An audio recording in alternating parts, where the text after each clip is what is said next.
Fallen Oni here, and this is the grand final for playoffs for VCL. Corners go uncleared, but Jonah P has to do it again. And if anybody can do it, it's just not here. Rolling Thunder comes through. Up goes Stack up in the corner. Passes it incorrectly. Flash does connect though, 10 HP. You predict that thief is in the same corner. He's looking for it. Backs out. Just gonna be a 4-man, a 5-man push man as Jonah P is here too. 2 kills going the way of Guard. Still 2 more to go in mid. Drone and Age do take it back. The Blade Storm going wild. Position.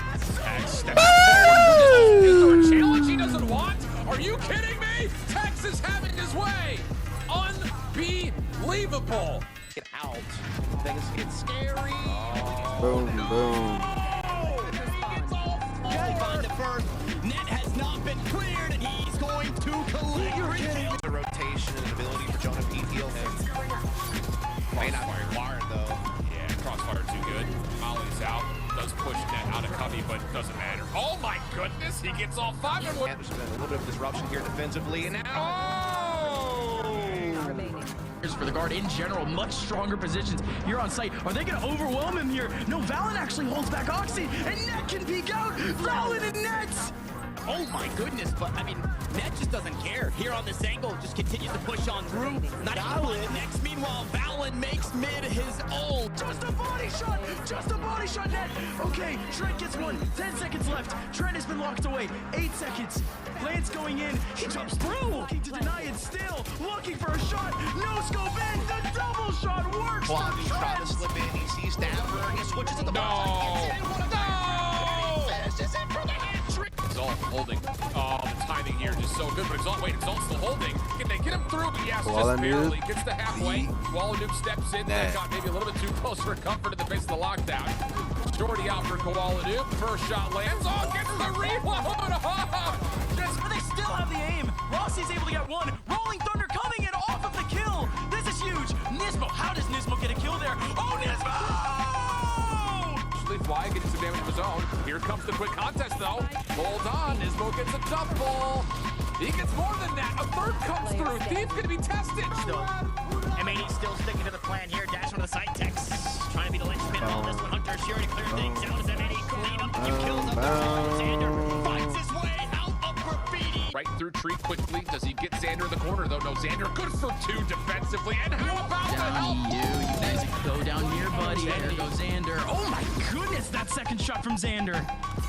Gets to work out long. There's the cross, and well, there's no cross. There's 0 cross. There is no one crossing. You might be able to line them up. The flash allowed Junkie to peek, but he goes down. Now it's all on you. I mean, nobody better be taken down. Operator just around the corner. Body spotted. Body gone. John P fights his way back. 1 and 2 gone. Our Shopify Rebellion. Down right. It is one of them gets taken down, and they try to get that kill. So far, just hasn't gone their way at all. Basically, Fernandez Tex will find another. He pushes his way forward, and he's finally met by John, who picks up 2, make it 3.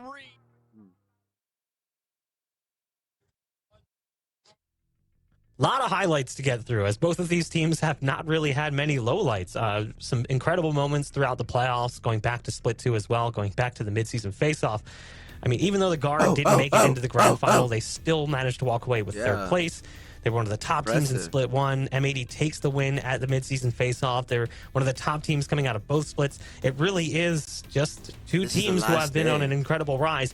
But it is important to remember, this is a best of 5, which means we've got maps to get through. Let's go ahead and take a look at the maps to see what the series is going to look like. Already? It's interesting. Because remember, the bans a little bit different here, Roy, because of the fact that this is a best of 5 and there's an upper bracket advantage. M80 gets both bans. And they've earned the right to, honestly. They've had a pretty clean sweep in the upper bracket, so they kind of deserve that right. The bind ban is totally obvious. Like they've not really shown it. They've not really played it. What is kind of surprising to me though is the Ascent ban. That one is a little, it kind of threw me off a little bit because they've had pretty good success on that map. Game with the Guard, yeah, but I think it's also because the Guard has had really good success on the map. It's kind of like, you know, yeah, sure, we're good, but we know how good the guard can be. Yeah. Right. And, you know, they, like you said, they've had really recent success on Ascent. Guard have. And last time Guard matched up against M80, they actually took Ascent from them. So maybe they're sitting there in the review room and thinking, you know, we know something about these guys that we just don't want to have to deal with. Let's just face them on another map. The guard is 7-1 on that map. You could argue that it's maybe their best map, but their real best map is Lotus, which is their first pick. 8-1 on the map, an incredible win rate. They're very difficult to stop on the attacking side. They have kind of ludicrous post plants because of the composition they bring to the table. Really it's very difficult to play them on Lotus. Yeah, Lotus should be an interesting one. M80 have a really unique comp with the Fade, and we saw some really interesting things with the Seize nade from M80 in their last Lotus match. So really interested to see some more of those cooked up plays from M80 on that map. This is something that we praised them for, too, going back to when they were Ghost Gaming, when they had the other members of the team in there. They had really good early round set pieces, and it's something that we didn't see a whole lot of until we hit playoffs. It was like almost like, yeah, we had this in our back pocket the whole time. We just didn't need it because we were like that much better. The moment we started seeing those set pieces, they actually had like a 4-player push on B main Ascent that was incredible, really well executed and orchestrated. And it was in that moment like, oh yeah, I forgot that's what this team used to do. Exactly, and to top it all off, they busted out the Nismo on the Raze, which they had saved all split, so he's up there spearheading the attacks, while Koala Noob's killing it on the Omen, you know, kind of reminiscent of what we've seen from Cryo on 100 Thieves up in the America League. And it's something we've seen from Nismo. It had been a long time, though. It's almost like I forgot when we first saw it. I forgot about Nismo, that he used to do that for his team. He used to be able to facilitate that role. So the maps in the series certainly a little bit more interesting because of the fact that you got that double ban coming in from M80. And we'll kick things off on Fracture, which actually feels like kind of even territory to a certain degree. The guard's definitely been leaning towards it a little bit more in more recent history. Obviously, they had a close game against Moist Moguls in that lower final, but if you watch that game, it was not as close as maybe it would seem. Like Roy, it was 9-3 in the first half, and it was kind of reminiscent of the first map where it was 10-2. It was just that the guard had a hard time closing it out, and it went into OT. Right, and they ended up losing the force buy in the second half as well. So I mean, there was a lot of positive takeaways for the guard on that map, no doubt about it. Well, we'll wait for the players to go ahead and give us that wonderful agent select so we can see what things are going to look like. To buy more and time. That's the ultimate question, too. How are things going to look? Will they lock in the same compositions, or will we see it change? Because, you know, there's always that option that maybe something could be slightly different. But I would imagine at this point in the game, it's not the time to switch things up. We've seen teams make that mistake in the past, looking at like with the way Oxygen brought Gecko in, or how we saw Neon utilized by Moist Esports. And it just never really seemed to like really hit the level you would hope it would. Yeah, that's true. And you know, this deep in the playoffs, you don't have many secrets left, you know, to bust out. And if you do, maybe you're saving them from Brazil. So really not surprised to see much of the same here. I think both of these comps are tried and true from these teams, and it should be an interesting matchup. Although I would have loved to see Nismo on the Raze running a little double duelist, but hey, you never know. That would be fun. He obviously is very serviceable as KO. It's something we've seen him do quite a bit of in the past. Now, normally, this is where we would send things over to the casters to begin our series. But as many of you know, sadly, we lost one of our own this week as Twiston's life came to an abrupt end at the age of 19. During lock-in, Twiston pledged to donate 25 euros for every shorty kill in remembrance of him. Many in the community have made similar pledges for shorty kills at upcoming events like Ascension, Masters, and Champions. What the heck? In that vein, M80 and the Guard have decided to start the only proper way, with a commemorative shorty pistol round in honor of Twiston's legacy and his affinity for the double-barreled sidearm, and they're doing it in a joust. It's definitely a fun way for them to start the series and honestly remember a member of our community who is no longer with us.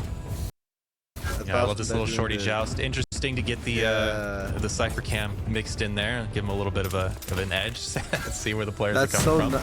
That's so. Now the 1v1s too have been pre-selected, awesome but for the community to do that.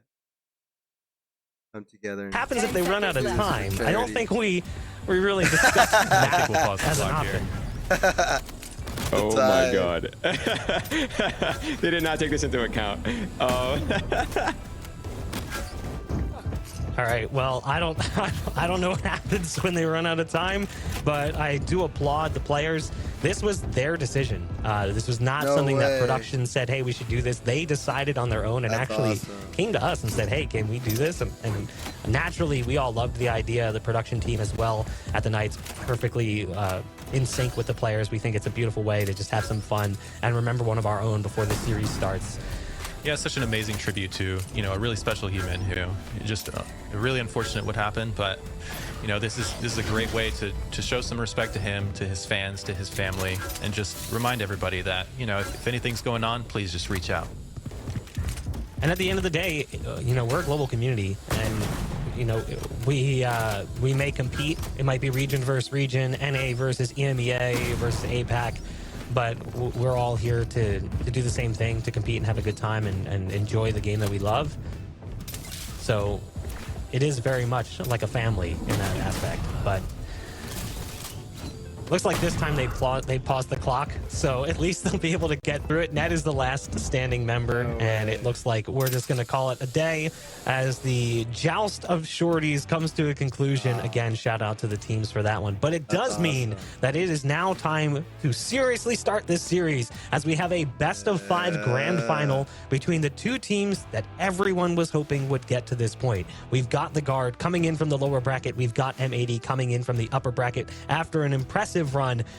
And who else would we have other than Dust and Tanner reuniting one more time to bring us the action? Take it away. Let's go.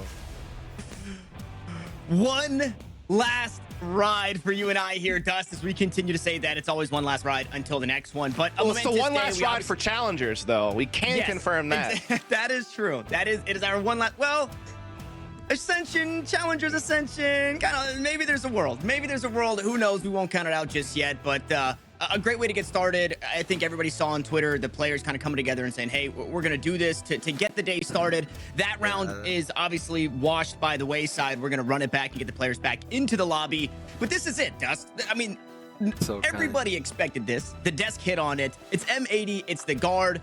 It's for bragging rights. It's M80 for a first title that they could have for themselves, right? Split 1, mid-season face-off, split 2, now this. Outside of that, obviously, both of these teams have already qualified. Yeah, I mean, this is a grand story, isn't it? Right? I mean, it's one of those situations where right now we're kind of at a celebration point for both these teams. They have already acquired the Ascension slots, which was the main goal that these two teams were looking for from day one, and obviously the main prize that was up for grabs in this tournament. But let's not forget that there's also now the title of North American Challengers Champion on the line. The lion's share $50,000 prize pool. There's a $10,000 difference between first and second place, so it's a pretty decent chunk of change.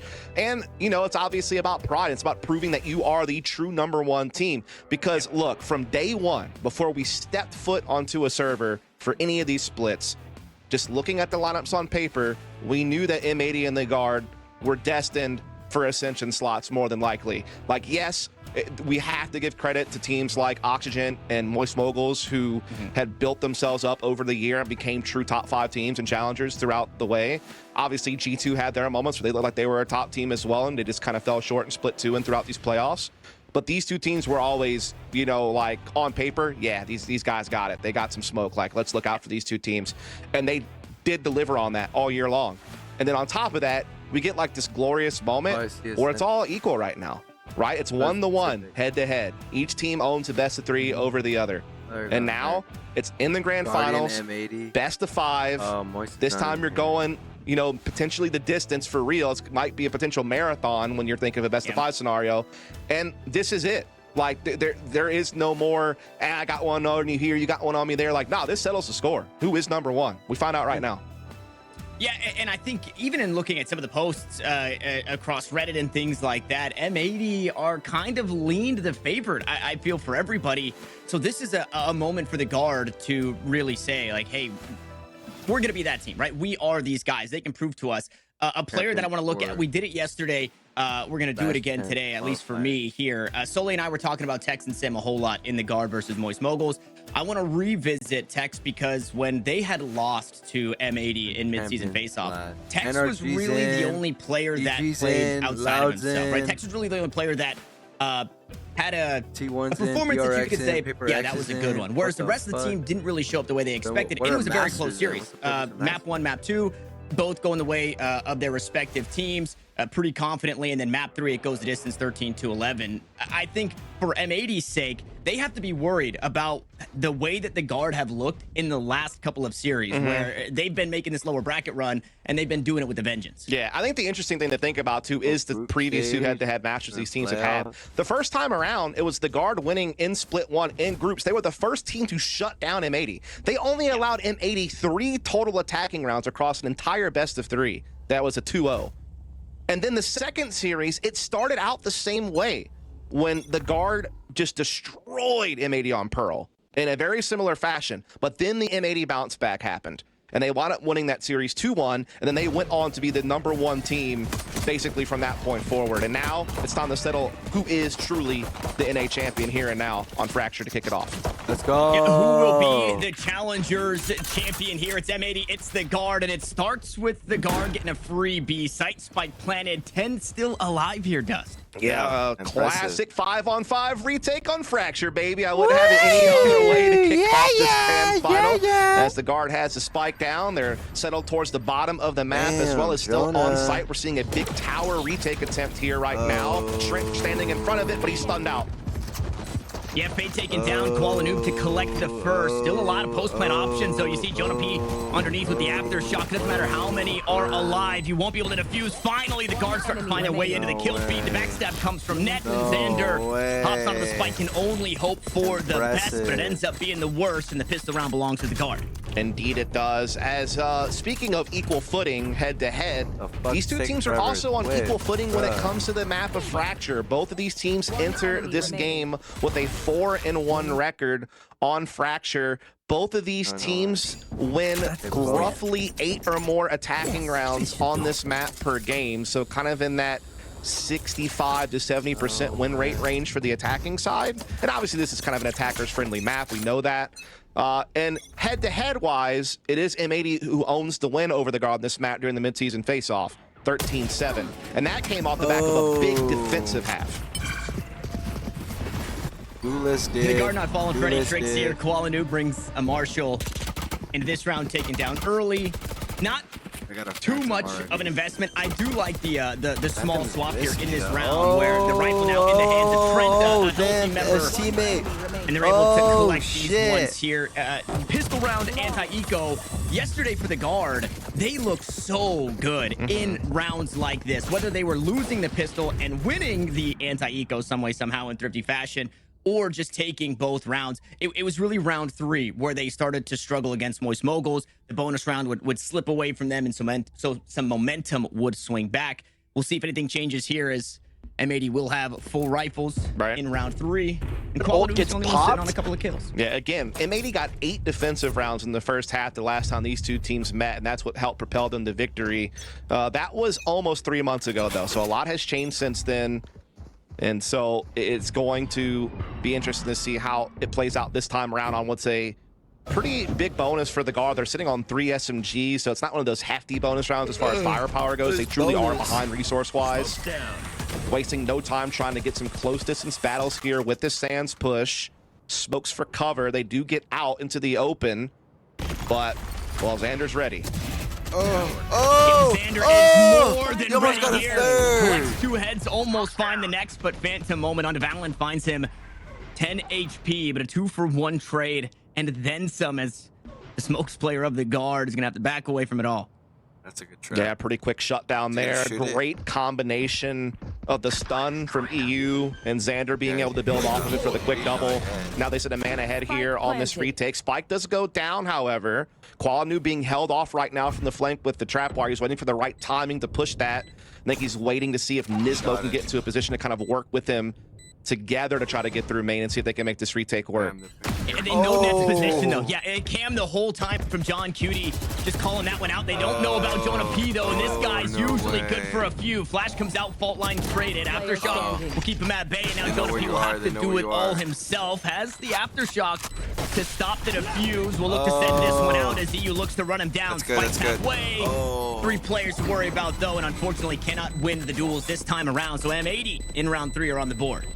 Yeah, that's one thing I want to point out very early on in this series, Tanner, is that a lot of these late round situations throughout this series should be quite intriguing. And the reason why I say that is that between M80 and the guard, we have 5 of the top 10 most clutch players in all of challengers on the server right now. M80 has 3 players within the top 10 for clutch win percentage. The guard has 2.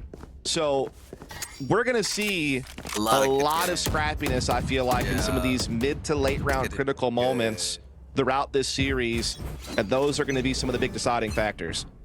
Yeah, I think coming into the day yesterday, Trent was 50%. I don't remember off the top if that number changed at all, if he found himself. The person that was in the clutch was Jonah P. So the first one escapes him. It's something that off every time we can keep tally, we can keep count of, because we know there'll be plenty more to come. When it comes to starts off and really flash out towards arcade. Not much more than a bit of information as Tex doesn't take the space just yet. Now we'll look to find his way through. Boombot up.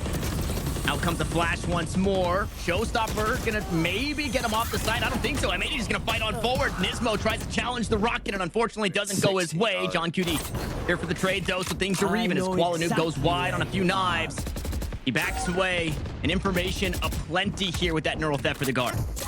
And again, we talked about these clutch situations. We get down to a late round 3 versus 3, still a lot of round left on the clock. Spike still in possession of the attacking side. They're not fully committed to B just yet, but they're starting to make that headway right now as M80 sit back and spawn and wait for the perfect moment to strike. They have a little bit of a flash peek opportunity now coming through. Jonah P stuck on the site. He's got a teammate up close. That's a beautiful stun, and he'll build off it.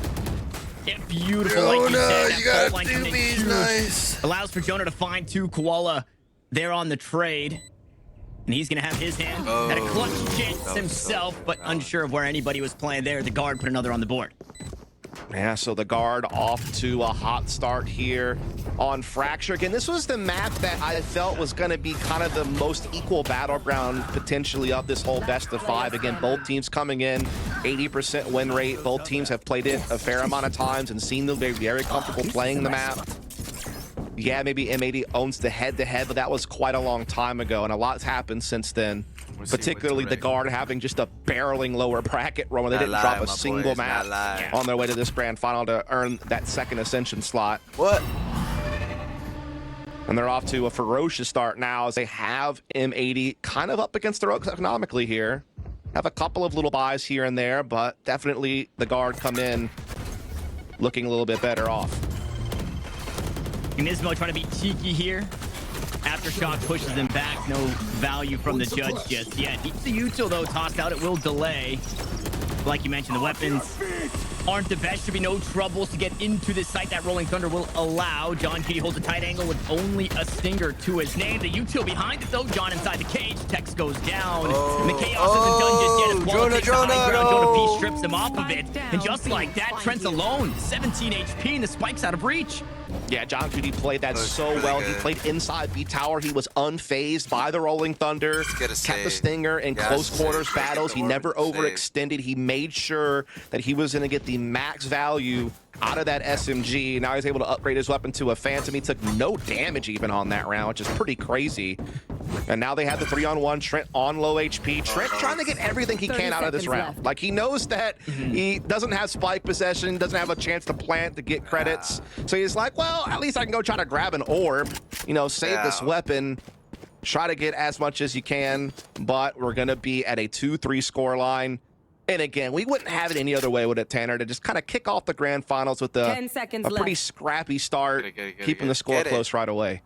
And nice and close here, where I would almost think maybe at the start of this one, M80 have more pressure. I know both teams are qualified, but M80 are given a chance to really cement themselves as the best team, right? For first place, that would feel incredible. Obviously, the trophy behind it, that's amazing. Whereas the guard, I don't feel like they have that same pressure, right? They don't have this history, if we could call it that. It's only been the last couple of months, but they don't have this history to uphold for themselves. So they can come into this one and kind of throw caution to the wind. They're not trying new things, but I feel like the pressure is definitely off for them.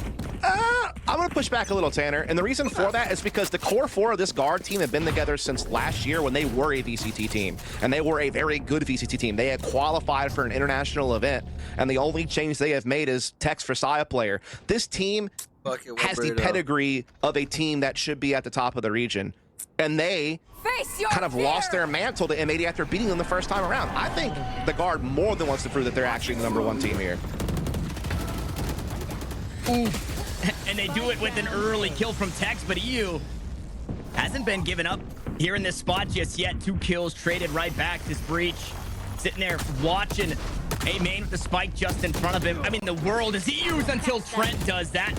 Walks out, finds a swing. Enemy kill. Kill will land, so do the shots as the guard try to fight back to the best of their ability. They find Koala, the last one standing. Another clutch opportunity. Both players will give themselves up to the Jet. Spike planted. Spike planted, both swing, played perfectly. Little goofy, little silly. That's the Trent way to come out of a corner jumping like that. But at the end of the day, it's a round 1, and the guard are an inch closer to finding themselves an early win in this series.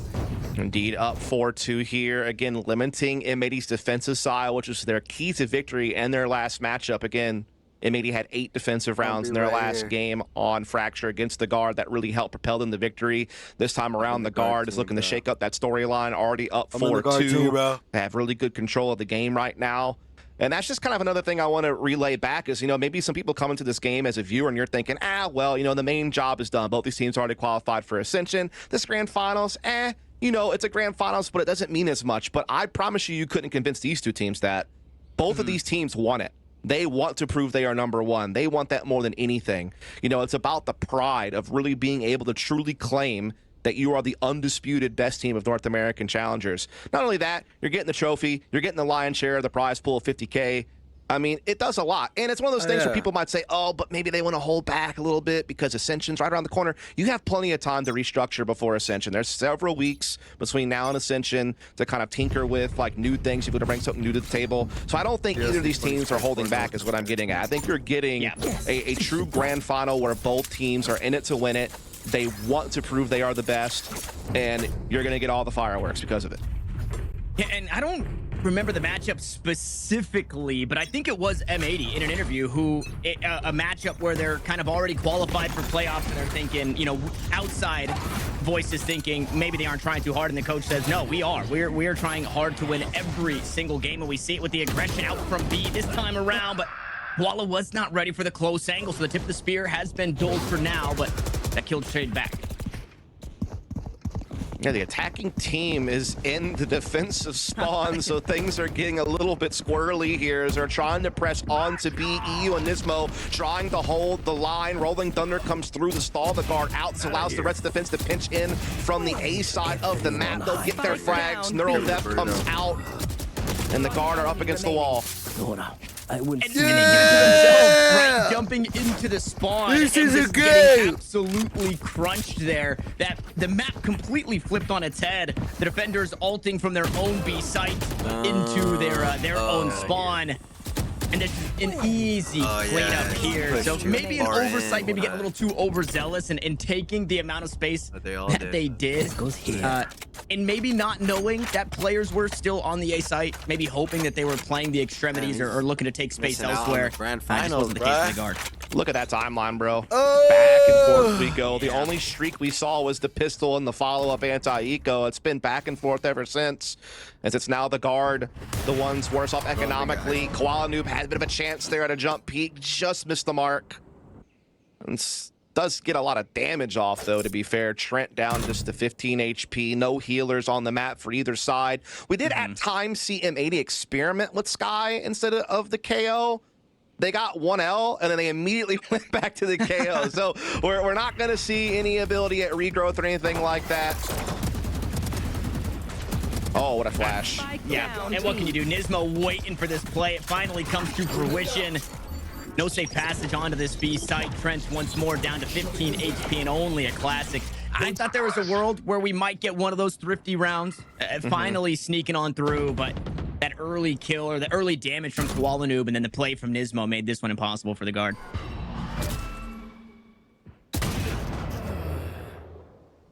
Xander finding net there, looking to dot the I's and cross the T's of this round to tie things right back up at 4 apiece. 30 seconds left. Just Trent and Tex left. Tex does find Nismo. A couple of low health players out there, but M80 not going to let that one get too out of hand. They only lose one player on the round, and they square us back up to an even 4-round scenario. They save a lot of weapons along the way, including the operator. Coming to this with null command still in play. We are going to see Valen be able to get out orbital.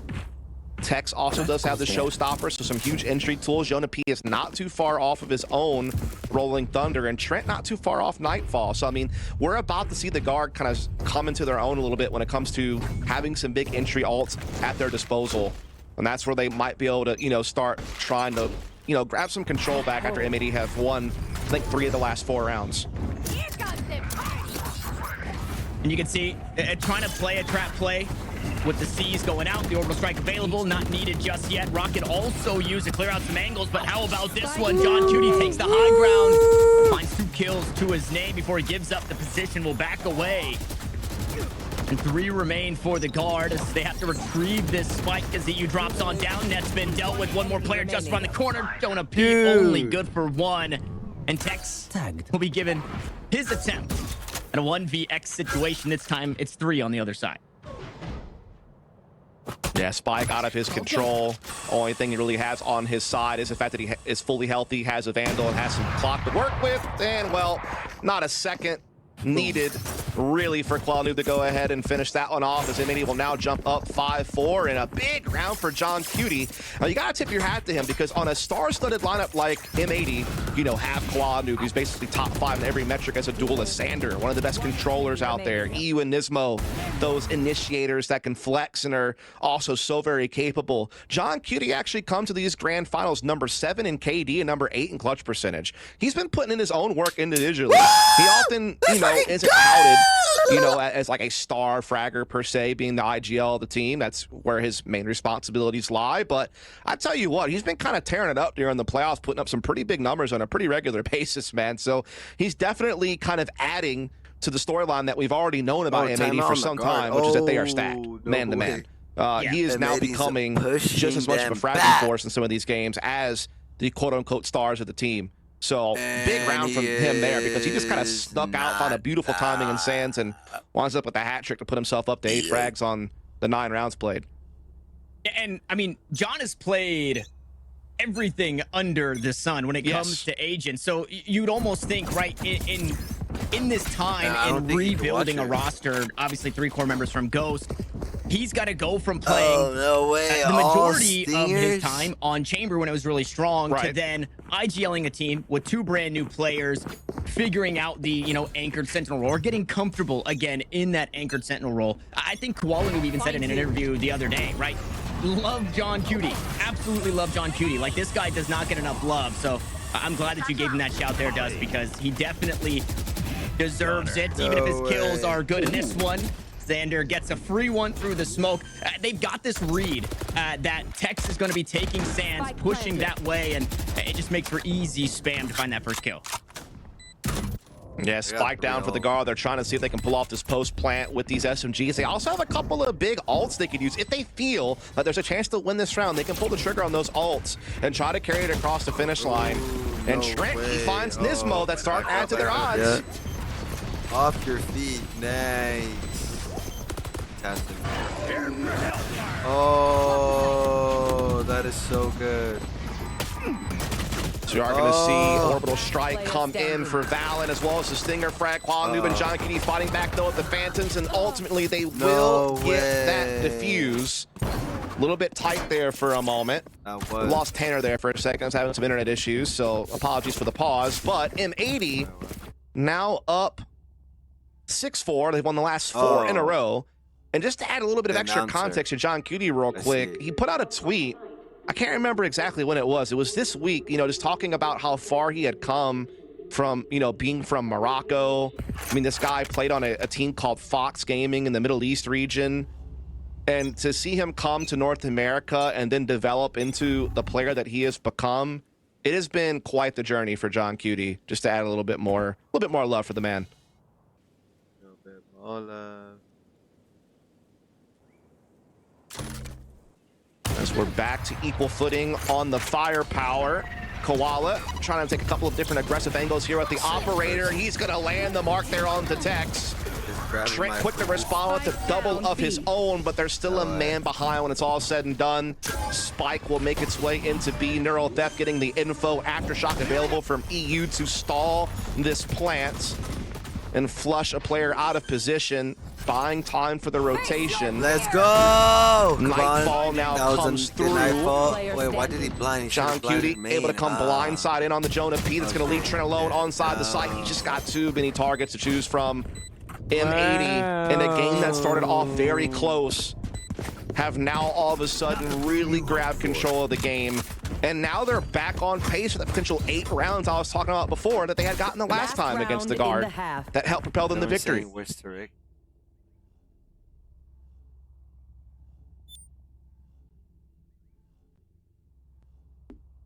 And so just 1 round left to go in the half.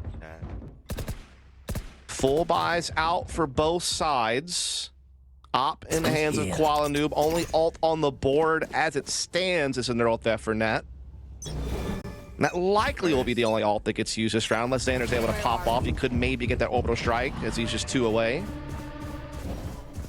Looks like we're seeing a pretty quick pinch from the guard over towards B early just to try to create a little bit of presence, maybe get a little bit of an opening pick. Not quite going to find it. In the meantime, we have Koala Noob way deep in A main with the operator here. Is forced off by a plethora of utility, but is able to safely get into Sands. Xander tries to come in with the flash. Is only able to get 1. That's a brilliant trade from Valen to keep things even. Koala Noob looking to try to make some magic happen here with the op up close. Is swatted back, but stays alive. In the meantime, Jonah P finds control of the site, letting the spike come in what will be a post-plant 4 versus 3. So he can't see the map. This is where the retake could get tough with Koala Noob only on the operator. They're trying to use the aftershock to clear some space, but oh, there's a little bit of a gap in it. And actually, Valen's able to stay tucked in the corner. This might catch M80 off guard depending on how the rest of this round plays out. They may think that that position is clear. That may be a corner that they don't check now. And yes, Valen able to jump in for the double. That's 3 on the round. Brilliant crossfire established. Orbital strike gets thrown out. And Tech secures the round to keep us close at 7-5. Switching sides. As again, Tanner dealing with some tech issues. Hopefully we'll have him back soon. This is at the halftime mark. M80 up 7-5.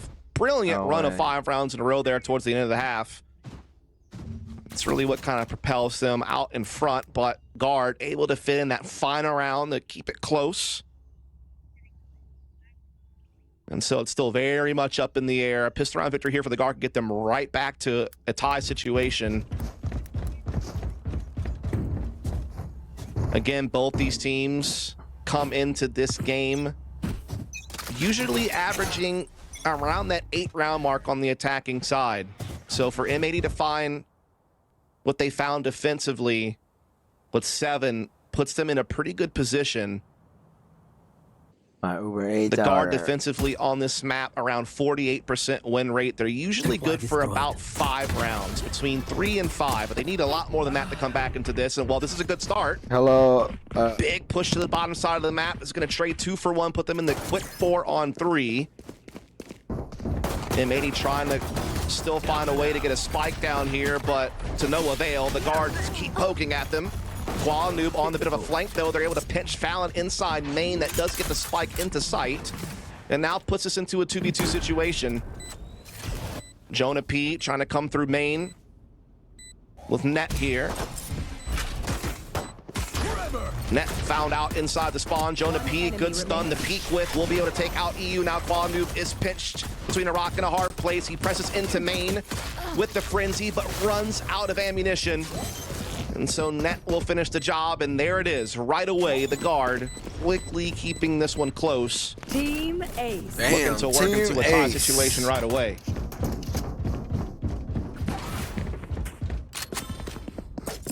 Oh, that's why he's not live.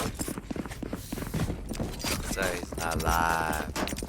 He's in a We do see a little bit of a buy up here from M80. We're going to see Stingers out, so this is actually them fully sending it. Hold the phone. This is not a minor purchase or He just got live right now. a slight buy. They are looking to really try to rock the boat here and prevent the guard from reaching that tie situation.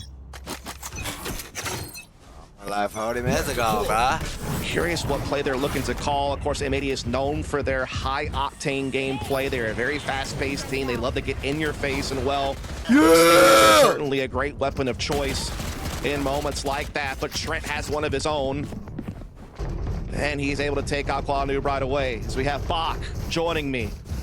Yo, he's back. I had to throw you like a life vest. It was getting to be a little bit much. I could tell you were getting desperate there. You're starting to flounce. I must wait a moment. I was okay, Bach, but I'm glad to have you. This has happened a couple times this season already. You know, we talk about all these one last rides. We're getting lots of rides here. You're just like all over the place. You're like a bus. You pick up a passenger and you drop them off a few blocks later. Oh shit. Oh. That's right. Oh boy. What a ruckus. Oh no way. Oh. How's it been enjoying it with the AD out there in the background watching this game? I feel like you guys are going to have a lot to talk about. I mean, it's been quite the back and forth affair outside of that one little streak that really M80 built on the defense. Right, which is exactly what you want to see when you have two teams that are in this position that are, you know, on paper so evenly matched.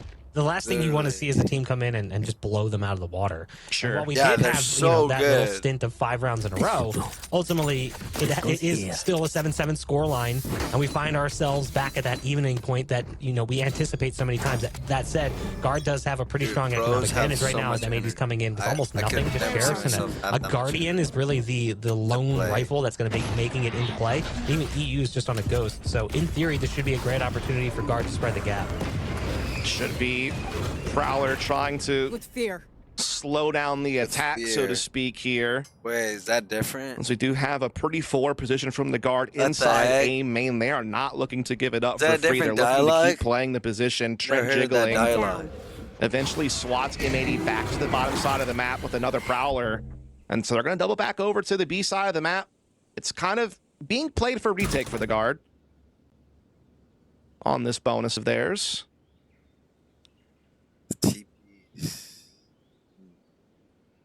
It looks like you've got your duo back. Which one? At this point, it's a coin toss, as it seems like Tanner has rejoined us, which means it's my time to say goodbye. My casting lasts only 1 round. Good for everyone at home. As it should. We love you. Shout out, Bach. I think I heard you guys say that's happened a couple of times while you and I have been working together. So about to start calling you Tanner Disconnectro. Tanner Disconnectro. I can't do anything about it. Much like we'll see if M80 can do something about hanging on to this site. They've been given a free plant in that Guardian right now that Bach had mentioned in a round prior. Get that kitty out of here. Does say okay to find 1 kill for Nismo. EU able to sit pretty comfortably off the side to buy some time. A fault line just a few seconds away as well. Koala not in the best position to try and fight this. He'll eventually go down. EU will follow, and Tech's comfortable to stick the defuse. Now we're back and forth continues. But Dust, I need you to spin me up on a couple of rounds. But I mean, it's just been chaos, bro. Like there was that one little round streak from M80 defensively. That's when you left us. It was kind of that little 5-round stretch, but I just couldn't take it anymore. A lot of the rounds were quite close. There was a lot of tight 3v3 situations, and now we have the Guard off to a hot start. You know, they start this half 3-0. M80 tried to roll the dice a little bit on the second round of the half after getting a spike plant. They went for a full stinger buy. They got kind of pummeled, and that kind of set them back economically, and it's allowed the Guard to kind of just keep rolling the bonus forward. But now the full buy is back for M80. Spectres are still staying in play here for a couple of members of the Guard. Oof. And that is not one of those Spectres. Tech's out on his front foot. Early kill with the Vandals and Util. Keep the rest of the attack at bay, and much like we saw earlier in the first half, the tip of the spear gold. Meanwhile, on the other side, crunched here. M80 have ways out, but it'll have to be either through fighting into Dish or maybe taking that zip line and they choose to fight. Indeed. No, now kind of retreat back into more default positions, having gained the advantage on that push through Dish. Nismo, EU, and John Cutie still left standing, looking to pinch this A site with Spike in their possession. John Cutie does have neural theft if he can find a frag in a body. Try to get that little bit of intel on where the retake could be coming from. Meanwhile, We are seeing the fragment used to push defensive spawn off to give them an angle of attack on the site to get the spike plant, which they will achieve, but now they have to try to hold off or retake a man down. Oh, yeah, good flash. Nismo up close and personal. 3 quick kills, brings it down to 1. It's just Nets. It's Nismo on the other side. A flash out went over the top, and Nismo's got the read. Has the angle, takes the fight, doesn't find it just yet. 24 HP separates him from a victory, and Nismo does it. 4 kills on the round. Indeed, Nismo has been a stud for some time, dating back to the Ghost days of last year. He's actually tied for 2nd in clutch percentage for all of challengers. He also sits number 2 in KD, and he's in the top 10 for ACS, ADR, and kills per round. And I don't think that's really a shocker to anyone. Nismo has proven himself to be such a strong kind of initiator. This is flex, a who mess. can also play a lot of good rays when required. This is a mess. And he has been one of the most consistent players in North America for some time, and that was a big-time moment for him. I'm rooting for the guard. It almost makes me think, I'm going to hold that thought as we are you don't have time. inside B-Mania. Nightfall is out. Just about everybody marked here from M80. Here comes Double Strike, close corner again. John Cutie cannot quite convert on the shit. They try to fight their way back out of it, but M80 all fall by the wayside. EU, he roped himself across, found himself safe passage. Now a 1v4. And while the guard are just sitting there building their fortress right on top of that spike that's still in the spawn. I mean, that's what Fracture's all about, isn't it? You have 4 choke points basically to kind of kick things off with. And from that point forward, it's a rock, paper, scissors match. It's a guessing game. Does the defensive side pick the right angle of approach early round to get the intel or get the early skirmish? If not, you're basically being forced to play retake. Well, that's why this map's so hard defensively. No matter how good of a team you are, and no matter how much of a read you might have, how much scouting you might do, how good your comp might be, some of this early round situations are a bit of a guessing game, right? You know, it is a little bit about, hey, do we push the right side? Do we stack the right angle? Did we get the right intel early? And sometimes you have moments, well, like this one, where you send it. You just send it defensively with everything you've got, and you make a huge push to one side of the map. And in this situation, they hit the money. I mean, they hit everything. They hit everything they could have possibly wanted. And they basically win the round in the blink of an eye. Got him. And the cherry on top, EU does not get to save that rifle. He's the only member of his team that will be able to buy into the next round. The rest, sticks and stones. We'll see what that purchase is. We revisit this round. Yeah, a lot invested, but like you said, in the blink of an eye, it all worked perfectly. The gamble was a good one. It landed. They're really black, good. But the purple would also be good game, to throw in there. What black the hell? For, holy. landed on black. Sure. Yes. Could even call that they landed on green in that situation. I mean, it is pretty rare that you push the right spot and you win everything. Granted, a lot of alts were invested into that. So, I mean, that was a pretty hefty punch they were throwing out there. It wasn't just a little quick jab. They were sitting the haymaker. And, well, it certainly hit the chin of the opposition. That's going to go ahead and put them up 1. Timeout from M80. Kind of discuss things here. Kind of settle everyone down, you would think. Want to throw a quick shout out here. Look at this frag distribution. And it's not just per team. It's literally across the whole board. The top fragger on the server is at 16, and virtually everyone else on the server is roughly at 12. There's a couple of outliers, sure. But from top to bottom, fragging is very close. Scores 9, 8. Rounds have been back and forth at time. I mean, you are literally getting a good game. The slobber knocker you would hope for between the two top teams in NA. Yes. This is, at the very least, the start to the grand finals that everybody could have hoped for. We'll see how it continues. I mean, I'm strapped in for 5. I am absolutely strapped in for 5. Things usually go the distance when I'm here on the desk. That is true. Camera taken out. Yeah, so but that's okay. It's the last one in Challenger, so you know what? Send it. Yes, Give down the break give records the people today. what they want. Yes. As you know, sometimes best fives can sometimes be a dud. You know, sometimes it can be like a 3-0, kind of a landslide, and you're just like, man, I didn't really get what I wanted out of that. I don't think these two teams are going to disappoint us today. And if any indication is what we're seeing right now. Spike down. Brother. Yeah, I mean, that's just a huge oversight. M80 don't have a whole lot to work with. It's this one rifle, really, that they bring into this one. As the body drops, the spike falls. Good play from Net to use his util to find that kill onto John Cutie. Wallace still alive, though. And this one rifle now dropped over to Xander with the knives. Out he goes up top. White land the kill. A backstab from Valen will silence Koala for just a moment as they try once more to get this spike planted. Xander gives himself up too much, and EU awarded the plant, awarded a right-click kill. Classic shots left and right of the head of Valen, who will sit him down, and the guard will do it again. Indeed, they will. Sorry to spoil the party. And again, it's worth noting that the guard this year on this map defensively, their best defensive side has been 5 rounds. Now, granted, some of those games were games where they had like 10 or so attacking rounds. They didn't really have to play much of a defense. They've only really had to play, you know, a defense where they were in a close situation a handful of times. But even still, they're already up to 5. They are, you know, way above pace, so to speak, from that 48% win rate that they've kind of acquired statistically on this map. So if I'm M80, I'm starting to get a little bit concerned, especially because this is a full buy right here. If this doesn't go your way, you're kind of forced buying the rest of the game. I mean, this is kind of your last real shot at being on equal footing with your opponent.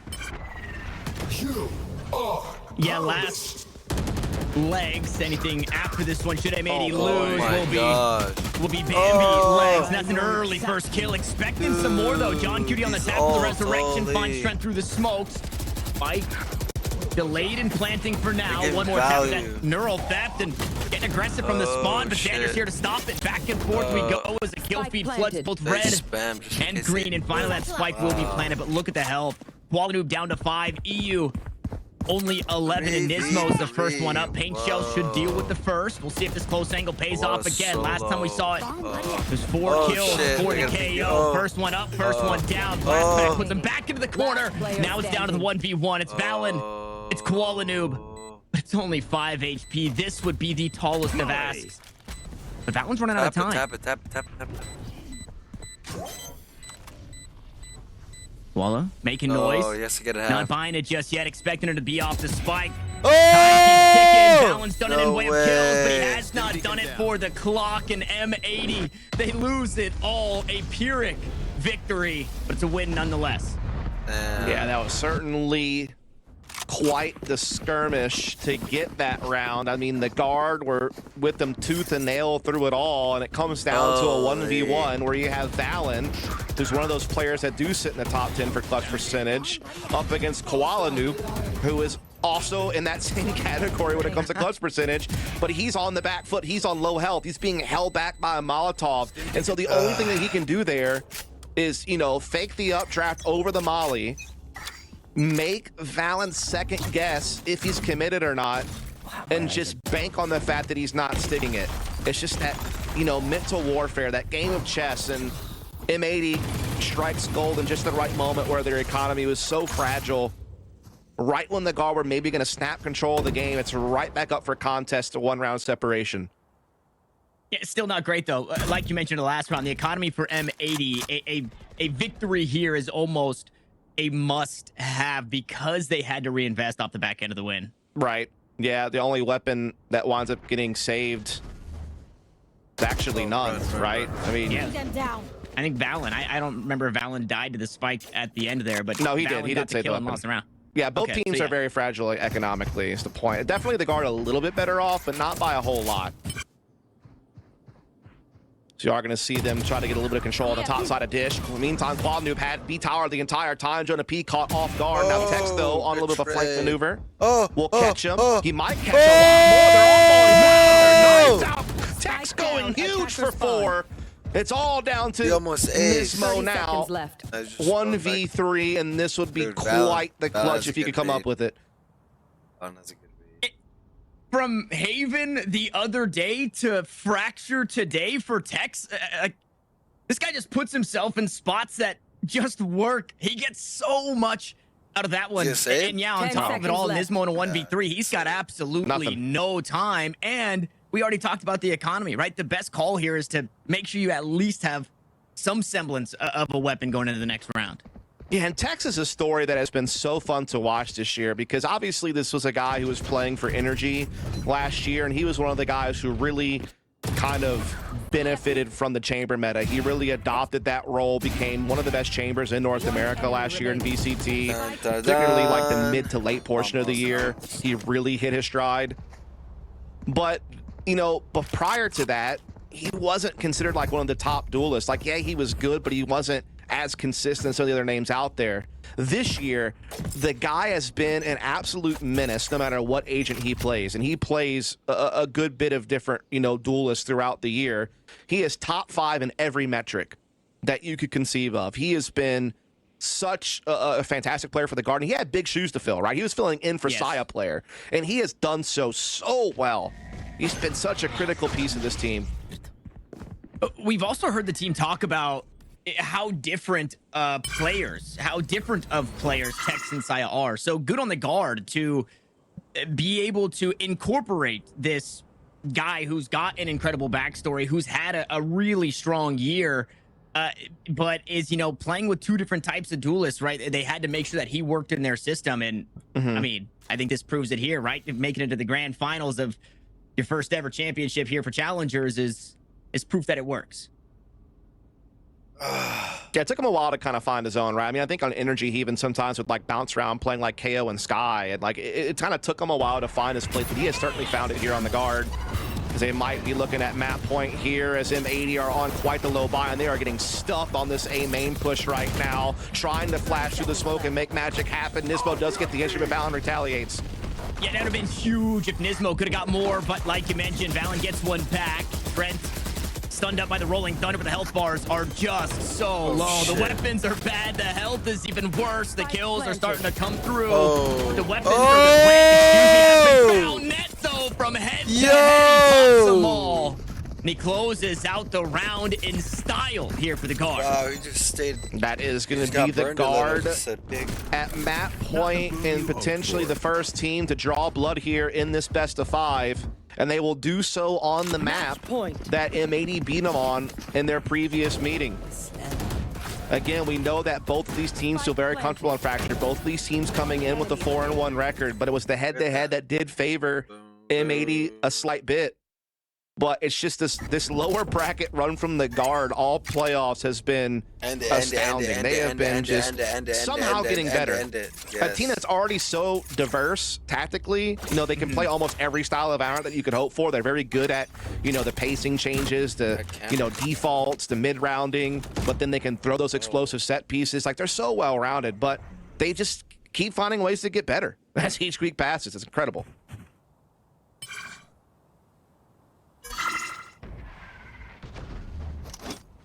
And a couple of ducks in the pond for this Guard defense. Orbital strike, showstopper. This is, I mean, M80 have to be perfect in this round, and obviously for the next 3 just to get us to overtime. Right. Again, getting what we want out of this grand finals. I tell you what, both of these teams would do damage in VCT if they were there. There's no doubt in my mind. And it's sad, but only potentially one of them will make it there next year. But for right now, we get to appreciate it in all of its glory, all the talent that's on the server coming to a head here as the spike makes its way on to be a little bit of a B tower, low side pinch. The Guard willing to just go ahead and play the retake as the spike goes down. And that's a huge kill. EU catches Valen on the rotate over. Just out of range for using that orbital strike, but now can't use it at all. The only ultimate that can really do any damage here will be that showstopper. See if Tex pulls the trigger on that as EU continues to dance the dance with Jonah P. He's a better breach. We just can't even get back to the site. Have to have that 4v4 elsewhere. Finally, some backup comes through. Xander down to 1 HP, so he's playing as safe as possible as Nismo.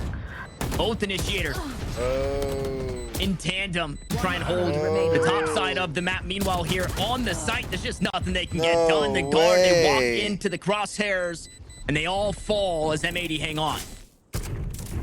Wouldn't have it any other way as a fan. As a guy who's just sitting here wanting to see good Valorant, I'm here for it all, bro. Give me all the rounds. Give me all the action. Give me all the trades. Yeah, exactly. Feed me. I'm hungry. I'm ready. I got a fever, some might say. And the only cure There's more Valorant rounds. Or more cowbell. You know, you kind of kill the reference if you directly state it. You know what I mean? Like, you got to be more subtle than that. I don't know that cowbell video, so that's on me. Yeah. That's on me. My fault. It's all good. The cowbell's ringing, though, and the kills are starting to be found. Out comes a showstopper sent from downtown. I mean, a Hail Mary on that rocket, and it finds absolutely nothing to guard. In the last couple of rounds, looking a little shaky here and taking these fights and losing them. And this one might end flawlessly. Yeah, M80 is, again, like, their branding fits them so perfectly. They are just a firecracker of a team, dude. Like, they are so explosive, so fast-paced, so decisive, and their spacing and trading efficiency is really high. And it's one of those things where the guard knows that. They're the first team to shut them down when they did it in Split 1 with that 2-0 victory, right? But sometimes knowing is half the battle. Sometimes you might know what's coming, but if your crosshair happens to be in the wrong place or you're a millisecond off on your timing and M80 finds a window, you're in for some trouble. Yes. They are just so good, especially when they're feeling confident and they got a little bit of momentum on their side. They're really hard to slow down. And that's why we very well might see overtime here. And Tanner, I'm going to throw you a lifeline. I'm going to give you a chance to redeem yourself. Time out. Are you ready? Yes, sir. What is the name of the band that was singing the song that he was playing cowbell in? Oh, dude, I got no idea. I don't know the video, man. All right, well, I tried. Dude, you didn't throw me a lifeline. I told you I didn't know the video, and you made it worse. Do you at least know who was playing the cowbell in the video? Yes. Go on. Okay. All right. And there's Christopher Walken's there too. Yes. Right. Okay. Yep. You know what? So I'm a little hip to it. I've seen the gifs. You're redeemed. I've seen the gifs. I got you back.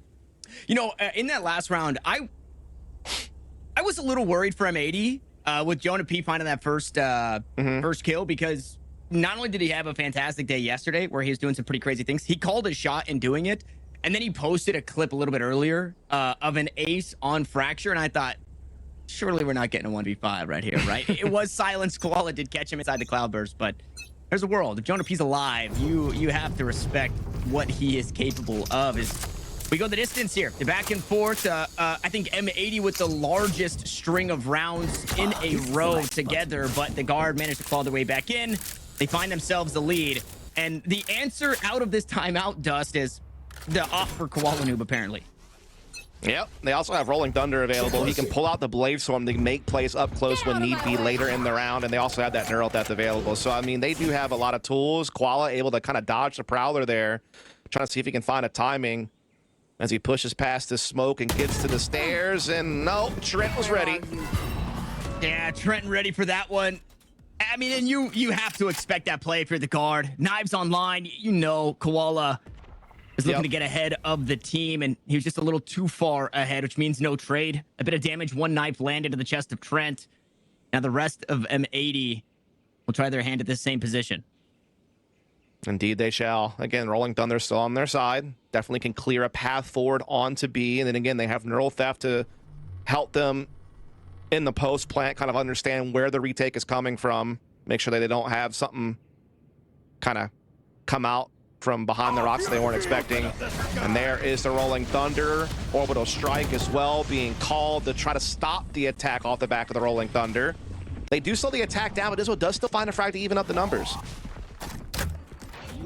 Yeah, 1 for 1. Trent does eventually fall. Valen gonna try and hold on to his position.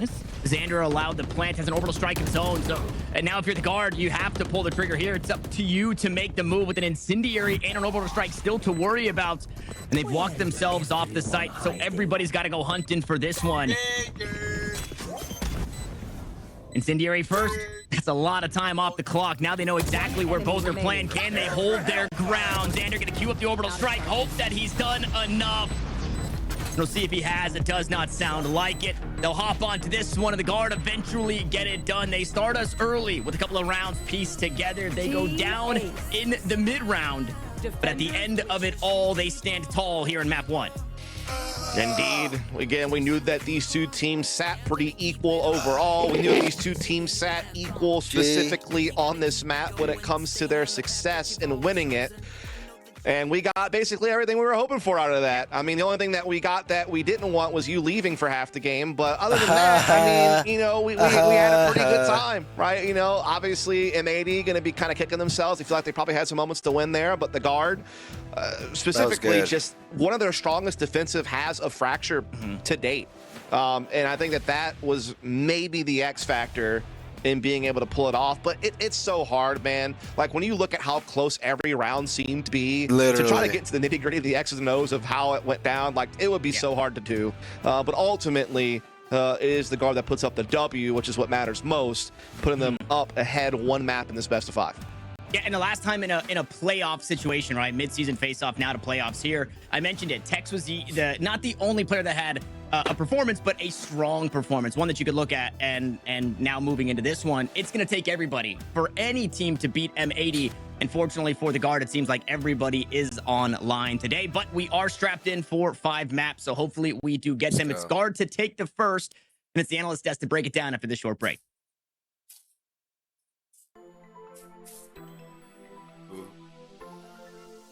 Dapper.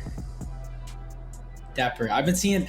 I saw a little bit of slander on the TL the other day against Dapper, and I'm just like, man, why are we doing this? Of all people, like Dapper, like I think Dapper. Really good. It's kind of hard to underrated pro player. That's my professional. Maybe Tig. I know he was on Turtle Troops and he had some pretty good results. If it's not Tig, it's probably Weeded. I'm gonna have to, you know, I'm gonna have to go with Governor. I'm not gonna lie. Like I think, you too. I think Governor's a beast. The dude's out there on Jet, Orglis, just fragging. Like he's always dragging his team across the finish line. If he is in that situation, he's always hitting shots when he needs to be. When I played with him, he was locked in when there were times when I'm clenching, you know, I'm really like, damn, dude, he's got to hit this shot, and he pulls it out, and I'm like, that's my duelist. So I'm going to have to go with Governor. I got to say, it's got to be one of our new pickups, Physic or Pancakes. We've only played 2 games so far, G2 and Guard. They've both played incredible. Physic has gone under the radar for quite some time, but I think, you know, his IGLing, his brain for the game is insane. He's the next coming of FNS for sure. And Pancakes is he also flew under the radar for quite some time with teams. Like I know he had trials and stuff, but man, Pancakes is freaking insane. I don't even know. I think maybe Sim. Gotta go with my boy Brock. That's a really good question. I'm gonna say Mitch. Mitch is the most underrated. By far the best IGL in the scene right now. I'd say more recently Physic from OR. I think Tig is the most underrated player probably in Challengers. Maybe like Flya on Moist. I feel like he's pretty good. I don't know who's underrated. Pony maybe? Yes, Pony's underrated. I think Brock's probably underrated. Like I know he's my ex-team and stuff, but I also don't hear like enough people talk about him anymore. Like I think like him and Proto, they're both like, I gotta give it to them. They're both definitely underrated. Like they're not talked to because it's like Guard, us, like G2, but like I know what those two can bring because I've been on a team with them and they're both very, like I don't even think like they're definitely not underrated. It's just like people don't actually realize probably their value, but like they're actually really good. I'm gonna say Niliaz, and I know he said me because we played. But I'm not saying him because he said me. I honestly think like he's improved since last split, just improved in general. But his performance so far has been insane, and just OR in general has been doing really good. But I would say he's impressed me the most so far, and yeah. I'd probably have to say Verno. I think Verno is like really big for Oxygen. Well, I think Narrate's decently underrated. I'll give him. I think Narrate's decently underrated. I think he's someone who's been definitely performing well that people don't really like think highly of.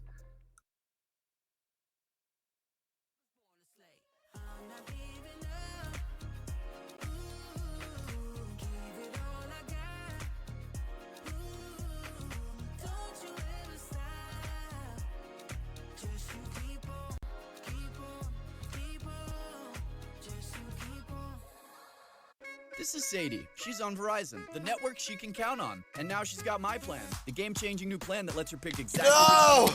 Don't give me ads! Ads! No! Nice iPhone 4. Give me fucking ads, bro.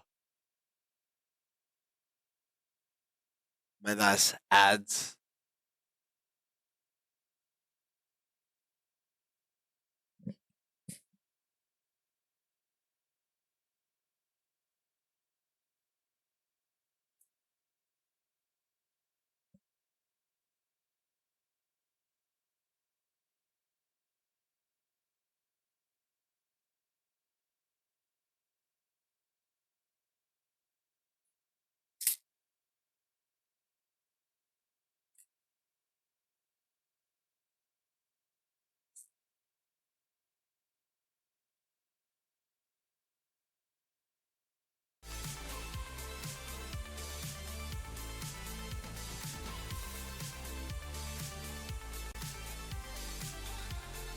Let's go to Twitter. See Twitter. Back already. If you were hoping for a close game, the first map certainly delivered, as it is a 13-11. Looked like it could have even gone to overtime, even the last round, the way it played out, despite the fact that it was a 2-on-4 post plant.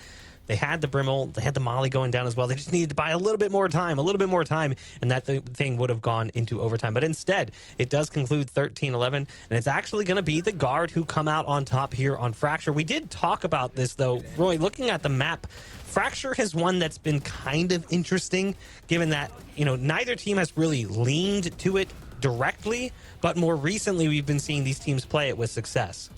Yeah, I mean, since the beginning of Split 2, the Guard has been pretty much undefeated on this map. They're 3-0, now they're 4-0.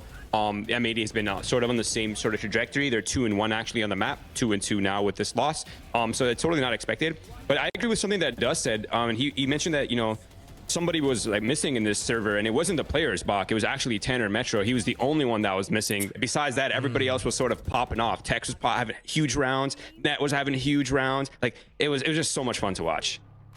This isn't traditionally a map that M80 have been picking through the season, but it's something they've been leading into for playoffs. I think they had a lot of confidence with it coming into this match in the series, which caused them to pick this first. But a lot of other maps in their map pool coming up, and it's a big best of 5 ahead of us. So very close game. It's good to see this go to the distance. I think it's very possible we could see 5 maps here. I don't even know a Tanner Metro. Do you know? I don't know a Tanner Metro. Does that mean something familiar? I know Tanner Meowtro, but I don't know Tanner Metro. I can't say that name. I know Tanner Outro. Oh, yeah. We got to see a lot of that one. Tanner Outro. Hopefully that's the last we'll see of Tanner Outro. As we look at the scoreboards here for this first game, you can see just how close it was as well. Despite the fact that they had the early advantage pretty frequently, M80 did not capitalize on those first blood opportunities. And it turns into rounds won by the Guard. But it was Tex, and it was actually Dust who was singing his praises, saying that Tex has been an incredible player for this team. Again, it kind of echoes what we were saying on the desk. We weren't really sure what to expect out of Tex coming into the season, whether or not he'd be able to fill the role that was left empty when Saya Player left the team. And it's not to say that Saya Player was like this insane talent. He was just reliable. And was Tex going to be able to jump into that and be that same force for them? Seems like he has been. That's right. Saya Player, it's like the workhorse, nothing special. He's not going to win you any races at the racetrack, but man, he could get the job done every time. And Tex once again coming in and saying, I can not only do the job, but I can do it well. And any doubters at this point, this late in the season, you got to be questioning why. Why are you doubting him?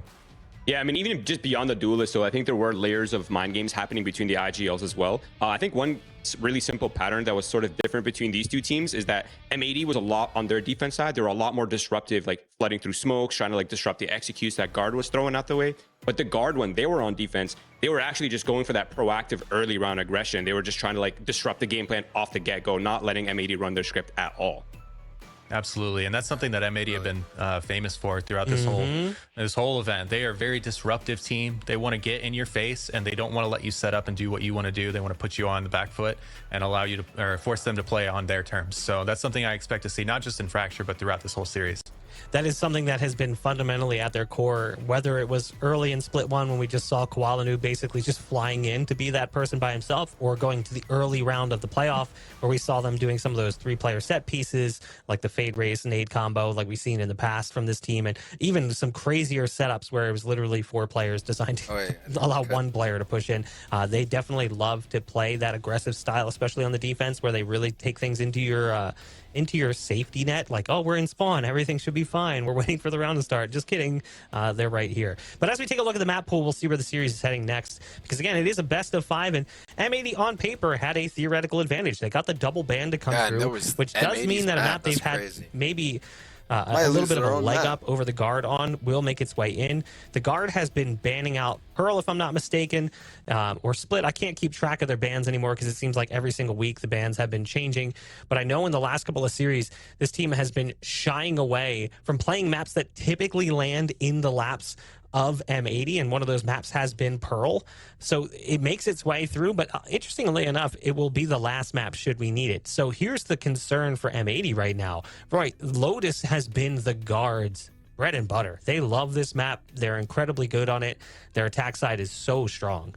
Yeah, they're really fluid, and it really shows in their sort of like success rate on the map. They're 5-0 since Split 2. I always like to use Split 2 as sort of like the reference point, just because it's a lot more recent. Split 1, midseason face-off. That feels so long ago. But since Split 2, the guard is 5-0 on the map, and M80 is 3-1. So they're not total strangers to the map. And honestly, I'm expecting this to be a really a bit of a slugfest. I guess it's going to be a brawl for every single round. Keep in mind, too, they get to start on the attacking side, I believe, as M80 selects the defense. No The guard has a 75% win rate on the attacking side. Their attacking side is so crazy good on this map because of their post-plant setups. We've watched them many times gain access to a site, and at that point, it's pretty much over. Just because of the way they play the map. With the Harbor Viper combo, you've got the Killjoy utility in there as well. They have so much to get onto the site, and then so much post-plant utility that they basically don't have to fight you. That's right. And, you know, at M80, they were a bit late to pick up Lotus. I think they, didn't jump right on the bandwagon for Lotus as soon as most of these Americas team did.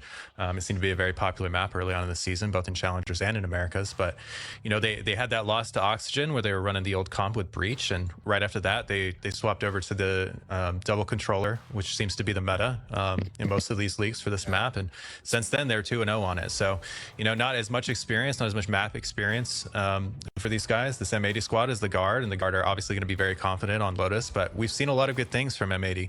This Fade Raise combo we're seeing from them on the Lotus alongside the Omen is a really interesting and unique look, and I expect to lean again into that and some of these really interesting set pieces with the Fade Raise to kind of bring this home and make this match a little bit more even-keeled.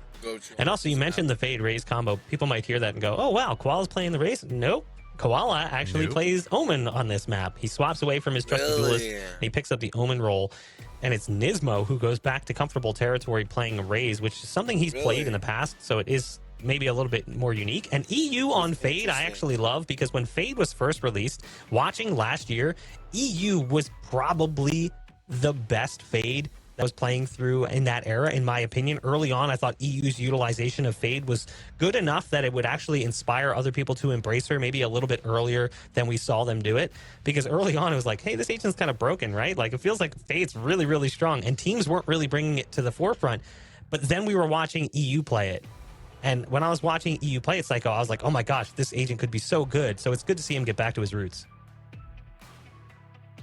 Absolutely. And, the Fade is not a common pick for this map, but it's something that they're really leaning into the comfortability of EU and just how tremendous he's been on the agent. And even though it's eaten a few nerfs since it came out, and it was, kind of a stalwart of competition on most maps, and people were running it in a lot of different combinations, but, it's still super viable. It's something that EU is consistently making work. And alongside Nismo, who's one of the best raises in the region, it's just a tremendous combination for them. So for Koala Noob to be able to pick up the Omen and have that flexibility and offer the opportunity for this amazing comp to come together, it's really made the difference for the squad. Yeah, and it's not like Koala on the Omen's going to be playing passive or anything like that. Like, the Omen's literally just a duelist at that point. You're kind of just using him to TP across, hold down a lobby, get those op angles, being able to TP out using the Viper walls. Like, he's still going to be incredibly active on the map. I expect nothing less from him.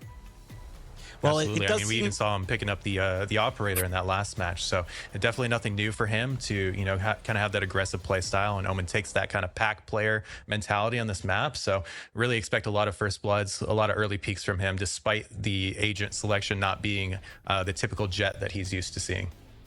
It does seem like it's time to jump into our second map. And I do believe that Tanner has told his mom to stop taking phone calls so he doesn't get booted off of his AOL connection, which means we do have both of our casters standing by. It's Tanner, Metro, and Dust. Take it away.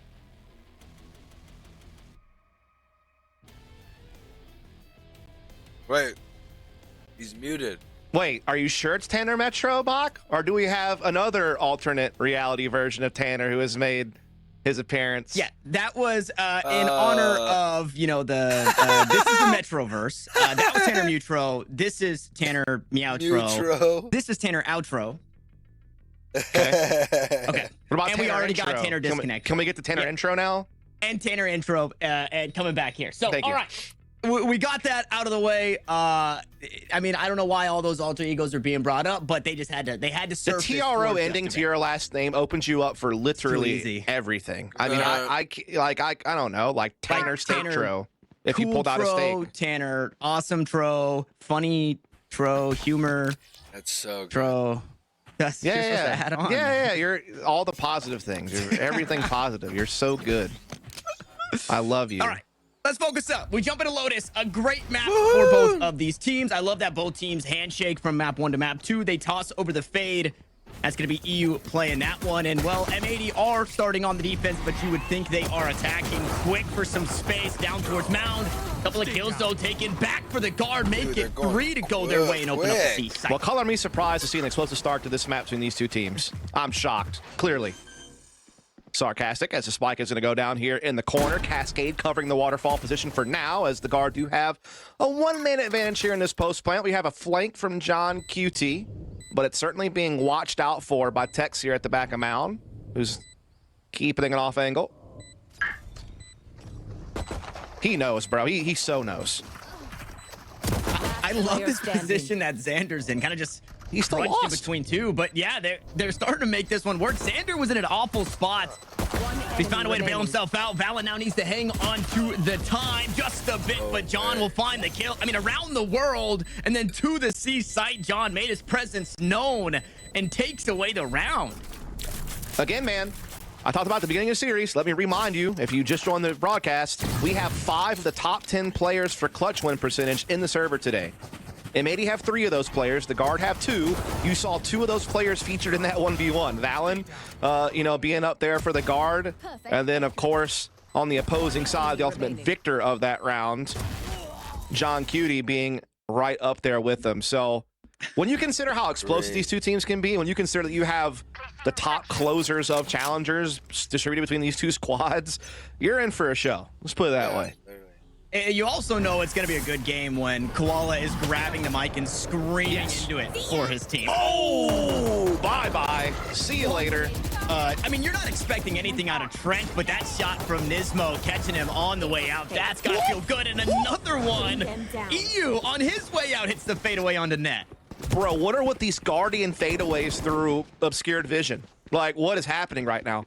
This like, buy-up from the guard is being crushed. I don't want to say by pure luck, but like, I mean, there's a little bit of luck involved. Let's be honest. Like, they're just hitting some blinders through, and Valen trying to reel it back in there with the Stinger. Doesn't get one, but they're still in a 2 versus 4. They're still nowhere near actually putting a spike down on the site. This is a wild start. Enemy remaining. And John scoops up another. Fortunately, Jonah P is headed the right, in quotes, way. Nobody directly here on the B side, so should be allowed to plant.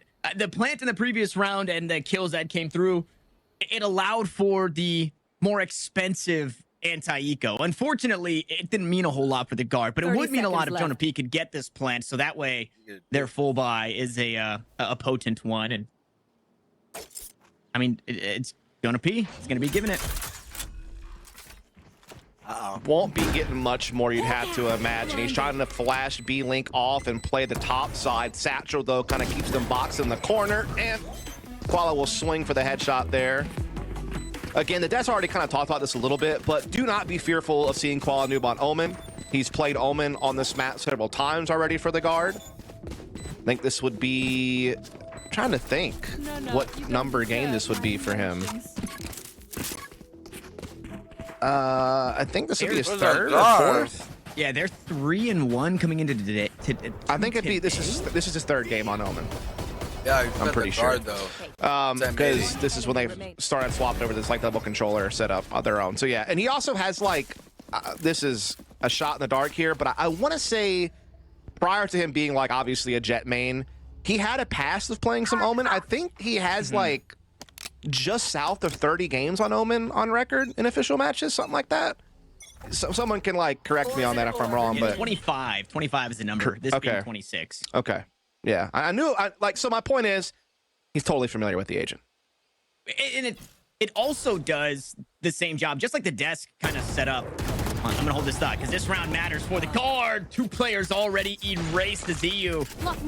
The lesser weapon gets one as well, and I mean, just as important as this round was for the guard, it starts pretty awfully. See if Tex can get something here. Oh, the timing there, just horrible for Tex.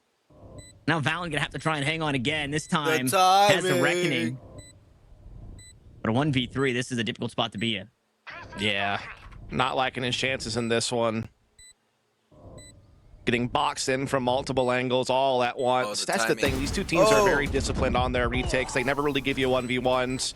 Yeah, maybe he gets that Xander hit, but then immediate paranoia's in. Then John Cutie and Qual are pinching him from both sides. So that's the other thing about these two teams. Like we talk about on the M80 side, super explosive, very fast paced, like very efficient in playing that style of play because their spacing and timing is so good. And they're just bold.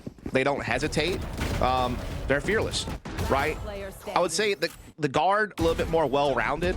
I think you might say that their like defaults in mid-rounding are a little sharper, whereas sometimes M80 relies a little bit of intuition on Qualanoob. But it's only like a slight tick in their favor is what I'm getting at. It's not very different. But the other thing that I'll say about these two teams that have kept them up is their discipline within number situations where they don't overextend. They don't give you freebies. Like they are content in a 3-on-1 to sit back and just play it together smart. Xander, however, maybe breaking the script just a little bit. He wants to stay and fight on this side. He hasn't been completely pressured off. And look at this. I mean, the mind games that this will bring now that a judge is into the action. Blast pack not only to keep himself from dying, but also into safety. And the aggression early in this round, it's just been eaten by M80. Xander never left. He's still here to fight with 3 players around the corner. He's going to plant his feet and try and get himself out of this one. Net will eventually dig him out as the late snake bite comes through. Again, a tough start for the guard. They managed to get it back in the spike planet. Indeed, they're going to get some good post-play positioning as well. They have, Alarm Bot covering their flank. They're able to get Jonah P into mound position, but hold the phone. Nismo through Waterfall with Qualanoob. It's already found a couple of frags, so these post-play positions have already been withered away as the numbers dwindle. 1 enemy remaining. Down to 1. Where the clutch is at, they are not here. Not in round 4 at the very least. Jonah P falls in 1v3. I know the round for M80. Has there been a clutch on the day yet? Like a Valorant branded, 1v2, 1v3. There's been a couple of 1v1 situations. I'm not sure. Yeah, there's been a lot. A lot of it has just come down to like mid to late round 3-on-3s that start from very chaotic moments and then kind of just like slowly kind of become a little bit more confined as you hit the finish line. There's been a lot of rounds like that. So technically speaking, I'd guess no, probably not. As far as like Valorant defined clutch rounds, I'd probably say 1 at most. Man, this is a crazy start to the game. M80 up 4-0. I mean, here's the thing. Both these teams, you could argue, are very strong Lotus teams. The guard's a lot easier to argue because they come in with an 8-1 record, having won their last 8 games in a row. They've beaten FaZe multiple times. They beat G2. They beat Oxygen. They're rarely even letting their opponents hit double digits when they play Lotus. Like their last 3 games in a row, for instance, they never allowed their opponent more than 7 rounds. Oxygen, they only gave 3. FaZe, they only gave 6. They're near 6% win rate on both sides of the map, so they have no really weak point. Obviously, their attacking side is very impressive, but the fact that their defense win rate is so high on a 3-site map is what really sets them apart, in my opinion. So we know that, right? The guard, very good, okay? But M80, they have a 3-1 record. So, like, while their sample size is smaller and their resume isn't as elaborate, I guess you could say, right? Like, it's a little shorter to read through. When they have played this map, they have been so damn good. Oof. I mean, it's and it's stuff like that. It's stuff that the desk talked about, right? Koala on this Omen, there's a lot of stuff that he doesn't need to be Jet to keep doing. Like finding these early first bloods, taking space with a Shrouded Step is something that you would do, you know, with the dash or with the blast pack. So the role just fits him so well. So M80 It's a playmaking controller, and he's a playmaker. 100%. So that's all you need to know. Yeah, he is that and then some. Oh, and speaking of playmaking, how about information gathering? Beautiful Nightfall there, gets just about everybody, if not all 4. And well, now the bodies start to drop. Couple of kills taken right back with the knives, eventually silenced. The net with 19 HP. Put in a tough spot once more. A handful of 1v3 attempts given over to the guard. They've all fallen flat. And to go back to, obviously, the strength of M80 on this one, a smaller sample size, but they did beat like the team that they played, right? They beat Moist, they beat Oxygen. Those 2 teams, when you look at, especially top recently, 4 teams, right? June Oxygen, June Moist Moguls. Like, those are big wins over very strong teams. Whereas on the other side, you know, in recent times, G2 Esports, a win over Mad Lions, like, right? The split 2 wins that the guard got on this map are, not to call them fluff, but are teams that, you know, weren't here in the playoffs at the very least. Another thing to point out is that when M80 wins this map, it's off of having massive attacking sides. Again, over 70% win rate. Their defensive win rate, only 44%. Like, when they were beating Moist Logos, for instance, they were only getting like 4 rounds in the first half defensively. The same thing happened when they lost to Oxygen in Split 2. They only got 4 rounds defensively in the first half. They're already on 5 rounds defensively. Yeah. How many rounds have we played already? Oh, it's 5. Yeah. I mean, they're off to their best defensive start ever. Something taken back, though, here. Off in the hands of John. Cutie finds a kill on the A site. Make it a second one. The spam from Xander. I mean, this is a gun that has been unlocked here on this map. The Odin going crazy into Baby Door, but Jonah P has had enough of it. We've been hyping up M80 and how strong they look here. Jonah P is here to remind us just how good he is. He dodged the first Prowler, not the second. Last player standing. Oh, EU. Spike down B. Chef's kiss. 30 seconds left.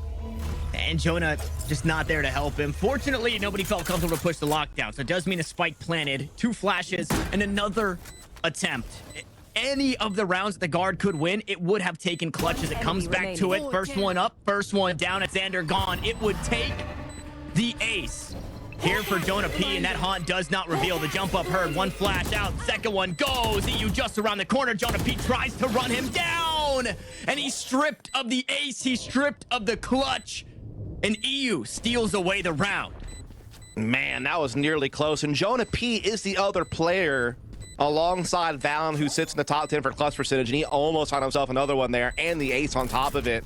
He played that so smart. He used his flashes so well. He did have EU blinded. I thought he had him dead to rights, to be honest, but EU was able to tuck into the corner, kind of play out being blind, keep his composure, and come back and reface the fight, and ultimately come out on top. And I tell you what, man, this match has a much different tone to it than what we saw on Fracture. It's not the back and forth and fair. It's not the pinstripe timeline. It is all green, all M80, and all of them off of retakes and clutches. Stealing sight. Daunting for the guard, but a full loss bonus means they are ready to go again. Full buy. Tex will dash his way on through. Flash on the backside. Tex collects the kill. Assist to Jonah P. With 8 health, he wants to keep fighting on his front foot. Might as well. When you're on low HP like this, but you have good positioning, you want to try to make the most of it. Kind of keep trying to make plays. He's going to just hold position, though, at B as the spike is planted on the C side. Maybe looking to try to be a little bit of a late backstab, a late lurk, but Koala Noob says, nah, I won't be having any of that. They're going to equal it back up to 4 apiece as they make this retake and try to keep their flawless defense in play. Double through waterfall, double through back halls, no C mound flank. One cascade to play with. It looks like Valen cues this one up, sends it out onto that site, seizes out, util behind it. And Xander gets another spam kill. Valen falls. They're running out of time. M80 have to make moves right now. Dancing inside the smoke. And Jonah P might have done enough to hang on. A tap on the spike, but a snake bite down. Xander gonna go up top on the box. Everybody getting cut down. And it'll come down to time. But they do it again for 7 in a row. Damn, they are killing. Hey, you guys pretty good, huh? The guard. Hey, he's all right. Go ahead. Hey, talk your talk. I'm gonna talk my talk, bro. Often one of the most underrated initiators in North America for a long time, because like I think people like Crashies and Derek and Trent, like they were kind of taking the spotlight last year, but EU was always in that mix to me. He was always so strong. I think Bot kind of said on the desk that he thought that he was perhaps the best Fade in North America. I'll go ahead and just stand by that and say that he was. I've always felt that way. The dude is just nuts, man. He doesn't like sit in the top 10 or anything like that for like every metric, but he's just so solid, and he is number 4 in KD ratio in the league. So he does have that going for him, and just the eye test passes. Well, another rough start for the guard. Reckoning to open up this A site. I mean, they're just getting spammed. The reserve ammo changes could not come soon enough. You see, already down to 30 bullets left to play out the rest of the round, but I mean, there's only 2 more players to worry about, and Nismo is here to use the final 30 in his Phantom. Fortunately, not needed. Koala will grab it. And now, these are not rounds where the guard are teeter-tottering their economy. They are not buying and saving and buying and saving. They are buying every single round. Oh, no way. And this one is flawless for M80. It just seems now that they're in flow state, right? They're in the zone. Yeah, they plan it every round. That's how they've been able to do it. Like that's given them the extra credits to keep the buys rolling. But M80 are just always finding a way to make the retake happen. In that round, I don't know if we'll get to see it, but it's just the layering of utility. Like the way that they layered the Boombot and the Prowlers to like just get space and push players back into the site and keep them boxed in so they could just like spring on top of them with paint shells and just, you know, their firepower over the top from Heaven's side. It just made it to where the guard in that particular moment could never really get that additional space that you want in a post plant to feel comfortable. But the utility, like I said, kept them trapped on the site, inside hut, inside main, never really able to, you know, get over towards B-Link or try to play a post plant from like somewhere on rubble where you're off site and you have another angle of attack to stop the retake. It just, M80 never allowed that to happen. They own the map control. I will say this too, and I mean, it's not to take away from them by any means, but boy, are they just hitting some ridiculous shots through smokes like at the beginning of rounds so often. Like they've gotten so many first bloods that way. And if you're the guard, it's like, what do we do against that? Like what, like we're not, I wouldn't even say they're making like any glaring errors. They're just losing bodies early to spam. And I mean, they're still crafty enough to work themselves in the spike plants afterwards. And it's just, you know, they're a little bit behind in resources and numbers when it comes down to the retakes and the capitalizing. I'm standing up. And they've also been, like you mentioned, right, with the plant money they've been buying, but it's been light shields and rifles, so it doesn't make it any easier to survive that spam. Sure. And this time, there's still spam from Xander, but there's something else behind it, right? They try and flash him off the angle. They want to make sure that, hey, if we're pushing behind this cascade, somebody will be forced off, and we won't get spammed down. They also choose to go I guess the less spammable of angles. They look to hit this B side as Trent gets a little spicy outside A main, spots a player there, and will back away and relay that information. Yeah, again, not a lot to work with this round. It's the guard, a little bit of a one-way smoke here on the corner. They're trying to kind of wait out, but now it will get replenished, and Nismo's looking to play off of it here on top the rubble side. Valen going to try to use a cascade perhaps to get them a little bit of space. But no, the one-way comes through for Nismo. Doubles up, satchels the doorway, and well, a ninth one might be written off here soon for M80. Again, what a difference. It's just like night and day from Fracture. Yeah, night and day. And something that I wanted to mention. I'm gonna see if Net can get us something here. Okay, absolutely nothing. Something I wanted to mention is, even in the interviews on Twitter, Nismo at the very least has been very vocal about M80 are a team that take losses in stride, and they make sure they don't make those same mistakes. Now, obviously, losing Fracture and moving forward into Lotus isn't as easy as running the series back. But they're a team that, when they lose, they recognize the mistakes they made. And now that we swap over to Lotus, they're making sure that there are absolutely no mistakes. And as I said that whole thing, this round might become a mistake. The spam can't quite land for Valen. Don't appeal with the Sheriff and have to try and hang on, but all three present themselves, and it's just too much to swallow. I have never seen the guard manhandle like this on Lotus. I've just never seen it. All year long, they have been so strong on this map. You know, 8-1 record, 8 games in a row, gone their way. Damn, they have to win 3 rounds. The only time that they lost was the first time they played the map with a much different composition before Harbor became a part of the meta. And they only got 3 attacking rounds against TSM. That was all the way back in Split 1 in Week 3. Since then, they've pretty much been able to get like that, on average, 7 attacking rounds. You know, so to see them limited to 0 with only 3 rounds left to play, I mean, that is just something I have not witnessed. I mean, M80 have completely flipped the script on what would be considered a guard map. What? Is that something? In recent times, the guard, oh, this is going to be huge. No way, not even the target he was hoping for. Net completely lost in the sauce there as he gets run up on. Koala takes him down, but 2 kills the way of the guard. Meanwhile, Valen plays the map, plays his liberties, the space he's been given, and finally the guard put up some semblance of a defense on the attacking side, and they take a round. Yeah, it probably has felt like you're playing defense on the attacking side for the guard, because M80 have just been in your face. You know, again, they are a team that does not let you build a foundation to launch from. They try to unsettle you with aggression, with forward pushes, with, you know, off angles and forward positions. And again, there's been a lot of spam through smoke that's caught the guard here and there. They have been, you know, fell victim to the aggression in time or two, but that time around, finally, for the first time, they were able to dig their line in the sand and hold their ground and put a round on the board. But you wonder if it's come a little too late for this map, at least.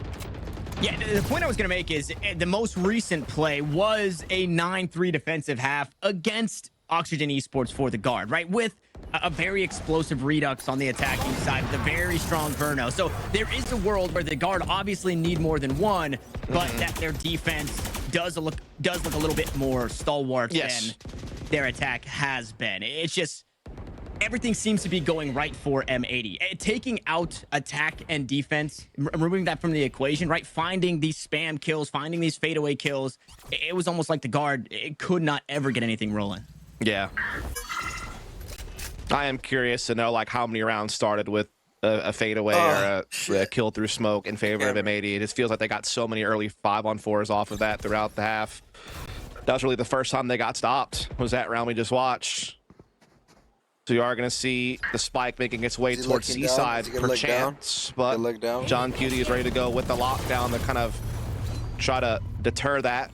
Door now open. Looks like B is now the target. Cascade comes through, but Koala steps forward. How did he miss? He flashed, huge flash there, but M80, they fight it all back. As soon as the guard get on site, they're erased. And it's double digits here in the first half for M80. Oh, man.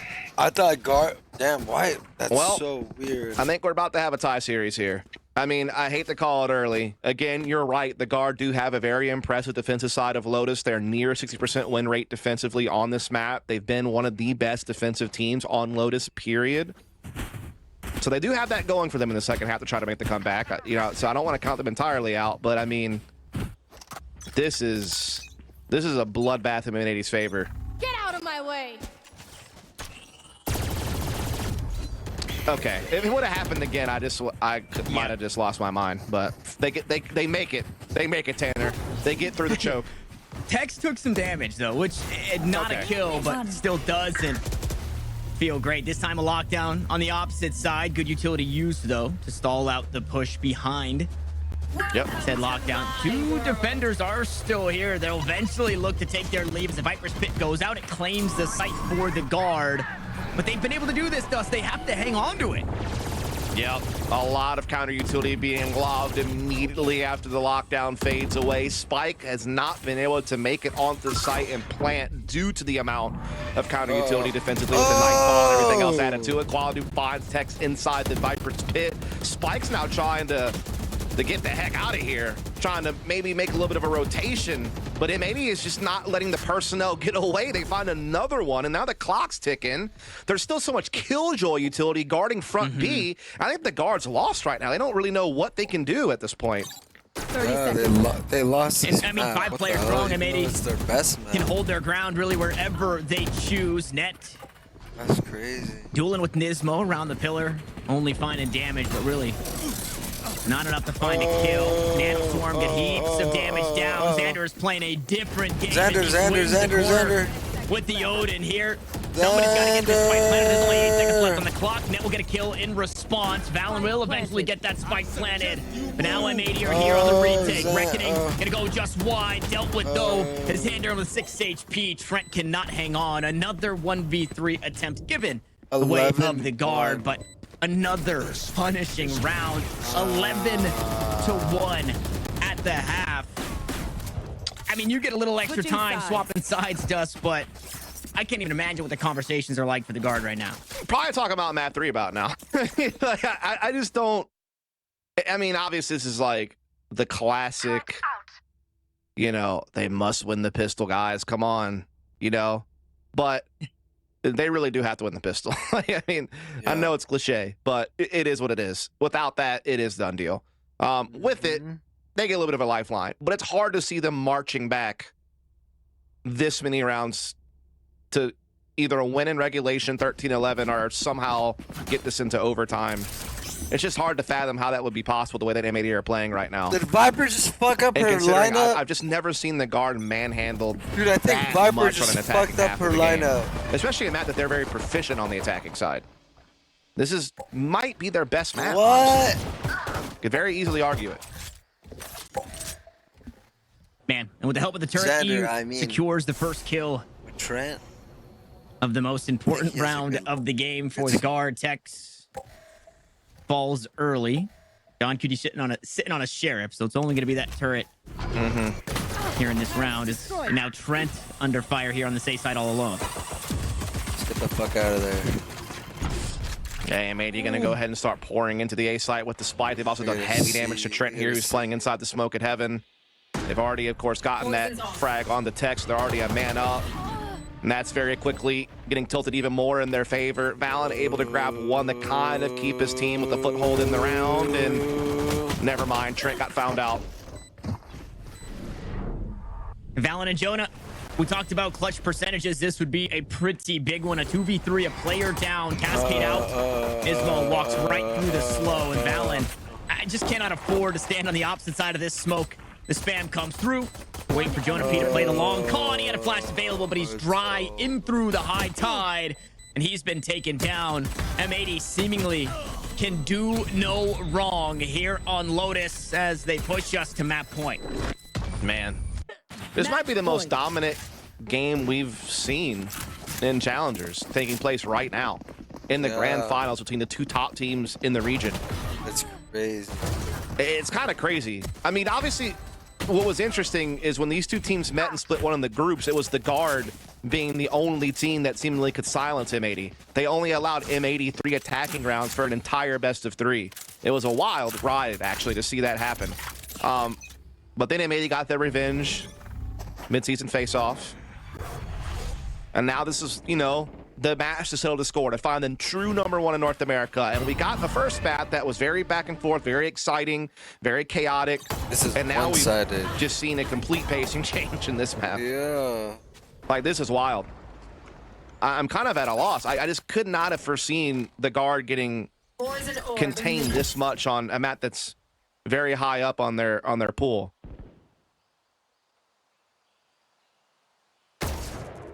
I'm excited to hear Roy's thoughts on it as a player who, I don't want to say he's been in this position, but you know, can give us the player perspective of what something like this might just feel like. The guard not out just yet, but it would it would be a miracle run. Their steed would have to be a unicorn or something of this sort. There's just no way for them to ride back into battle. Two sheriffs and a stinger separate M80 from a 13-1 victory. They've got themselves a solid spike plant. Now 4 remain as they plant their feet and look to defend. Turret down. Yeah, it's going to be a tough one here. Yeah. Not much firepower to work with. The guard trying to make their way out the back halls. Tex provides a little bit of an opening there with the sheriff. Follows up with another, but John Cutie stands firm with the Guardian, leaving it just to Jonah P. down to 2 health. And not a lot of time. John playing it so smart and winds up with a fort to finish things off with the classic. And man, oh man, did M80 not shake off the cobwebs of Fracture very rapidly and have put a bold statement in this best of 5 with a trouncing of the guard on their opening map pick of the best of 5. One of their best maps they've had all year when it comes to just record and resume, and they just manhandled them on it. Man, I'm talking the most dominant game we may have seen all year in Challengers. And I was thinking, you know, a win for the guards early. I'm strapped in for 5. Sure, yeah, I love that. But then we go to Lotus, and then we just saw their Haven yesterday, and Haven was a close map between the two. I was thinking there was a world where, you know, a win in map 1 for the guard could quite possibly mean a 3-0. But dude, fortunately, we've been robbed of it. I would be shocked. Okay, I want to make a guess here. I swear I'm not looking at any stats. I'm going to guess that the guard's first bloods number has got to be on that map somewhere between like 0 and 4 at most. And then I'm going to go with like, what, 15-ish? First bloods probably for M80. I mean, well, good Lord. There was only 14 rounds, so at that point it's like 12 to, let's say 13 to 1, 12 to 2, or 13-1, something like that. I mean, good Lord. Good Lord, man. Fortunately, we will get to see that, but much like M80 shake off the cobwebs from map 1, the guard are going to have to do the same. We're all tied up in the series as we jump away for sure. Break the analyst will break down Lotus on the other side.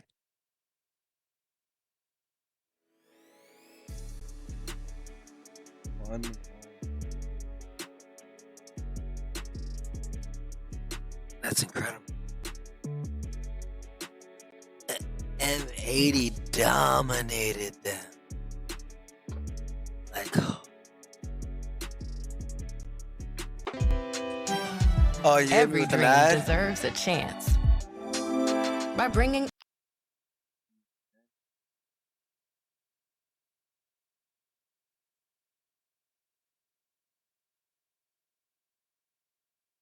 LCS.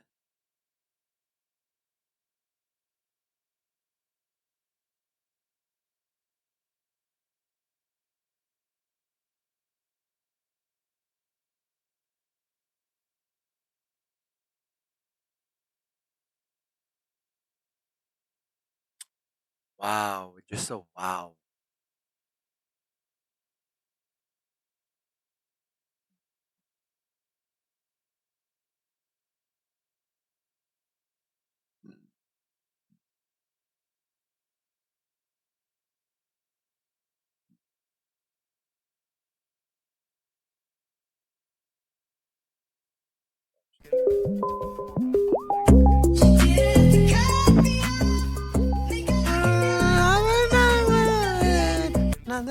Yo, Pog, you did it. Pog, I enjoyed the other one better. Yo, Felix in back from a 1-week timeout. Chat don't game complain 07. Why does Poke look like that? Chat, for Poke, it matches so well though. XQCL much love less than 3.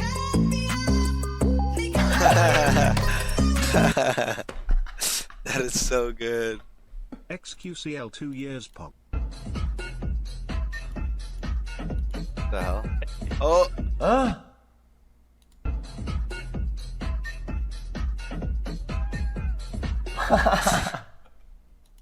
Leave me alone! XQCL. What the fuck? What? Chat, in Quebec, for us, You're looking pretty zesty today. It's the long pants that are the long pants and the boots. Chat, you remember chat people that live in Canada? The fucking boots. The fucking boots, dude. Holy shit, dude. Okay, when you hike the ball. Love the streams, X. Keep your head up. Blue 42. Blue 42. You gotta hold it, keep it held down, and then. Oh shit.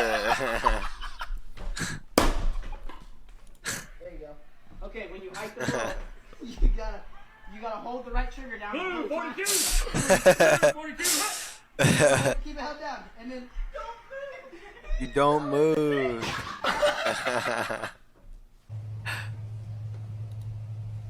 The hell?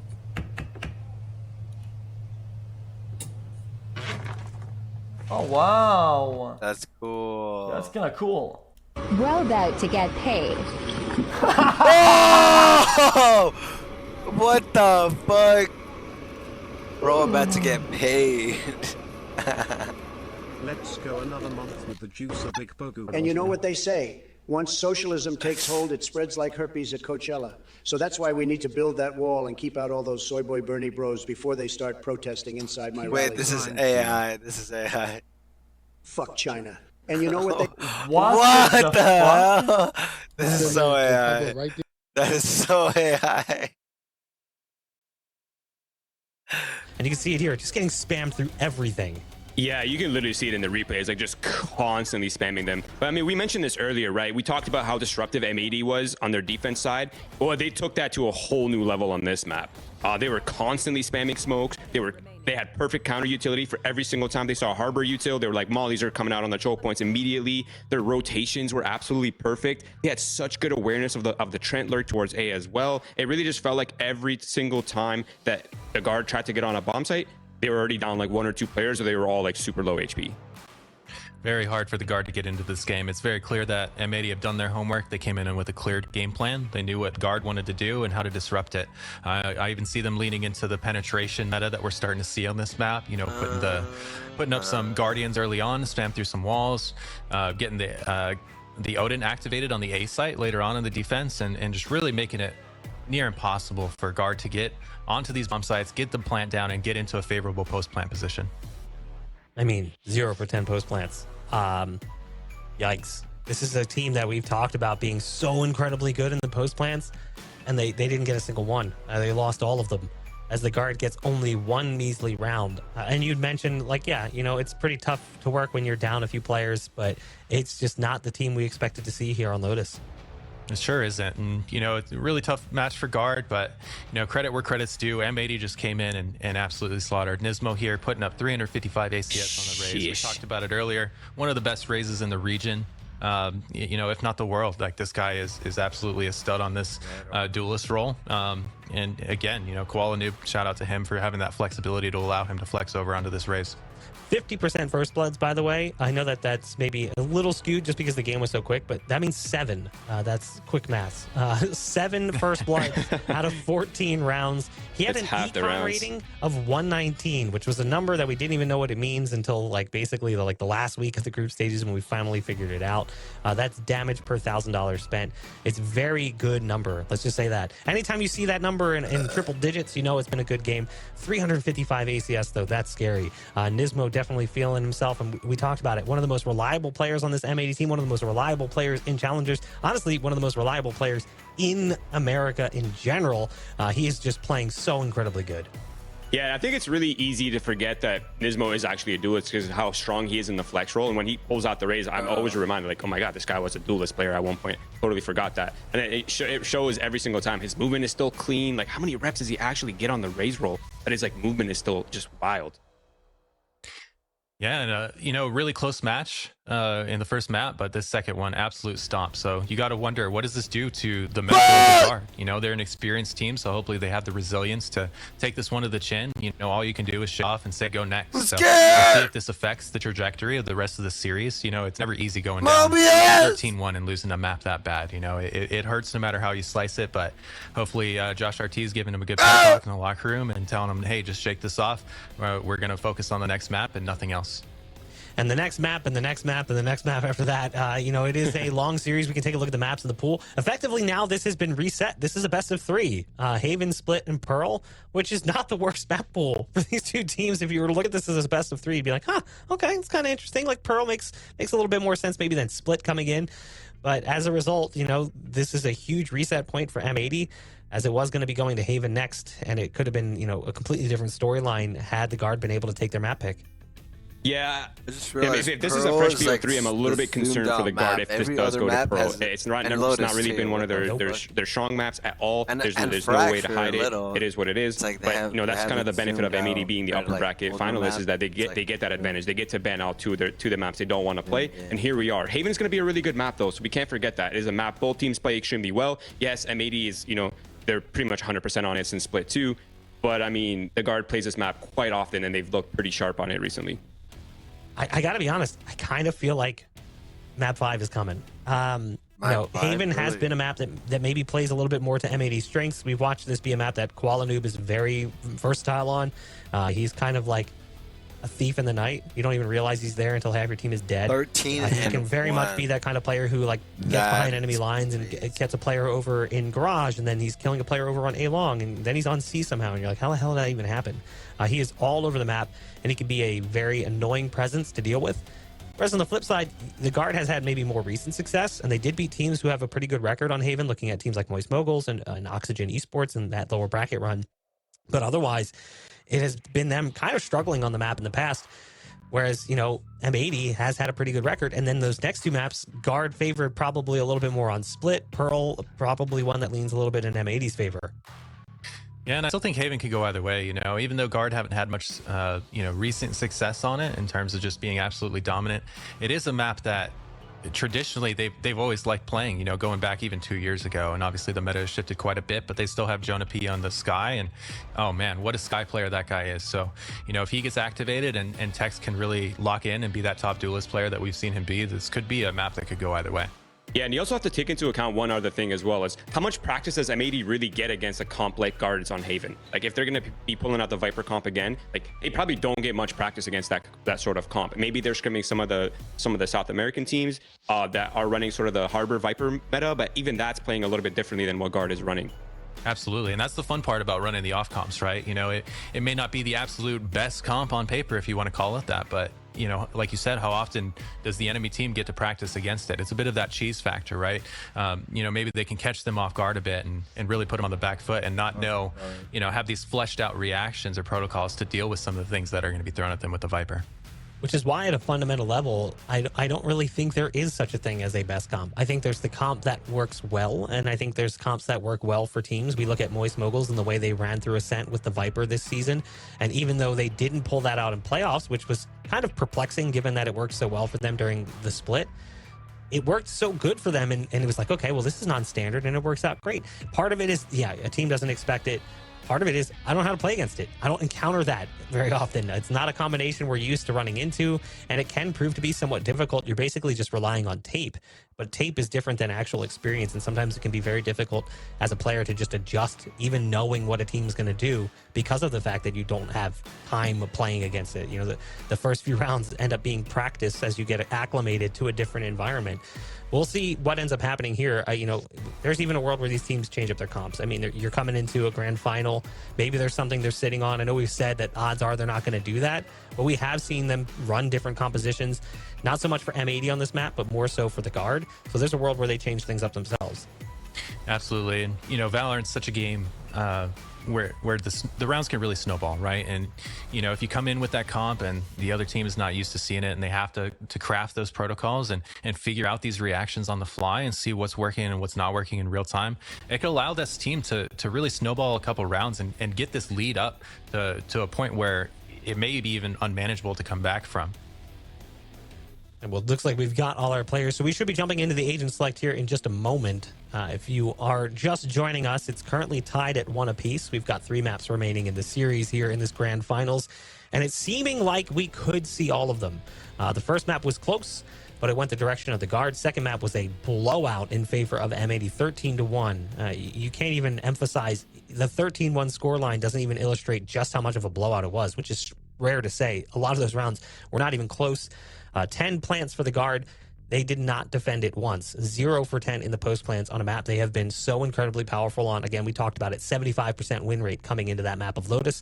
So now we move over to Haven. Comfortable territory for M80, currently 4-0 since the second split. And we'll see if these teams do decide to change things up at all. But like we mentioned, pretty much not likely to it's not happen. looking like it. So we do end up with the same comps we expect. Yeah, it looks like Guard are going to break out the Viper again. So, and interesting to consider is, not just what you're gaining from the Viper, but also what you're losing in order to put that in. And in this case, it's the Breach, right? And so, hopefully M80 have a game plan to work around that. I would expect to see a lot more A hits than usual, just because of how much stronger that post-plan positioning is going to be without the enemy team having to breach. This is the comp that handed Moist Moguls their first loss on Haven. It's a comp that also bested an Oxygen esports team that I believe was 9-2 coming into the series as well. They were able to take down 2 of the very competent teams on Haven throughout this lower bracket run. So it's certainly one that works well. We'll see if it'll be able to best M80. We know we've got Dust standing by. I guess we'll have to see if Tanner's going to be there too. Take it away. They're just not letting you have a moment of relief. Dude. Nope. You know what? Out here. I'll give it to him. I have to have a map of, smooth sailing. And the last one didn't count because it was as quick as it was. So this is my map as much as it is the players here to prove myself that I'm not disconnecting. I'm not muting, which I did on purpose. I won't put the cat ears on, and I won't duck out of frame. Dust, the desk set it up, right? Now a best of 3. We head out towards Haven. Let's go! It looks great for M80. But I'm every still time we've seen awake! this comp, right? Weird bringing the Viper in. I still going got to be on the energy! sky. They've been progressively getting better. I know you don't like this. Yeah! But they played against Moist, and it was, I believe, a 13-10. And then a 13-11. And then a win.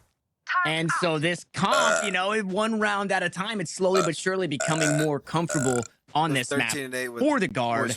But they do come into this one thinking, kind of sitting on a goose egg of a 13-1 loss. Yeah, it's a tough one. I mean, the M80 has just been so damn good on Haven. 9-1, 90% win rate. 66% win rate on the attack. Very strong defensive side as well. They're getting almost always at least 6 rounds defensively when need be. They've used the same exact comp every single time, and they're so proficient. And they have beaten the guard here before as well during the midseason face-off head-to-head. So, I mean, they certainly come in, especially after what we just witnessed on the previous map, a favorite for this one. Wow. Tex said, what do you mean? What are you talking about? Yeah, very, excuse me? Very heads up expecting you to be in that position. So Tex takes an early kill. Flank now being noted. Nismo grabs one back. However, they shift their eyes out towards the C site, but the blood shed does not stop as Valen and Net both chipped away at low HP. Spike still in hand. They don't have to commit to C. We'll see if they do. They want to try and commit to the fight here. 5 rounds left in the frenzy. It's enough to find another frag. And with that, Net finds himself a 1v1. Walanoob unexpecting of this angle here. He does.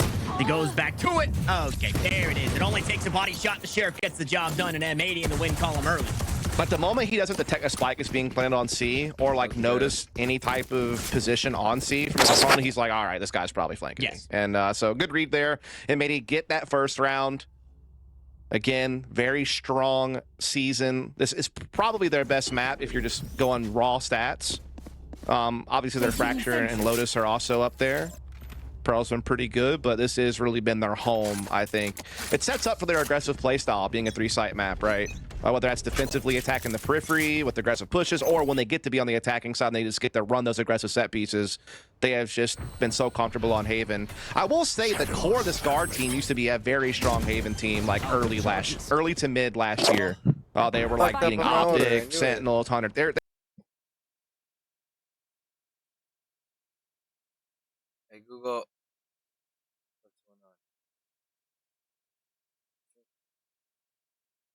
You can also put Moist Moguls in the conversation of being able to sneak away rounds like this. But much like the clutches on the day, we've kind of been robbed of any sort of thrifty victory, and we'll be robbed of it again. Jonah P, the only one that remains. That turret, I don't think, was given the information that they were hoping for, and my guy's gotta die, and he doesn't.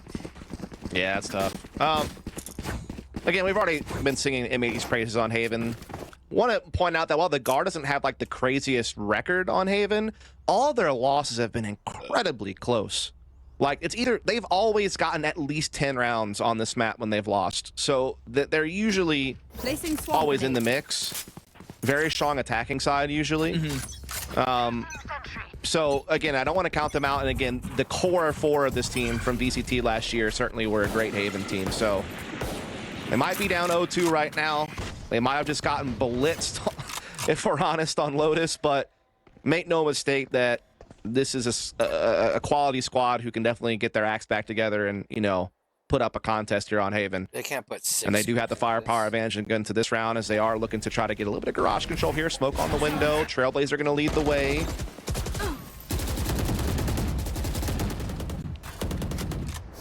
Yeah, this round, a big one, I think, to kind of show us that their resolve hasn't been shaken at all. Also, I think the swap from Omen now to Jet, although a 13-1 victory, something that you'd be terrified with that much map momentum coming into map 3 is that Koala is going to be in a spot to run away with the game. Obviously, we've yet to see it, but it is still something that is very possible for this M80 squad. Yeah, I mean, Koala Noob can't sing his praises enough. He's a top 5 player in every metric, including being #1 in first kills per round, #1 KD, and #2 ACS and KPR. So, I mean, the guy has been just a phenom in challengers. Definitely the best duelist of the league. Small gap. How much does that hurt him here? Recon Bolt comes out. Nobody revealed. Paranoia all 5 from A-Link, but Net finds the first 2. Tex will grab another, and it seems like their resolve is fine as Nismo left in a 1v5. 20% of the job done. Next up was Trent around the corner. Net gonna try his hand, collect 3 kills on the round, and the guard are here to play. Indeed, they will cash in on the M80 bonus, putting their first round on the board rather quickly, so nothing getting out of hand early this time around, trying to keep things close right off the rip. Just a heavy-handed A-Link retake attempt that's absolutely shut down by the guard, who had a very well-layered post-plant positioning, you know, boosted on top of site, on-site, off-site, all together, able to face that, get the job done. But now it's full buy versus full buy. Tex actually only on the Blade Storm coming into this round.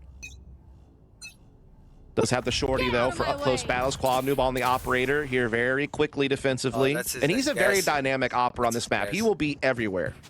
He is so hard to pinpoint. Ooh, okay, Tex makes it a little dicey. Up goes Koala, and he finds his exit. Tex will also take his leave in way of death. So the operator doesn't find a whole lot, but fortunately the rest of the defense here to help out Koala and find that first blood.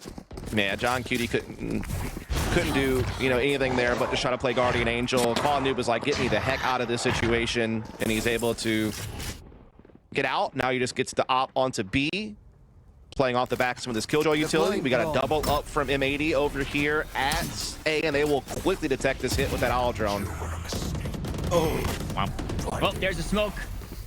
Xander will be inside. Trent tries to walk his way up towards the A side as well, and he's been met down A by EU. Fuck, he's gonna save. And after a round win, the guard bring full firepower into round 4, unfortunately. Seemingly a flawless one for M80.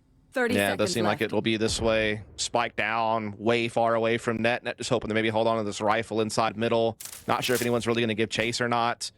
John Cutie could potentially look to take a peek outside B or something like that. He might even get caught rotating through the link. Nope. To no avail. Everyone will kind of hold their ground. This rifle will get saved by Net, but the round will go to M80 up 3-1. And like you said, they do so flawlessly. And again, that's going to be something we're going to have to keep an eye on throughout the entire half, is just how good at being aggressive M80 are defensively on this map to kind of just deny you that initial map control you want to use as a launching pad. And again, pinpointing where Quad Noob is with that operator, because he could be anywhere. He is so hard to read, you know, where he's going to take his initial peek. And then once he does, where he's going to go off to next. Like, this team is very good at moving around him as well. Like, that's the other key thing about a dynamic opera like that, is that the team has to be able to gel around it, like to have the chemistry and the communication to like quickly fill the voids that he leaves behind as he rotates the operator, and they are very good at doing that. An early shock dart finds a bit of chip damage. Fortunately, Jonah P on the sky will get that regrowth out, and top everybody off. Tex, though, armorless, Valen, a bit lesser in that field as well. I mean, immediately dealt with. Out comes the Tasmanian Tiger, but it's extinct once more. And it's just a whole bunch of noise. With that, the guard realized maybe one too many defenders here on this side of the map, and they look to go elsewhere. Indeed, they do. Pivoting into a B hit now. Kind of missed the mark on that piece of utility. There's no real counter utility in place, but there is kind of a crossfire being established on the links. Now, obviously, the Viper's toxic screen kind of blocking off one side, but they just never really find what they're looking for to confidently get that spike into play. Or maybe they're just throwing a bit of a feint. Either way, M80 hasn't bought it. They are still firmly entrenched on the A side with some good crossfire and bait and switch position potential, with quality with that operator ready to go. And they've just been given no reason. Oh, what? Huh? Very uncharacteristic. Quality misses that shot. Trent there to punish. Jonah P will do the same. This corner goes unchecked. Tex jumps up top. He's just playing looky here as Jonah P picks up 2 kills for the squad. Only 2 now remain for M80. And this is a team that likes to save. It's an operator down, a big investment. Nismo on 16 HP maybe looks to find that weapon. Sneak away with it. No, I forgot. Koala was actually playing hell, so there's no way to get that weapon back. Instead, we'll see what they opt into. Healthiest John Cutie finds his way onto the site. Good flash from the backside. Nismo still trying to play help here, but with 16 HP, how much more can he get done? 1-for-1 trade still finds numbers in favor of the guard. As Trent will put a few shots through the box. They find the body of Nismo, and we're within 1. Yeah, it really just all kind of falls off the back of Quality missing a big op shot. I mean, they had the right positioning. They had the right read. Just could not come up with that opening kill to slow down that long A attack. And once they get that entry, Tech's able to make kind of that level change up top, work out that corner position, not allow it to have too much impact. I am shocked that Koala missed that op shot. It looked like really close. Yeah. Like you said, very uncharacteristic miss. Seemed like he should have had a freebie there. Well, here we go. Aggressive look out the gate.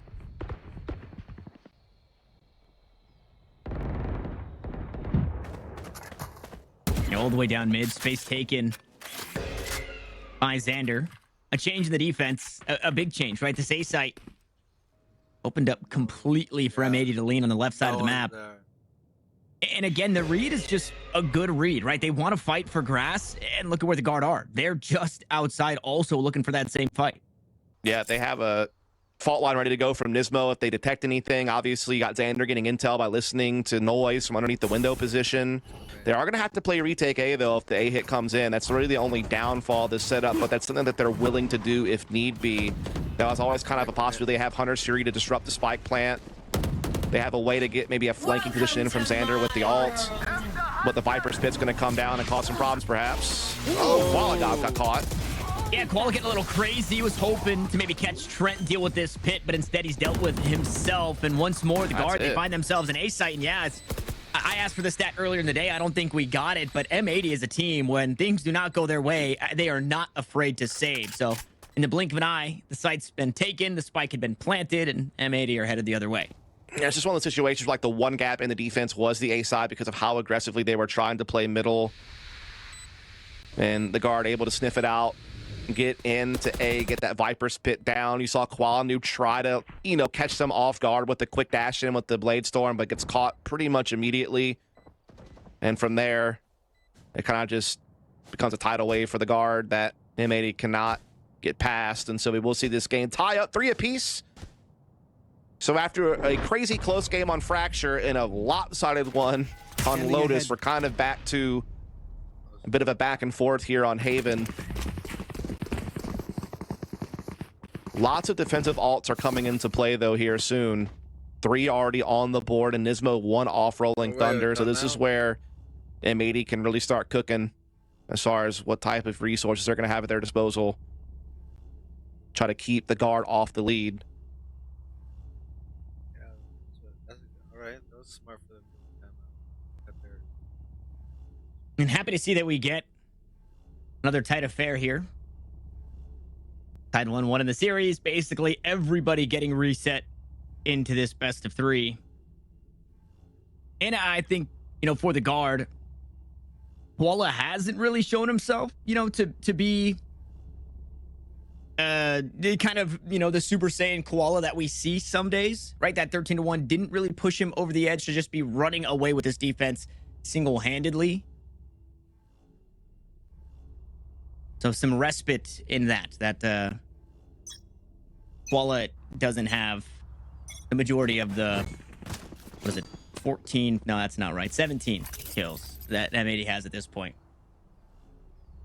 Yeah, it's still early days, though. He's only really had, like, one crack at the op.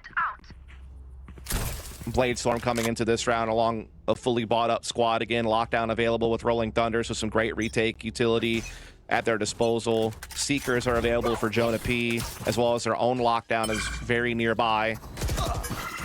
Oh, and Trent catching EU as they were going for the orb. That's a great pickup, a great read from the guard. The sneak a frag in there early like that. Now the Seekers are out. No surprises as they bring this spike into the B side. In and out before Koala could even have a rebuttal there. 4 ultimates up, available, lockdown. One of which that has been used. Net just around the corner from his. The B side has been cleared. That is not where the attack is at all. They've postured up so far away from the play. Trent all the way inside spawn. We'll see if he's got something queued up for this one. Rolling Thunder, this is what they wanted to dodge. They wanted to back away from this, and now they can fight their way forward. Unaffected is 1 as Tex works his way back in. 2 for 1, make it 3 for the jet here of the guard, and it's another round that'll seemingly swing their way off the back end of a couple of kills, and John Cutie will not try his hand at the 1v4. Yeah, I'm a little surprised that they bit down that hard on the Rolling Thunder lockdown combo and a retake B, because yeah, it gets players off site, but most people are playing post plant from middle anyway, so like the lockdown's not getting you crazy value, I feel like, and then the Rolling Thunder, it only pushes so far down middle. And I feel like Tex is able to avoid the brunt of it and just be able to kind of sideswipe them from the garage side. So, yeah, I would have liked to have seen them maybe hold on to it into this round, per se. Especially when they lost that early skirmish so quickly on the A side of the map. I don't know. Like, they're just kind of different philosophies. Like, if you used to also try to gain you back the edge when you've lost a man, or whether or not you want to kind of save it to the, better conditions, so to speak. But either way, the guard come out on top. Now they're around ahead. Koala back onto the operator, though. Oh, found out. Man.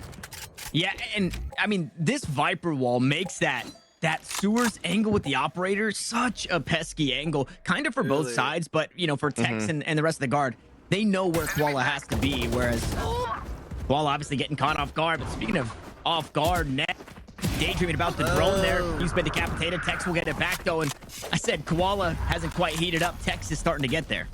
Yeah, again, Tex, we talked about him already, being one of the top duelists and challengers, top 5 in almost every stat. Guard making a pivot here into garage to an empty C site. They'll smoke off the back halls, use a guiding light to ensure that the C site itself is clear. The only thing they don't really know is if there's anyone long or not. That was good. But no problem. We'll get the spike plant. Valen gets the kill on the John Cutie, and that should be it. Op will get saved by Nismo. Yeah. I think that's really been the big thing. Like, Koala has not been able to find that opening impact with the op yet, which he's usually able to do defensively so often. I feel like he's been kind of limited on his impact. One time it was just him missing a shot. That round, again, a tricky angle, and Tex picking up a huge frag.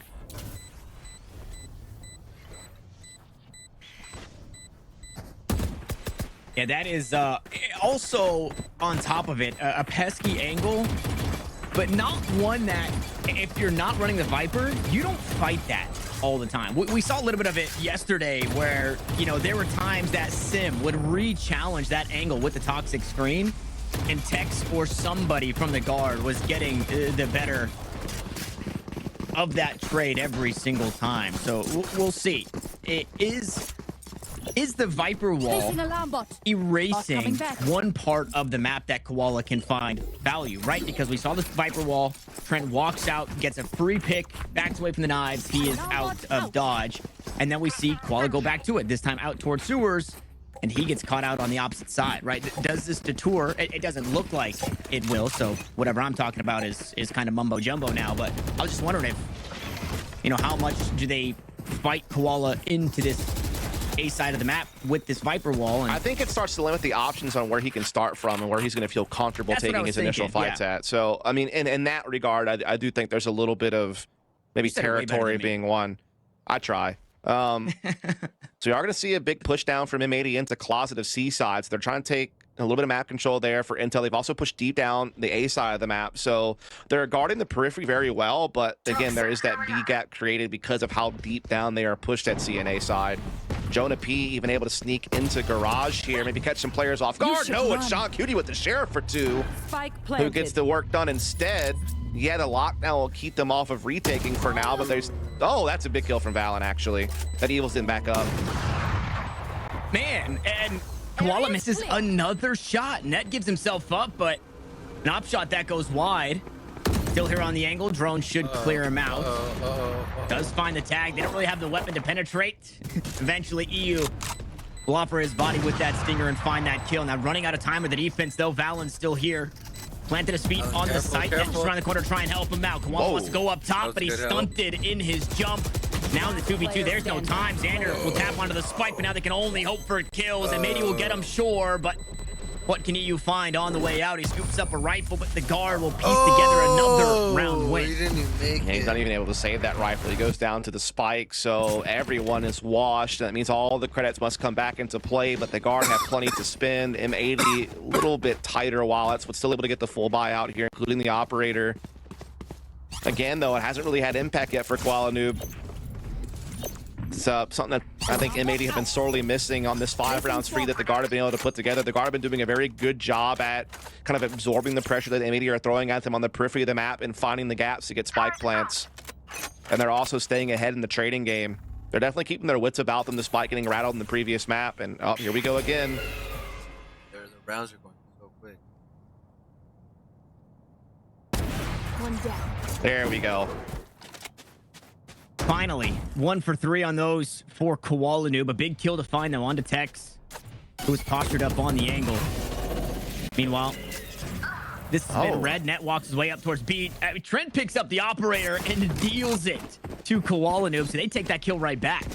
Yeah, indeed they do. They're going to get the spike back over at grass as well, but John Cutie and M80 just in general really aggressing the middle of the map through garage and through a flank from A. Jonah P getting caught in the midst of all of it, gets paranoia, but his teammates come through for some frags to kind of keep them afloat. It's a 2-on-2 situation. Spike making its way over towards garage position. There's still so much time left for the guard to play with as well. They can easily kind of poke and eventually fall back even to A or something like that, but it seems like they want to try to go for the C play. And they maybe have guessed correctly as far as how they position themselves. Oh, you're left. Remaining. The timing, though. Spike down. Beautiful read. Yeah, good read there from M80. Like you said, a lot of time on the clock, so Jonah P. No. Just gonna cut noise. Try and set some of that paranoia in that he could be working his way across the map to a different site. Unbeknownst to Jonah, both players, both defenders are here on this C site. It seems like he'll have to settle for B. 10 seconds left. Yeah, he's still not sure about that second player is. That's the problem. He will get the plant, but no, never mind. Hunter's Fury. That's going to maybe end it for him. He's going to get revealed and fragged. EU with a hat trick. A beautiful read on that window push. Getting those 2 players spotted and taking one of them down was such a critical play to kind of get in the round and finally end this drought that they've been on defensively. We've seen them create a lot of opportunities for themselves with some of their aggression, but they have not been able to cash in on it. This time around they do, though it was still a pretty back and forth affair. And again, we're starting to get back to that point in the series where these rounds are getting very scrappy. We're getting into a lot of, you know, pinstripe kill feeds into like, you know, 2v2, 3v3 late round situations. And that's where it's really up for grabs. Tex taking a page out of the Koala book, misses the first shot, will land the second, so he rights his wrong. But much like the last round, it is just back and forth, 1 for 1, and until the numbers dwindle down to basically 0 for both sides. Yeah, but when you're thinking of a 3-site map, 1-for-1 trades are not what you want defensively. It causes actually like a really big problem where you're stretched thin and now you're forced to make plays across the map to make up for it, which is what the C push is going to be. And it's another 1-for-1. So again, it's the attacking side that are going to kind of stay ahead in that regard. But Xander maybe changes things. As soon as I say that, Val's quick to retaliate, and we're back to another late round 2-on-2, man. Where have we seen this before? Oh, every round. Yeah, just about. And we've still been kind of robbed of the clutch, right? The actual eBay clutch. It's escaped us 2.5 maps in now as Trent wasn't ready for that angle. Valen ults for information will return from whence he came. And can now play that one-way smoke. Has a shrouded step to play with, so if he gives up his position, he can look to reposition. No, doesn't even matter. Koala Noob just checks him down long with the operator, finds the kill, and M80 brings us within 1. Yeah, again, another round where it was even trading through the bulk of the round, which favors the defensive, or excuse me, the attacking side. But the big difference there was John Cutie finding Trent inside garage. That's what tilted the balance in M80's favor. This aggression kind of gets countered by the trades, and so the guard are sitting in a pretty good spot, but it's that frag right there from John Q that changes everything. Gives them the 2-on-1. Retake on to C. They quickly deal with Valen. And now we're looking at a potential tie game as we transition sides, but the guard still have a pretty good amount to work with here, including a Viper's Pit for post plant to take a small lead perhaps if we switch sides. Oh, Koala read that like a book. What? Man, yeah, that's, I mean, Jet players just know, man. And it's unfortunate for Tech that it's the A angle that Koala tries again with the operator. Koala's going for more too. And he's gonna get it. Now starting to come online when it matters most. Blades are out. Those of his own, and the guard early here in the last round of the half have been whittled down to just 3. Yeah, important to note that like the 5th to 6th round mark is kind of the mark that M80 usually hit on this map, and then they're good for typically like that 7 or more rounds on the attacking side. So despite having a bit of a drought, they've now put themselves back on pace to what they're used to seeing defensively. In a round where you can just full send everything, right? Aftershock comes through to clear things out. Rolling Thunder just behind it. Koala Noob gonna look to make plays off the back end. He'll find the first. Net gets one back. The last one standing, though, is Jonah P. And again, the clutches will escape this one just out of reach of 1v4. But M80 claw their way back into an even half. Yeah, that's really well done. Again, I think 6 is kind of the mark you're probably looking for through M80 because you're very confident in your attacking side, usually being able to find that 7 or so line to close the game out on. I mean, you look at their last couple of games, they have been able to just have 7-round attacking side after taking 6 on the defense. I mean, they've won their last 5 games in a row on this map, including a win over the guard. And in all those situations, they have gotten 7 or more attacking rounds in the second half. So they're definitely on pace now after getting rattled for a little bit. But the guard, in their own right defensively, have at times put together some pretty big halves, including 8 against Moist Moguls in the lower bracket. Yeah.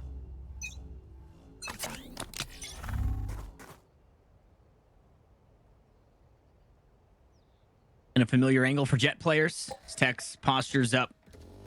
Spots nothing on the cross. I'm cold. I like. Toxic screen hitting 3 of the avenues of approach. Front side B being one of them. Oh, who dashes right past it. He's left on an island. No, his 3 players are ready for that. Yeah, really nice stuff there early. We're trying to see M80 make that quick transition to the C side. There's some Killjoy utility they're going to have to deal with. Turret gets taken down. Net just trying to play in the window, making sure that no one pushes that route to create a C split. In the meantime, M80 don't like their options. Decide to go ahead and just fall back like they want to go back into an A play, which is going to be the right target. They have Turret watching mid flank.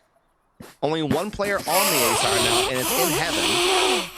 And the rotation's still a little bit of a ways off, so there could be a timing here for a way to get a spike down for M80. But it also could come down to Tex being able to find a pick before he has to leave. And, oh, there you go. Spike down A. And then that changes everything.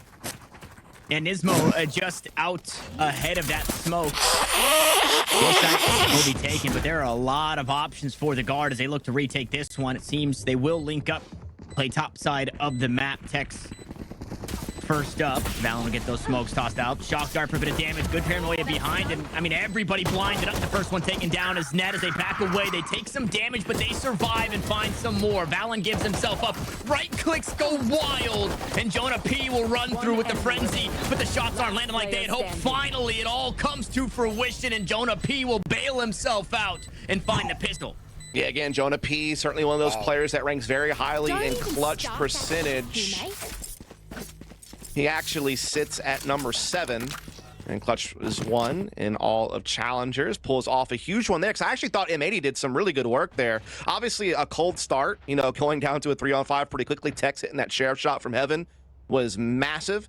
But I like that they got proactive, you know, into the B-Link area with that paranoia from from Xander, and actually pushed in and got some frags, able to fall back into sight and kind of go tit for tat, which is exactly what they needed to try to recover the round. But in the end, Jonah P able to do what he does best, clutch it out, keep the guard out in front. And we got the stinger buy up here from M80. And one of few actual forces, might be the only real force, all the way down to 0 credits here in what's supposed to be the anti-eco round. And they've got the spike planted. We've seen what they did in the face of adversity in that last round. The guard I never knew his arm. ready for a swift retake. Paranoia should hit a handful of players, but they send one right back. The Bulldog can't find too much just yet. Trent, we're able to flank. We'll back away for a moment. Koala inside the smoke, assumes position down to 15 HP. Trent wants some more. He hops out again. This guy likes to get silly in these jump peaks, and it pays off to go back and forth, but the guard are working against the clock. It's another player here in the back pocket for the attack as John Cutie. Nanoswarm won't keep Valen off. Valen looking to just get this one the whole way. John Cutie knocking a check. Valen walks on it at the right time, and they get it done. John Cutie will tie us up. Oh, that was a nail biter though, wasn't it? He started to wonder if maybe John Cutie thought that he had a better timing of the situation with that nano swarm, but it was actually avoided, and that's why the full stick was actually coming through there. But John Cutie minds his P's and Q's, realizes, hey, maybe there's a chance that he beat it. And he does go into the smoke to check, and he finds what he's looking for, taking Valen down and putting this thing back to 7 apiece. Now it's the guard on the low buy situation. M80 able to roll over the 3 Spectres and pick up 2 Vandals to go alongside of it. Xander does have his ult available as well. Could always be that little heaven teleport for a little split on the site. Is always an option, or as an info play, or for a late backstab flank on a retake. You know, dealer's choice. Dealer's choice.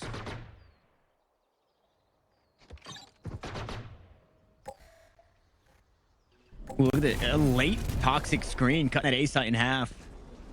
Oh, John. Man, John Cutie. John Cutie wants a lockdown. John Cutie, wants a lockdown. He only gets 2, but I mean, 2 are taken in response. Tex found 1, swings around, grabs another, dashes on, and he wants to fight aggressively. Spike planted once more, just not ready for one more defender to be this close up as Qualinoob holds down Mouse 1. A couple of toe shots into net will be enough. So good damage. Unfortunately, guard could not flip this round on its head, much like M80 did in the last. So it will be an M80 lead with 3 still standing, including the 2 rifles. So keeping the most expensive weapons in play, definitely huge to roll that on over into what, well, you can't really call it a bonus anymore because they're like the Stinger force buy up went in round 2 of the half, so it's like kind of a weird situation as far as economies go early in this half, but they are going to eventually wind up with 3 rifles. Spectre on Nismo. It's a full buy from the guard, though. They're very near some critical ults as well, though same could be said for John Cutie, just one off the lockdown. If you can grab orb that could use, take a sight, keep them out in front.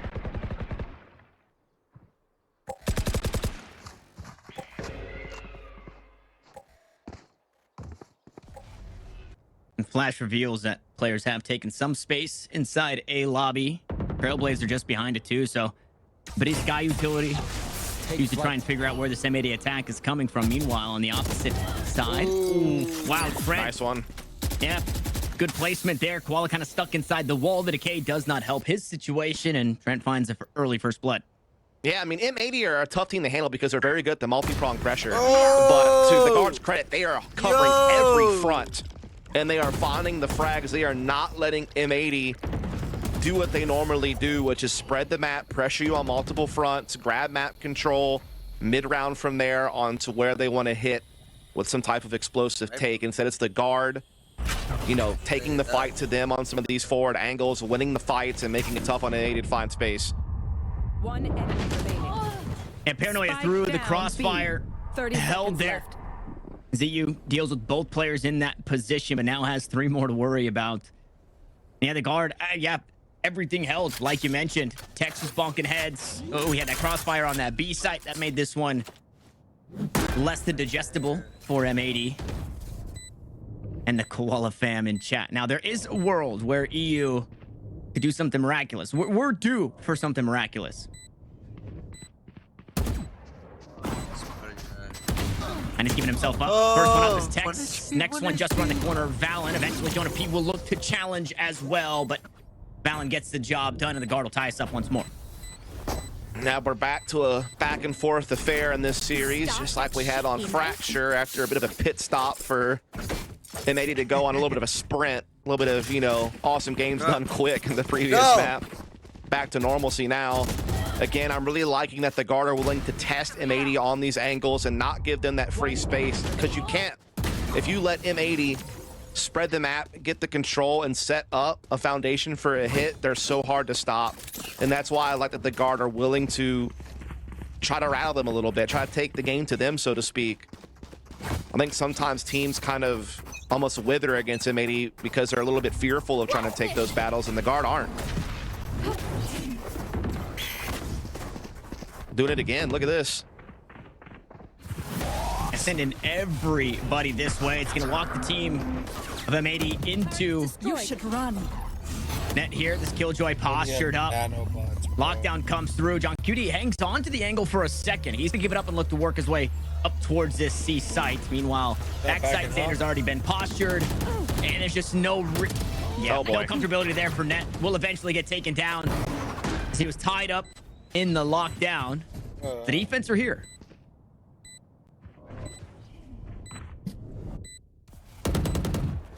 Smokes are out. Spam from Koala doesn't find a whole lot. Xander's sitting on a paranoia. Flashback side there goes the paranoia. The near sight. Enough for Trent to find one, but Koala's starting to take hold of the round. Valen gets one back to the squad. Koala eventually silenced, but two still remain in the health. It's 68 between two players. A shock dart would be more than enough in this situation. As a snake fight trying to force him off. Hunter Shuri going to be invested into this one as well, just to try and secure the round. And you don't have the health to take it. You hear that spike ticking. Nismo will find the kill. Valen gonna hop on, try to stick it once more, as we saw in a round prior. But doesn't work the way the guard could have hoped. That made he grab a lead. Indeed, they do. They also now have Rolling Thunder in play for their next take, and they're up against the guard team that do not have that many credits to spend.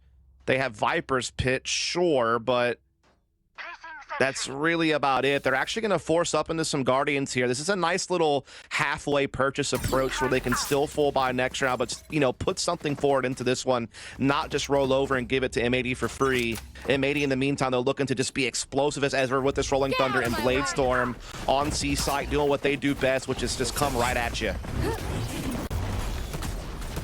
And knives in hand, tip of the spear. Koala Noob doesn't find a whole lot. They go poking through the C site. No flesh found, so a site taken, a spike planted.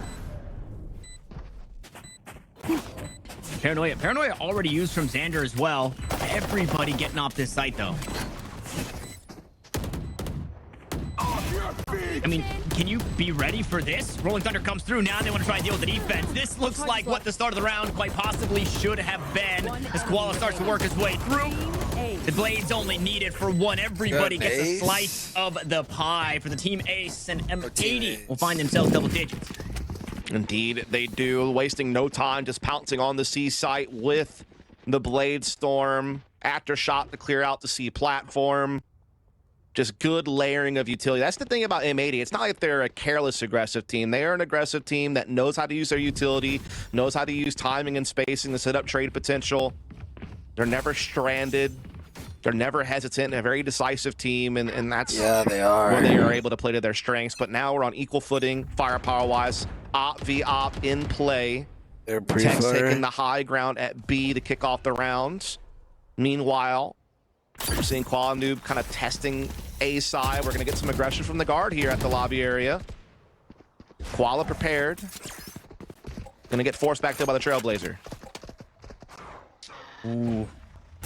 Doesn't clear him either. We'll see how much more space they decide to take off of that. They use a guiding light to clear out short as well. Make sure that nobody beat them on the timing inside that Trailblazer. Meanwhile, the Spikes are slowly starting to lean out towards the C-side M80. maybe looking to commit to a crunch. The smokes go out. They opt out. They opt out of the C site, and they've bought the lockdown here from net. Yep. With a lot of time left on the clock to still be able to bounce back and forth between going back to C later or maybe going for the A play. It doesn't matter. Options open. We are seeing Jonah peek, Jiggle peek there. Qualu trying to hit the shot, not going to do so. Jonah is going to be that early alert system that's going to trigger the Viper's Pit right away, as well as the snake bite on the front of Long. Qualu, though, going to dash over the top of it and still try to make something happen here despite the bit being deployed. I mean, you're just asking for a whole lot. Trent, alive for 2, does his job. Trading back and forth. Is Valen also getting his way to the kill feed. Cuts down 2, leaving it up to EU. A shot to the box that doesn't land. A spike that's planted, and both players coming back sight. Text the operator. Nobody wide enough. They're expecting EU to try and make the play, try and force his hand. A classic comes out and across, and it will do the trick. As the guard fight back, they show us some signs of life, and they bring us within 1. I mean, it's kind of crazy that M80 even had the success they had to get a spike plan, considering all the counter utility that the guard had deployed on A the moment that Jonah P felt the hit coming. The snake fight goes down on main. Viper's Pit comes into play. It forces Quad just to try to jump up and over to create an opening. They actually do trade 2 for 2 to get the spike down. Pretty crazy stuff, but then it's Valen. He's the X factor that round. That double he picks up means everything. It puts EU in a very difficult clutch situation in a 1v2 with no real read on where they might be coming from. They did a nice double swing on them on the backside, take them out, and keep themselves very much in the hunt here on Haven. What the fuck? A map where M80 was probably favored considering their resume. Not so much anymore. It's up for grabs. Tech's getting forced back early here. Heavily getting forced back. Wow. They are chucking lots at this operator to make sure that he does not have a say at the start of this round. I can't believe he got away, honestly. I thought he was going to eventually just get found out. I mean, he was having to throw every maneuver he could to get away from that utility. And now as it sits, it's going to be a 5-on-5 post-plant situation. Seeker's out. And Seeker's out for the guard. They're starting to find some kills behind it as well. Xander's only able to get 1. Things get weird. Tex goes up top, and again, he's just buying the attention. Buying out the crosshair placement, and John Cutie spinning in all of the chaos here on this C site as the guard. They retake it. They find themselves another round, and they'll tie us up. And if there was any, concern that, maybe the guard were going to be a little bit down after getting just swatted so hard onto Lotus, well, that has quickly been whipped away, hasn't it? I mean, they are going tooth and nail with M80 here on Haven, a map that you would typically favor M80 on, is considering their track record, considering how strong their attacking side has been on this map on average, and considering that, the guard's been a little bit shaky at times on this map. They've had some close losses to Moist Moguls. They've obviously lost M80 in the past in the midseason face-off. They have some big wins recently, though, over Moist Moguls and Oxygen in the playoffs, which I think is like a real big key, like a real big pivot from them to be able to get this double controller setup working and to kind of just start getting their Haven trending in the right direction. And now it's really coming to a head at just the right time in the grand finals against this M80 squad, where they're starting to find counters. They're starting to, make it hard for M80 to find map control, to feel comfortable going for site hits. And even when they get into sites, the guard are right there ready to scrap, man. They're willing to go blow for blow. You're seeing, Valen come up with a double kill here. You're seeing Tex come up with a big moment there. I mean, they're really coming together at just the right time. And the crazy thing is if this keeps trending this way, and if the guard can close out Haven, you got their map pick of Split coming up next, which is a map that M80 have only played twice, and they are 1-1 on the map. So we don't even really know where they stand. Meanwhile, the guard have been a fantastic Split team. So, I mean, this could get real interesting. Standing ahead. Even kind of in that same light, right? If the guard take this map, and if for whatever reason Split gets weird and M80 manage to take that one away from them, Pearl is another map where a couple the teams that the guard have wins over is M80, right? Twice. Map 5, yeah, it's a scary place to be. So M80 want to pick this one up so that way they can close it out on Split, or else Who knows what happens on Pearl? We're still here on Haven, though, as Valen gets a little interesting. Some util tossed his way. Shrouded step right with welcome arms of Koala Noob. And with that timeout, it seems like M80 have been reignited here. The fuse has been lit as they traded 2 for 1 and got that spike planted. Oh, yeah, they don't check the corner, though. EU there with the Bucky able to find net and upgrade weapons. They're also watching the flank, so Jonah P is not going to be able to be the snake in the grass. He is going to get unturned, and Trent will now just be left to say this operator. A very decisive blow from M80 off the back of the timeout to go ahead and take the lead back 11-10. Again, this would put them up 2-1 in the best of 5 if they're able to close here on Haven. And that would really, I mean, that would definitely give this series a real shot at 5 maps, in my opinion, just because I feel like you got to get the slight nod to guard on Split. But I will say the 2 games that M80 have played on Split have both been in Split 2. It was week 8 and week 10, and they did beat Oxygen, a very solid team. So it's just, we haven't seen their Split very much, right? For all we know, secretly they're very comfortable on the map, and it's right up there with the rest of the pool, you know what I mean?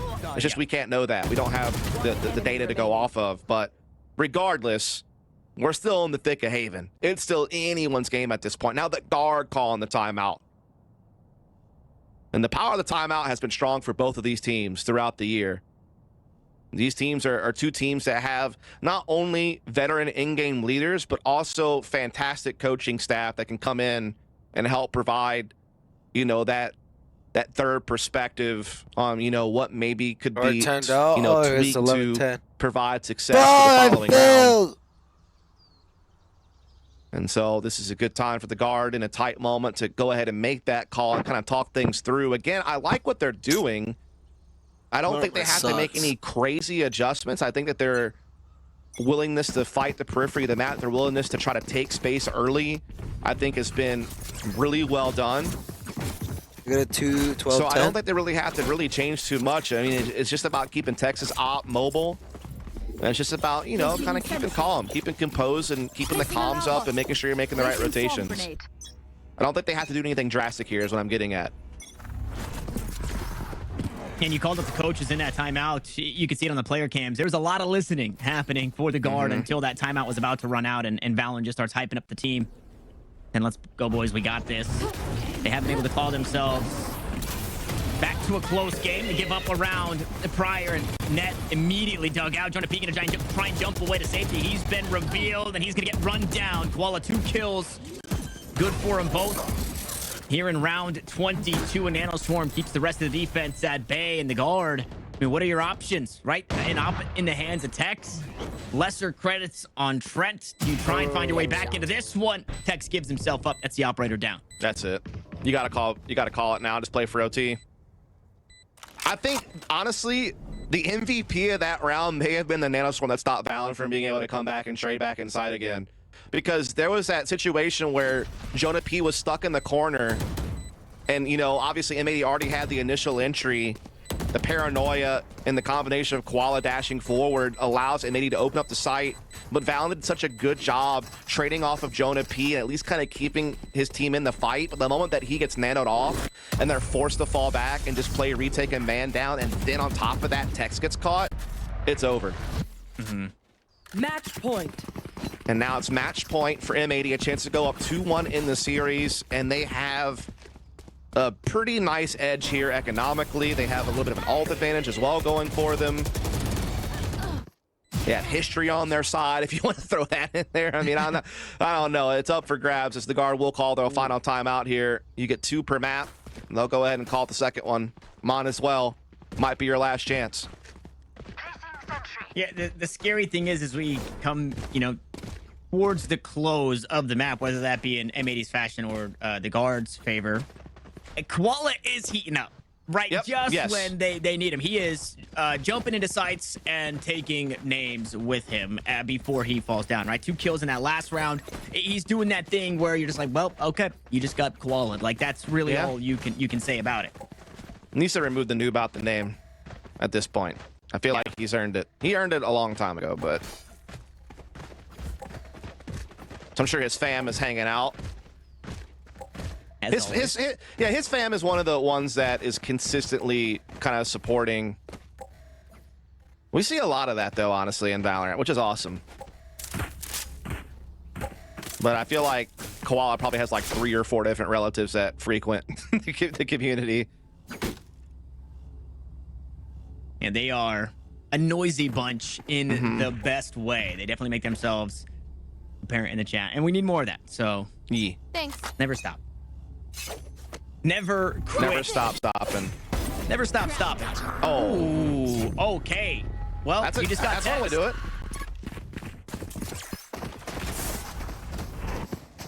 And Koala's gone. That stings here for M80. Not that he's the only one to get things done, but in the last couple rounds, he had been one of the key factors in finding opening kills, and now both of which go the way of the guard. Oh man, they are. I mean, it's like M80 didn't even have a chance this round. Like literally, they did not have a moment of comfort. They get rocked by Tex early, and now they just can't even get past the mouth of C-Long because they're getting spammed through the smoke. They've lost a couple of players that way. Xander is dancing with Doom right now. Turret gonna give him up. Net still has an angle. Smoke's gonna come up again. I mean, there's just not a whole lot they can do here.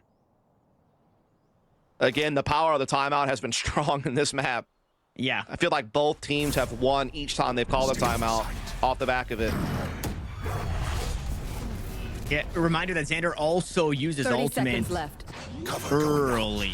True. In this round, right? So no plays to be made with that. However, he's got the high ground. Stride to step was the only thing needed, unfortunately, for Xander. And EU, strength in numbers was not on their side. To the guard, they call a timeout. They use their last, and they come into this next round explosive.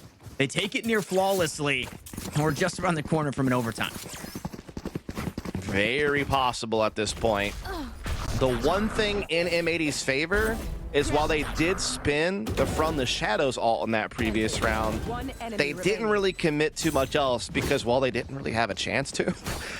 So they are going to have Lockdown and Hunter's Fury guaranteed. Nismo one off Rolling Thunder. No way, now, the next guard. one off of Lockdown, a huge retaking tool. So those ults could become pivotal, and if this goes to the OT or whether or not we see it in regulation. Man, they are doing the guard thing where they fight for all this space. Unfortunately, it's not going their way. Up close and personal. Trent has not been spotted. He was hoping to get some more. Gonna P holds down the site. It's only damage, but a snake fight to keep the remaining members at bay here for M80. They slowly creep their way on, and it's been cut down to just Nismo. Both defenders on the opposite side. The guard looking to push us to overtime, but Nismo won't allow it. Oh my goodness, of all the ways the game could end a lineup for No Nismo way. in one He just of sprayed. the Oh craziest my moments gosh, we've bro. seen this series. You feel like the way things were trending, the guard, we're gonna send this to OT. Literally. Trent was undetected. He gets his man. I mean, the attacking side's literally getting pinned up against the wall, but then Nismo somehow finds the lineup on the double face, and instead it is M80 going up 2-1 in the series. What a crazy way to end that game, man. Wow. Yeah. Wow. I mean, heartbreak there for the corner of the guard, who were seemingly bailing themselves out of a bad spot. They lose a couple of players early. Jonah P and Trent dancing the dance on that A site to make sure that they can claw their way back in. And well, I said that the clutches had escaped us. Unfortunate for the guard, that one finally makes its appearance, and it's to close out that map. A very important one for M80, excuse me, to take home. And now they find themselves one map to lead, a 2-1 scoreline as we continue our way through this best of 5. We're going to do so after this short break.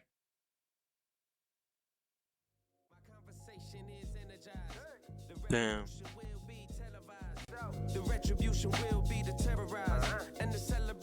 All right, I want to see TikToks. TikToks on the clock.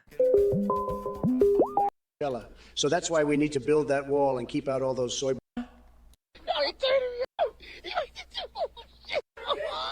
Told y'all he gonna be dead. Pop up right there. Pop up right. Fuck. Man, gonna pop up right there. and he gonna be dancing. I would. There you go. There, I told y'all. There you go. There you go. I told y'all. Oh shit, you made it through. You made it through. Oh shit. No, he turned me up on bro. He brung them. Chat, is that the chat brunging? What are you doing? What are you doing? The scrap box. Just hanging around. You already know, man. King of Ring, done it, What the fuck is that? Ew! Right here at the bank. What the f is this garbanzo? I like it. What? What? Yeah, it's like heavy, bro. Like that looks crazy. Come get $500,000 chain in the bank. Okay, that is not worth the 500K. What? King of Bling. Only big money. That transaction. What? You got your check now. You make sure you don't lose your check. He got your check. All right. Yes, sir. Yes, sir. You put an Ender Dragon on the end of that bitch. Yeah.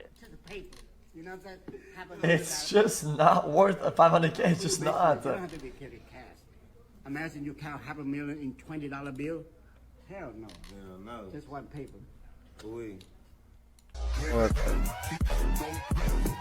True. Bro. 2 seconds When you play with a after. trend, it goes 0-17, zero value, lose the game on his own. You queue up as 80k next game, you pop in. This guy goes top and actually 1v5s the entire game. You ever see the video of this guy coughing really bad? No. Look up old man vape on YouTube. It'll come up. This is Oh yeah, the, classic. Yeah. fruity one they have.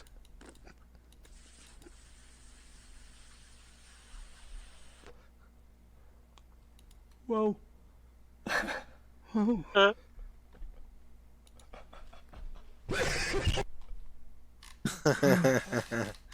That was the edited one. Yeah, it's always that fucking edited. Is it No, easier? I'm not fucking good because my bitch ass sister and her fat fucking friends wanted to go get some fucking liquor and fucking blunts. So this fat bitch got in my fucking passenger seat. We went over a speed bump. I went over it slow and I got out my car and all I heard was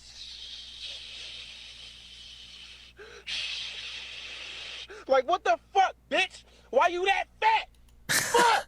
Now I gotta get a whole fucking new tire because my motherfucking spell is on my other tire, and now I gotta buy a whole new tire because this fat bitch broke my fucking tire! I'm about to kill my...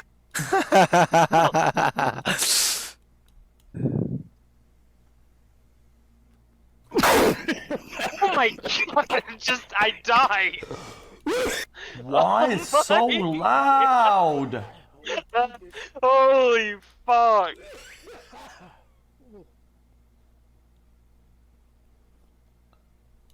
What do you want to play?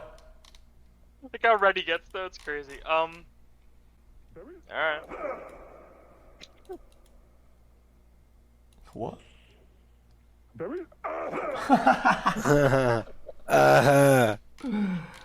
What the fuck?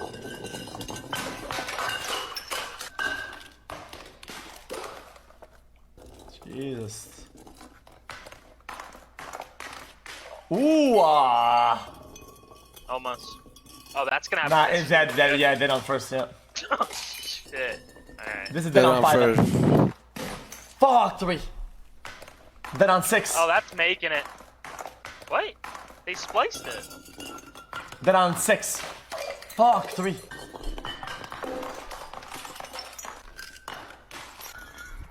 This is gonna survive it. Never mind. 3, yep. Instant. Wait.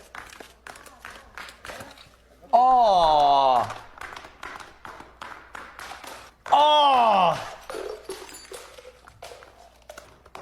Down 3. What? Oh man. Then on 4. Ew. Oh, it was gonna bring on 4, I'm pretty sure. Hold on. Fuck. It's the shoe. What's that? A few moments later. I split with August 12, 2036. In Death of the Universe. August 12, 2036. The death of the universe. August 12, Oh, 2036. Hey, death of the universe. I love Repeating this meaningless phrase over and over again in hopes that it will mean something someday. Oh yeah, but Jesse, watch this one. Try hard 7, try hard 7, try hard 7, try hard 7, try hard 7. Oh. Game is frozen LUL. What? This is bad. August 12, 2036. August 12, 2036. August 12, 2036. Crafting. August 12, 2000. Oh man, bro, how long has it been in there, chat? Like years or something. Chat, don't they like hibernate for like years?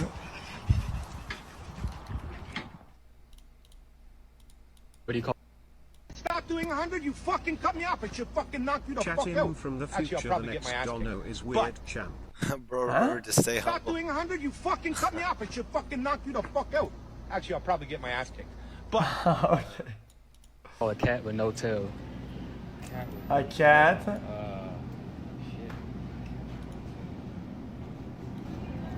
I don't know. Alabama moonshine. What? You get that shit? Yeah. Explain it. Explain it. So how you doing? Explain it. Huh? Explain it. Say again? Explain it. What do you mean?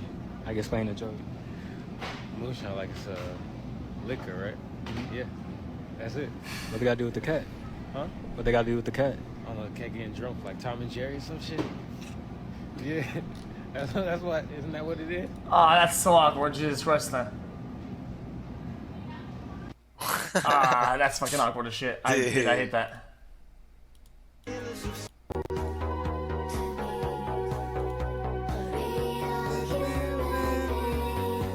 Also applies to fucking also applies to fucking Overwatch. any competitive games actually.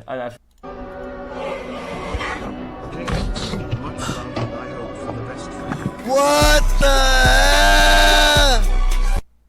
Wait, what?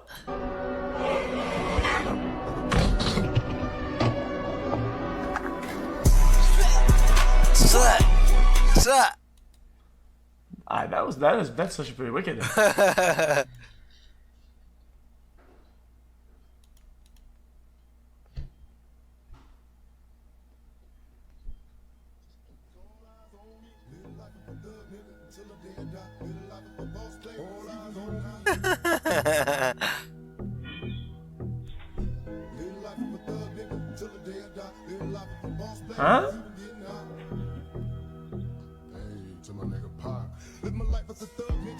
What up? What? Yo, this is fake. This is fake. This is. Oh. Come on, man. You and your family do to cut back on plastics? We have recently switched to drinking water bottles out of water out of when we have water bottles out of a plastic. Away from plastic towards paper, like drink box water bottles, sort of thing.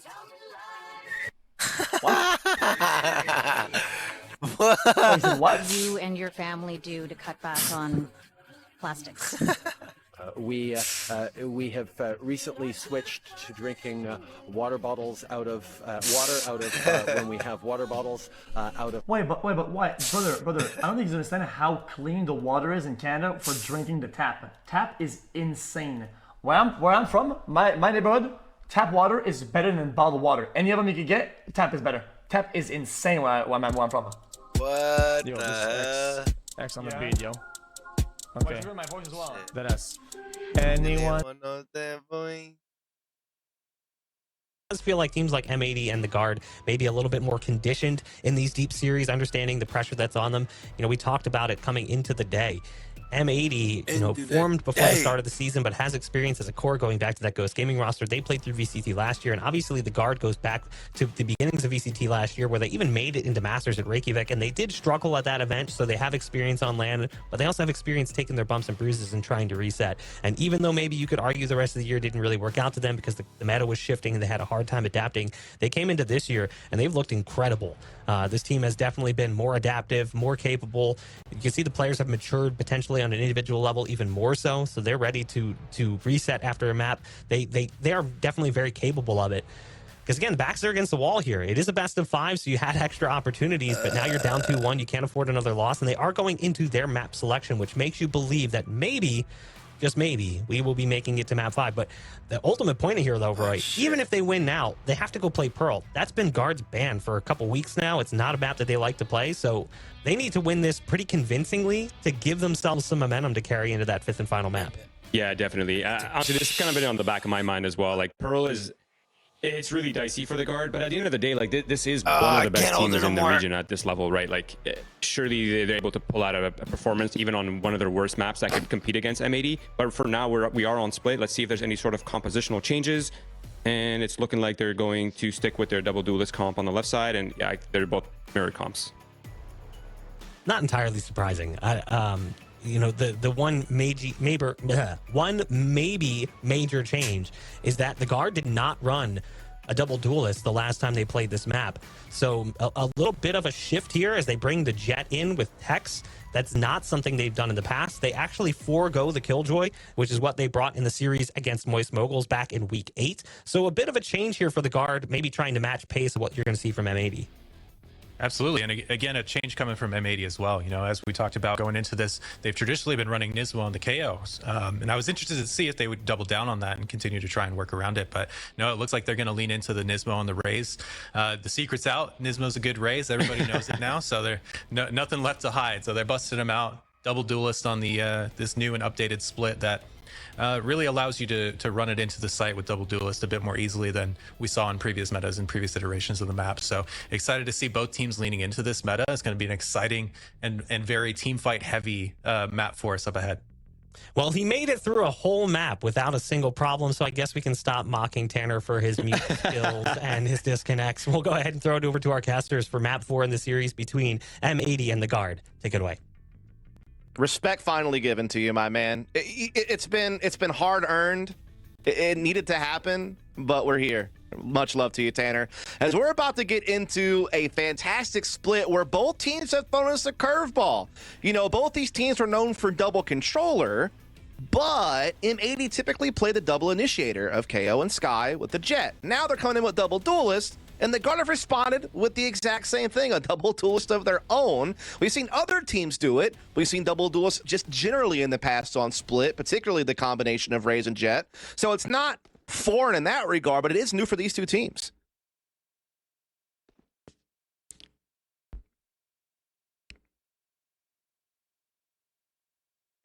I was okay. You know, oh goodness. Oh, were you muted? Goodness gracious. Were you muted? Don't tell me. Don't tell me you were muted. For the Don't first time? No shot.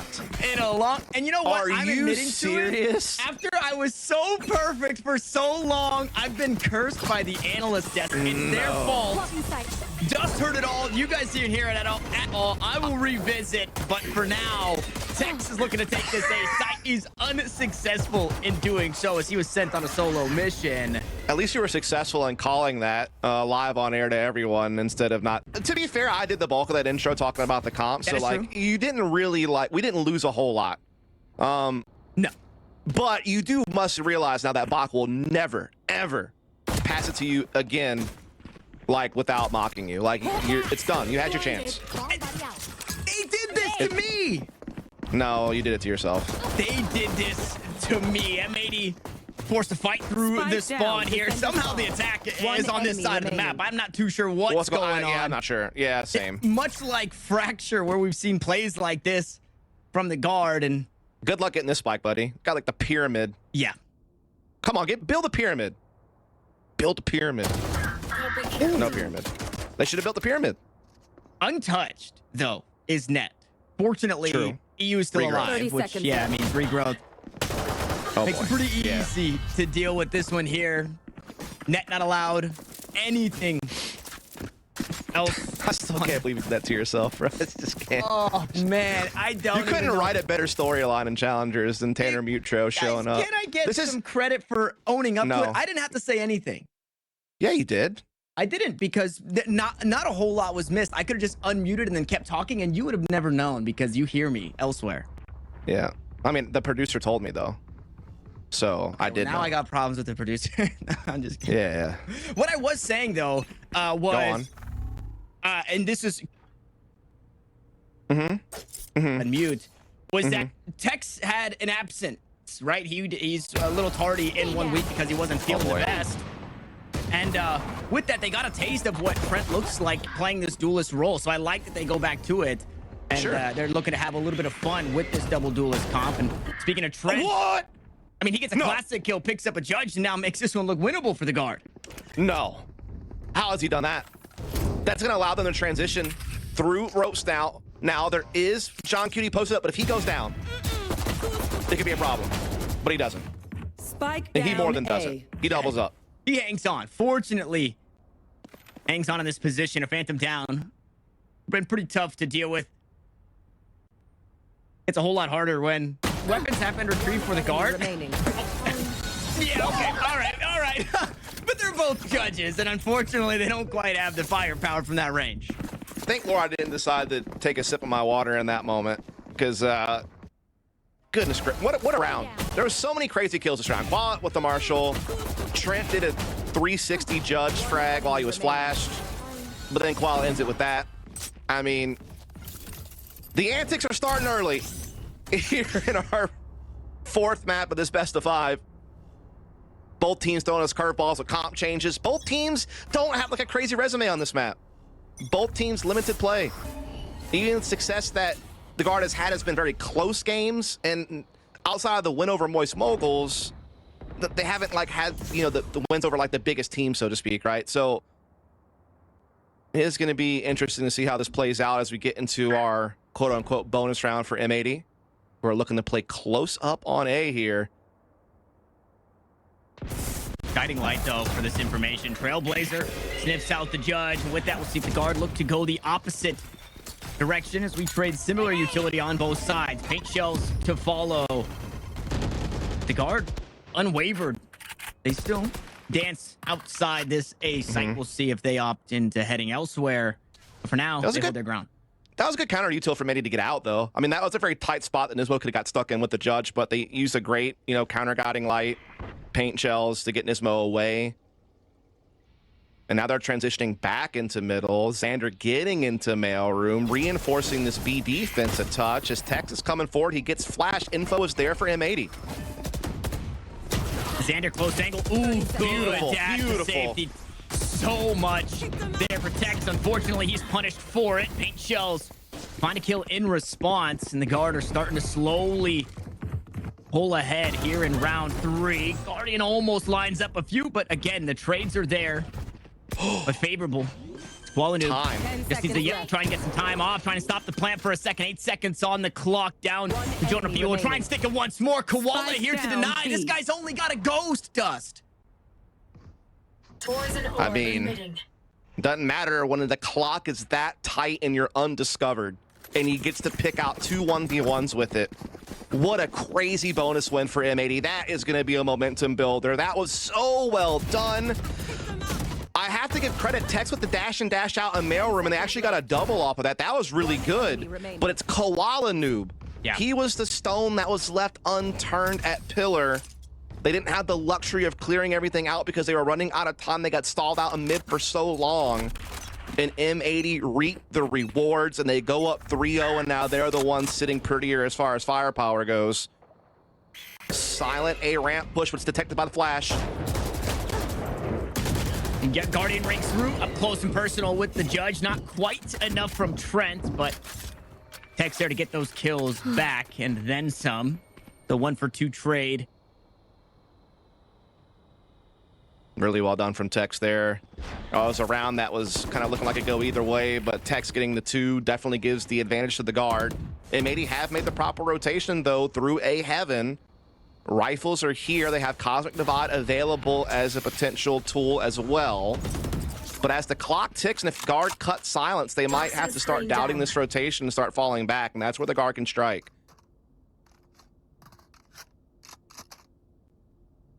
Xander has a big role to play. John Cutie can help him out. We'll see if it does not eventually land the way that they could have hoped for. Back and forth, up atop in heaven. You tries to bail himself out. Oh, the spray gets a little wonky. Damage dealt, but unwavered are the guard. They put one on the board. Yeah, EU just a little shaky on the spray. Didn't really have a way to reset the aim either, and he was in a tough 1v2 regardless, so the guard will put one through. Brilliant work from Tex, doubling up on A ramps here. Also gets a 3rd frag onto Xander, net with a good trade on the John Cutie. So they just kind of were able to stay a man ahead throughout that entire round. Really good sequence from them. We are going to see M80 elect to go for the Shorty Bladestorm combo on Quad Noob. Everyone else is able to buy up, though. I think Nismo might have a judge.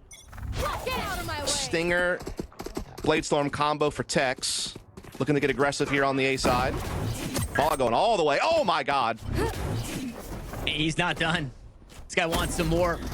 Playing with net, right click will do the trick. And unfortunately for the guard, it was only net here. So that means a rifle now picked up in the hands of Koala Noob. Knives on the opposite side. Tex takes heaps of damage, but EU on the receiving end of some as well. Down to 1 HP, but he survives. As Nismo plays this close angle, shoulders giving up, and the Judge on split, man. It's just... It hits different. Yeah, knock it off, man. Paint shells on the backside, too. I mean, name a better duo than Raised Players and Mailroom Be Heaven, right? Like, this is their domain. Yeah, it's going to wind up with 3 when it's all said and done. And now Xander and EU have made the rotation. Although EU is low on HP, hold the phone. Jonah P has a chance to pull off some magic here. He's got time. He's got Spike. But M80 kind of retreat and reset. Jonah does have Seekers that can give him a little bit of intel. Now he knows that one is Vince, and he knows that the rest are B. You guys got to be careful here with the slow health. Guiding Light will slow Jonah down. And John Cutie is on site. And time is starting to tick here, Tanner. Yeah, Jonah P. Ball in your court, has to make a move. Man, 1 HP. EU finds the angle, takes Jonah P down, and again, one clutch in the 4 maps that we've seen thus far, this being the 4th. One for real 1v2 clutch, and it was to win the game for M80, which is not something that happens, right? The guard are usually good for a handful every series. Dude. The double duelist play that round was just disgusting. The fact that Koala got away with that on net was bonkers. And then immediate follow-up by Nismo with the Judge in Heaven. Winds up with 3 of his own. And now again the guard on the back foot. This time it's going to be Sheriffs and a classic and the showstopper of Trent. Really the only big tool. They do have the Guardian as well. Looking to test mid. Nismo trying to counter with Boombot and paint shells. And right behind him, Nismo buys their attention, backs him away with the paint shells. And a push comes through. It's a 1-for-1 trade, though, so not the worst. And the guard happy to walk away with the rifle from that one. Meanwhile, net making sure that nobody pushes aggressively. Will hold on to the space inside B main. Could be an interesting off angle here for Quadnu that could guile him to get a frag and to get back to pillar. Depends on if he gets double faced or not. Definitely still looking to hold it. Guiding Light comes through. He turns from it. Man, how? Yeah, he gives up the angle. He just sits. He just resets. He keeps doing it. Runs out of ammunition, or surely it would have been 4 kills on the round. M80 They just keep marching forward. I mean, wind in their sails here in map 4. That's a tough one for the guard. You feel like, I mean, obviously they couldn't have anticipated Koala playing that angle when they first dashed in, but when you trade 1-for-1 in mid like that, and you seem to have Koala pinned in the corner here, you've got to trade him. You can't let him have 3. That is tough. That's a tough one to swallow if you're the guard. Obviously, Props M80, they're creating plays. They're making magic happen. Koala's been on a tear all series long. I mean, man. And now they have a massive ult advantage coming into this next buy round. Trent going for something crazy here. Both rockets are out, but it's Trent that dies. Nismo survives. Meanwhile, the spike works its way up towards this B side. A full buy here for the guard. So a potent one, but a player down they are as Tex look to get aggressive inside the smoke. John Cutie waits. Seekers on the opposite side from EU. Viper's pit is down, and for now, the guard have control of the round. Yo, and John Cutie catches Tex. That's going to really kind of make things even tougher despite the Viper's pit being down. Now they can just kind of start spamming, slowly maneuvering. Now Net does grab one onto Xander, but now the Trailblazer starts to clear a way forward. Going to find Valen. Going to give them a little bit more space for John Cutie to push in and find the kill. Now Jonah P dinked as well. And Jonah P just can't even show himself. Fortunately, Net is still alive, and they're buying time. That's what they need to do in this position. With the snake bite down, Nismo will try his hand. Net seemingly has done enough. 4 kills on the round. Won't find the fit, but it doesn't matter. Net hangs on inside the pit. This is his domain. And the guard will find another round. And we're eventually given the eBay clutch to the guard. Indeed, we are Net, kind of the unsung hero, I feel like, of this guard team. I mean, when we talk about how good Trent and Tex are, again, Trent since the top 10 in almost every category statistically, Tex in the top 5. You know, I mean, those guys really are the front runners of the squad. Then you have, you know, Val, the in-game leader, a good fragging IGL, big in the clutches, same with Jonah P. But Net in his own right, top 10 KD ratio, and he is very solid. He's probably in or near the top 15 for average damage per round and kills per round. So he is definitely one of the best Sentinels in Challengers. I would put him as one of the more underrated players in the game, period. He's also, with Trent playing the Rays, right? He's been put on Viper duty. Usually when we see that Viper, it's Trent to do it. So showing a flexible agent pool. Oh, man. Flexible Koala Noob tries to long step away. Unfortunately, can't quite hit the splits, and Jonah P punished him for the aggression. Yeah, now they're just have free domain all over this A site. EU trying his damnedest to stay alive inside elbow. And he actually does get a frag. It's a spike down temporarily, but Trent, very efficient trade there to get it right back under their control. Now they get the plant. They have man advantage here on this post-plant hold. Curious how much M80 even want to test the waters in this retake, considering how low their credits are, and considering, as you've noted in the past, their willingness to save. They don't, you know, shy away from it when they feel like it's the right call. And well, with that frag from Net, it feels even further like that should be the right call. They run him down, sure, but that's going to be that. Yep. A kill on the way out, an upgrade for Xander. He drops the judge, finds a rifle, but another round for the guard. They're starting to figure it out, right? They're starting to figure out how to play this explosive style. They've also, 2 times now, where Koala has been posted up, they've been good to flush him off the angle. 1 time out towards B, it didn't work, right? He hops off the billboard. He still managed to find a handful of kills. That was kind of the outlier. But then we see it again here, right? Expecting him on an angle, flash beautifully to make sure they can deal with that operator, make sure the operator gets nothing. Then they run him down and find that early kill. So they're doing a good job minimizing a Koala Noob that is having a pretty astonishing performance early in this game.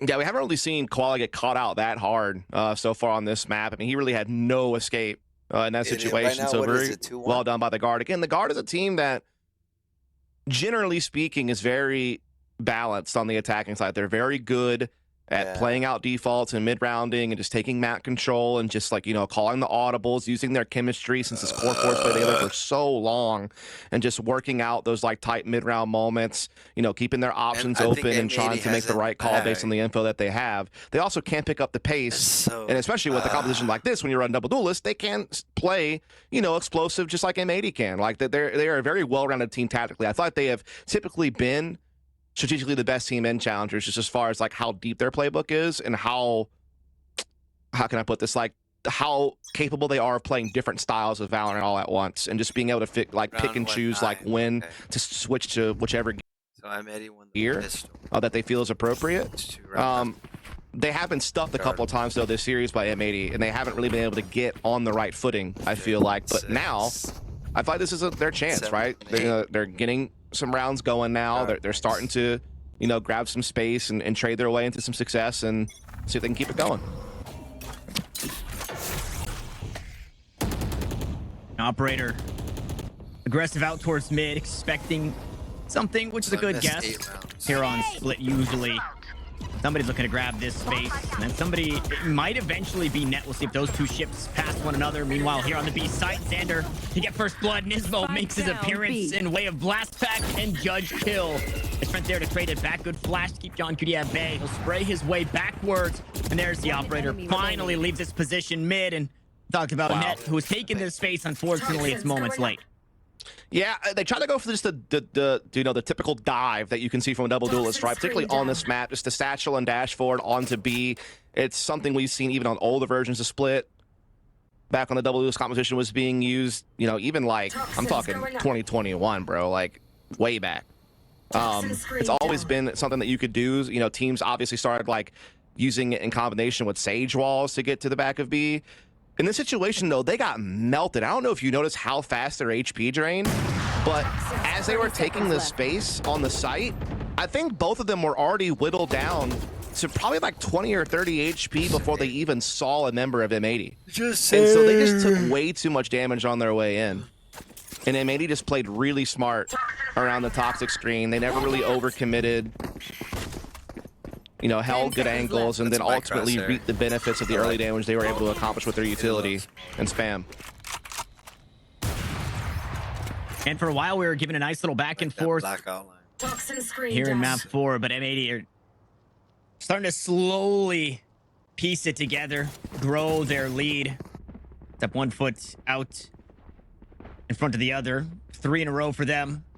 Then matched back and forth a bit. M80 put another. And it will call for a guard timeout. Yeah, I wish we could see a replay of that, because I'm kind of curious exactly what shaved them down so fast, because I just feel like Trent and Tex were down to 20 or 30 HP pretty much immediately coming into the site. I don't know if it was like, you know, snake bite that they ran through, or if like Nismo hit a nade perfectly or something like that. Either way, they got melted before they really even got control of the site, and just never really felt comfortable. And definitely a good time to call a timeout. You know, the guard typically on this map of Split so far this year have been able to win like, you know, around 6 or so attacking rounds. It's kind of been their average. Right now they're sitting on 3 with 3 rounds left to play. So definitely need to try to get as much as they can out of the rest of this half, because I will say defensively, they're kind of 50-50. You know, we've seen them pull off a couple of 6-round halves. We've seen them also, you know, struggle a couple of times defensively. M80, on the other hand, both games that they have played on this map, they have gotten at least 7 defensive rounds. So they've usually always done pretty well on the defense. It's their attacking side that cost them against Shopify Rebellion, where they just kind of honestly choked it out and wound up losing in overtime. And they didn't spot this push in the last round. Koala Noob had rotated up into heaven and found a kill with the operator. Let's see if they're expecting it here. Seeker's out towards the B site. It's not just Net this time around. Tex will dash his way in, and yeah, they're just not ready for it. Fortunately, the trade, though, Net will make good on the timing. Deals with the first on top of the ropes. I mean, you're just not accurate enough there for Tex. It's unfortunate. Nismo will find the headshot there, but with the spike planted, can they hang on? 2 blast packs, some snake bites to play with.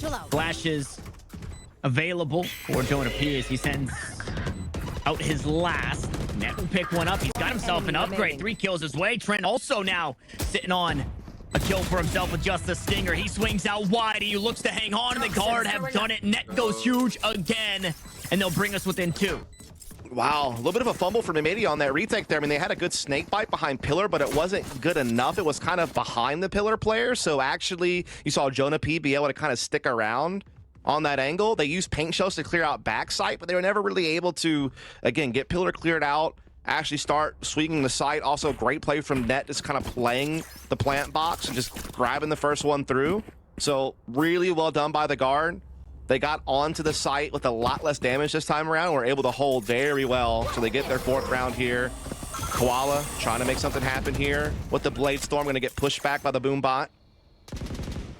Certainly they get a little bit of info though out there. Trailblazer certainly knowing that B's being tested a little bit, but we're seeing the guard quickly pivot now into some ramp control with their own Trailblazer. Blocking sight. Man, Nismo's got that trusty judge again here on the A site. The only defender planted on the A site. First up will be Tex, and he does not clear his corner. Shots to the back. Squall noob here for the backup. Up top, way up high. Down A. For 2 kills, the way of the Jet. Wow. Now Valorant can have a chance at a 1v4, but it's cut down early as M80 are explosive for their 7th round. Last round. Man, I honestly feared for M80 there. I thought that Nismo would be in some trouble. He was basically stranded on site. His other player was smoked off at screens. The rotate wasn't really there yet. Like, I definitely thought the guard had actually found a pretty good timing. They had cleared out ramps and A Heaven with the Trailblazer and kind of detected nothing there and felt comfortable taking space. And I thought for a moment that, you know, Nismo could just get overwhelmed and that could be a quick, you know, 5-on-4 post plant for the guard, but Nismo able to kind of keep his wits about him, eventually catch Tex that, you know, prompts Koala to spring forward with the Blade Storm and lights out. Last round of the half, M80 up 7-4, chance to grab 8. With Trent just on the frenzy, but does have a showstopper.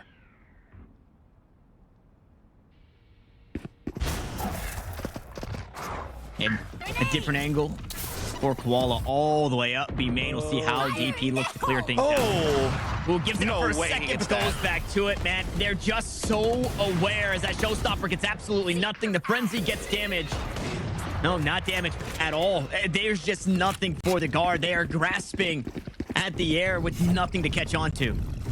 No, and they're going to try to hightail it through ropes over to A side. Seekers are chasing them down, though. M80 are plenty aware. Plus, they have a 2-minute advantage. They haven't really lost any health in this round. No, they haven't. Not a single bit of health has been lost, or if it was re-thrown by EU already.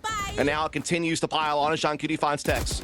Yeah, they were praying, right, with this Viper's Pit that they would beat the defense here, but John Cutie was hanging onto the site, could see clearly. Fortunately, he's been dealt. Now the rest of the team needs to push through the pit. And this pit was enough before, but it's disconnected from the site. It's 32 HP. This would be a miracle for Net as Xander hops onto the spike. The swing is out. Nismo takes him down, and M80 have found themselves 8 rounds at the half. Yeah, very decisive defensive side, especially for a map like Split. Really well done. Again, the one thing I'm questioning is their attacking side. They did go on to beat Oxygen with a pretty clean attacking half, but they did have their struggles against Shopify Rebellion the week prior, only winning 3 attacking rounds and ultimately losing in overtime. So what version of M80 do we get today? The one that has the attacking side down, or the one that struggled to close? Obviously a different composition, obviously a different setting, and the feelings in the air, if you know what I mean. I don't know, there's really no tangible way to put it, but they just seem to kind of have the win in their sails. They seem to have the momentum. They don't seem to be showing any signs of slowing down either. So the guard really needs to make a move quick to try to halt M80. Otherwise, this series could be over soon. And mid control held by Trent, Net, and Tex.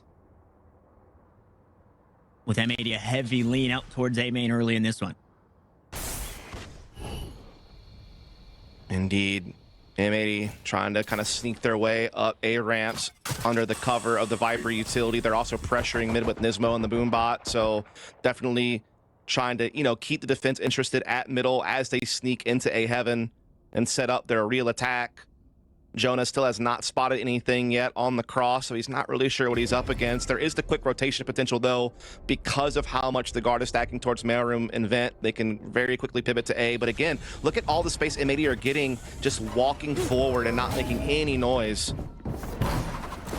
Yeah, stars are down. Jonah P won't be able to see anything. He talked about the quick rotation. 2 players from the guard already worked their way up into A Heaven, one of which has been dispatched. Tex gone. Jonah P low. Trent also receiving a bit of damage. M80 to start to find it all. EU plants the speed inside Heaven, and Net has to do it again. He's been good a couple of rounds in the first half, but cannot do it here in the pistol. M80 start off on the right foot here on their attack. Indeed, they do. And again, we were talking about this grand finals being the chance for each of these teams to truly establish themselves as #1 in challengers. They were certainly in the top 2 basically all year long, except for when the guard fell to G2 in the midseason face-off. Outside of that, you really felt like M80 were 1 and 2, and they were 1 and 1 head-to-head. The guard winning their first matchup, M80 retaliating in the second time around. But M80 have been on the ball ever since that first loss to the guard. They have won it all, and they might do it again here to hoist a trophy of Challengers NA champion. They have put themselves in prime position, and the guard feel it, and that's why they're buying up a little bit here. They want to try to stop M80 now and here and not let them build up too much. But man, it just seems like it just keeps piling on. And I didn't hear if Roy mentioned it on the desk, but after the Lotus game, right, just kind of how oppressive that felt for the guard. Good shot there from Jonah P. There's still a chance here in this one.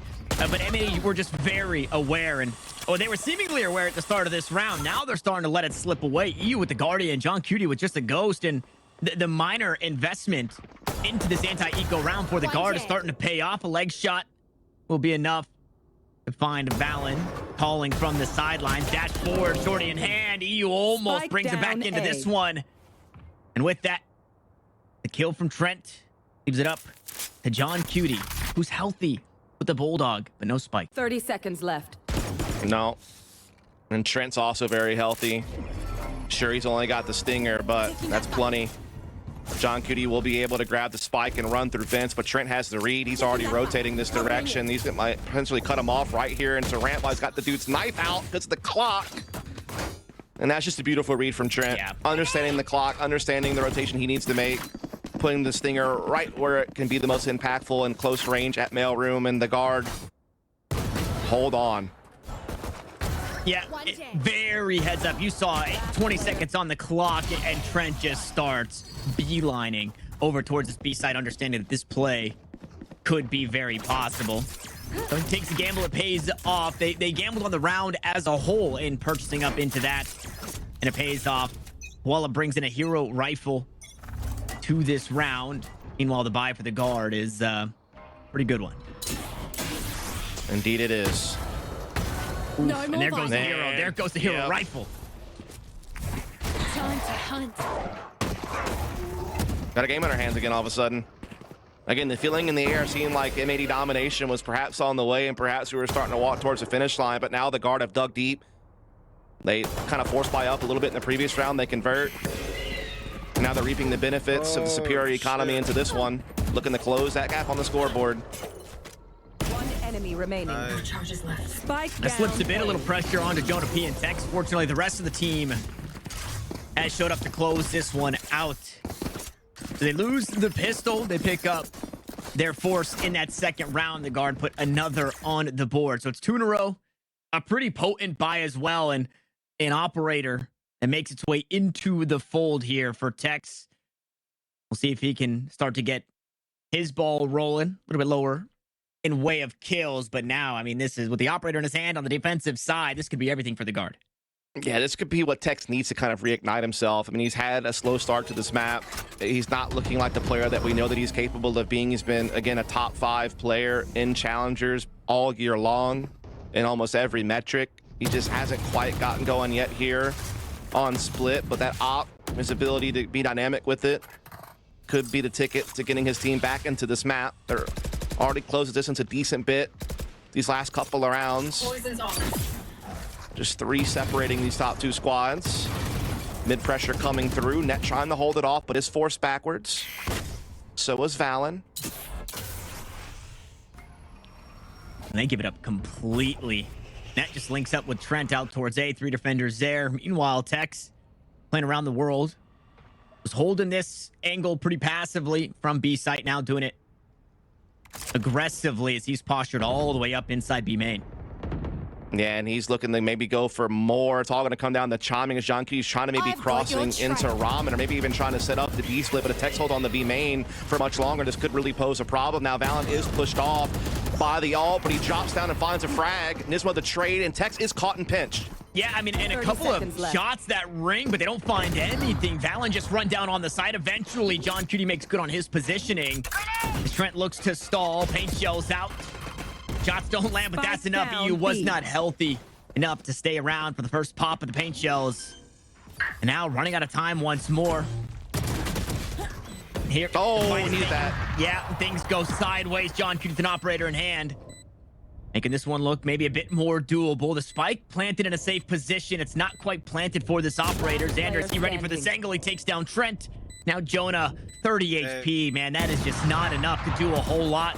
Takes the first duel. Classic out for John Cutie. Xander now going to try his hand. A shorty around the corner, but he's low himself. Oh, and Jonah P. One enemy remaining. The timing, he has to be perfect. Again, 30 health. Seekers are out. Now going to step up and try and fight John here. A couple of right clicks heard. The shot's just around the corner. Jonah P is running out of time. John Cutie plays the clock perfectly. And the round belongs to M80. Man, John Cutie played so smart there. Bought so much time. Again, he sits number 8 in clutch percentage in all of challengers. One of 3 players from M80 who sit in the top 10 for clutch performances. That was a nice stall. What a crazy back and forth affair. I thought the big moment was Tex getting pinched into B main. That seemed to be the real big problem. Also, Xander, even though he winds up dying there in the end, played so smart and got a huge first kill onto the other defender, setting up John Cutie for the 1v1 with a lot of clock already killed. And this is a critical moment round right here. This could be the swing round. Ooh, I mean, dealt with immediately. Koala Noob steps up, gets taken down. Cosmic Divide is here, sure. Trent plays on one side, Nismo matches. Trailblazer will spot out the raise. Boombot to try and confirm some extra information. Meanwhile, Net worried about something out towards mid. Nobody home. The attack can work their way through the defender spawn. Yeah, M80 definitely challenging here through Heaven side. Trent able to satchel over the paint shells to limit the amount of damage that he has taken. He's still being pressured, but he has extra reinforcements. Good trade, brilliant use of the satchel charge there, and now Valen could come in and be a reinforcement. It's leaving it all up to John Cutie. 1v4 spike well out of his grasp, and he's got no business doing much else in this round other than saving the rifle, perhaps. The guard hanging on, man. The thing is, this half is kind of going back and forth. I mean, it keeps on that pace. M80 can eventually pull out and win. The guard's going to have to eventually start streaking some rounds together here. Yeah, heartbreaking. Just to go back to that last round, you mentioned Xander and what Xander did in not only finding a kill, but then just the timing, right? That ring around the Rosie where we saw it in the X-ray. Xander almost challenged Jonah when he went to tap the spike first, then walks all the way back around. It just enough time, buying enough of that clock. And it's a round where, like you mentioned, right? They come back into this one and sure, they win it. Left. But you would have loved to have had that last round, then leading into this one to start to put those rounds together, to start to feel like you do have a read on this M80 attack. So one is better than none if we're looking at the last 2 rounds for the guard. And the buy's not going to be the best for M80, but there is a world where this was a few more rounds in a row. 4 it would have been in a row for the guard. Right.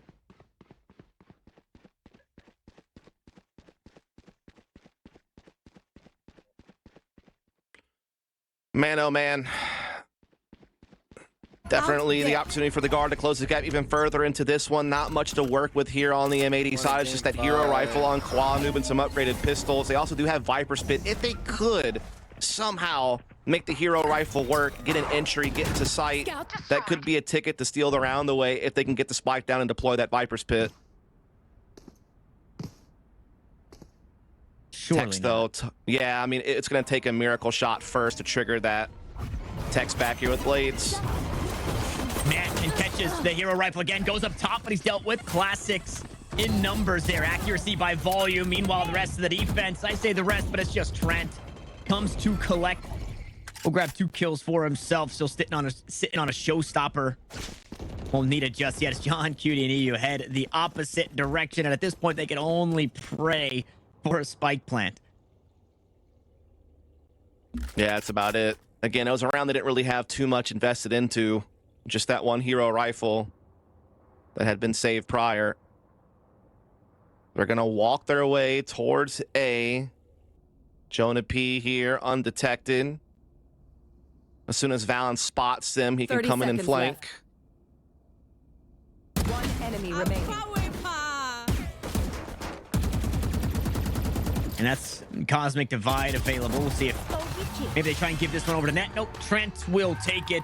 3 kills on the round. The guard do it again. I mean, 2 rounds broken up by that awkward timing round where Jonah P just didn't have enough for the clutch.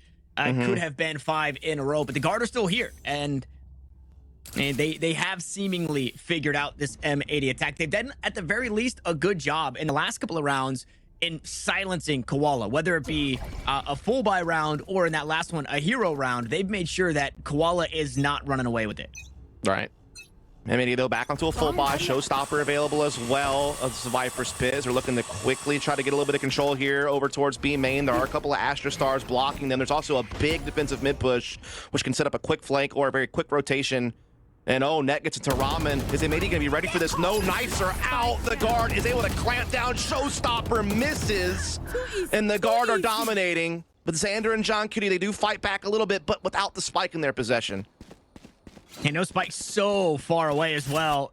I don't know if those first kills, if they were able to note the spike, I would imagine they hear the drop sound, but I don't know if it was spotted the way that those kills are found. Yeah, the thing is, though, is they can just kind of sit back, and even if they do know, sure, if they got the spike back, fine. But they're going to have to waste extra time doing so safely, for one. And for two, just play your numbers. You know, you have Showstopper available on Trent if need be to disrupt this plant or something like that. Now, with that said, if somehow M80 can get into B and get this into a 2 versus 2 and get the Viper's Pit down, it's still up for grabs, but Tex has a great angle at the top. Yeah, how do you deal with this one? You don't. That is the answer. Star comes down from the opposite side. Valen try to land the gravity well. Xander gonna look to get the spike planted inside. That Viper util wants to try and deal with the first. Tex is gone. 14 seconds on the clock. A snake bite to try and slow the push at the very least. Maybe stop it here. Valen gonna start to walk on through. Paint shells. And there's just no way out. Played perfectly there at the end for the guard. They bring us within what? Indeed, they do. They also are able to recycle the operator to keep that in play for Tex in the next round. Yeah, it's good. Tex had a bit of a slow start this game. We did note that. Starting to kind of get back into a rhythm here, though. Big op frag there. 3 rounds. That's good. Again, they just caught M80 completely off guard with this mid push to Ramen. One enemy remaining. Yeah, really well done. Pulled into that false sense. Good timeout call here. Wow. I'm kind of curious what their adjustment's going to be. I feel like they've been kind of just gathering and going for fast-paced like map control on the periphery of the map, whether that be, you know, through A ramps into A heaven or whether they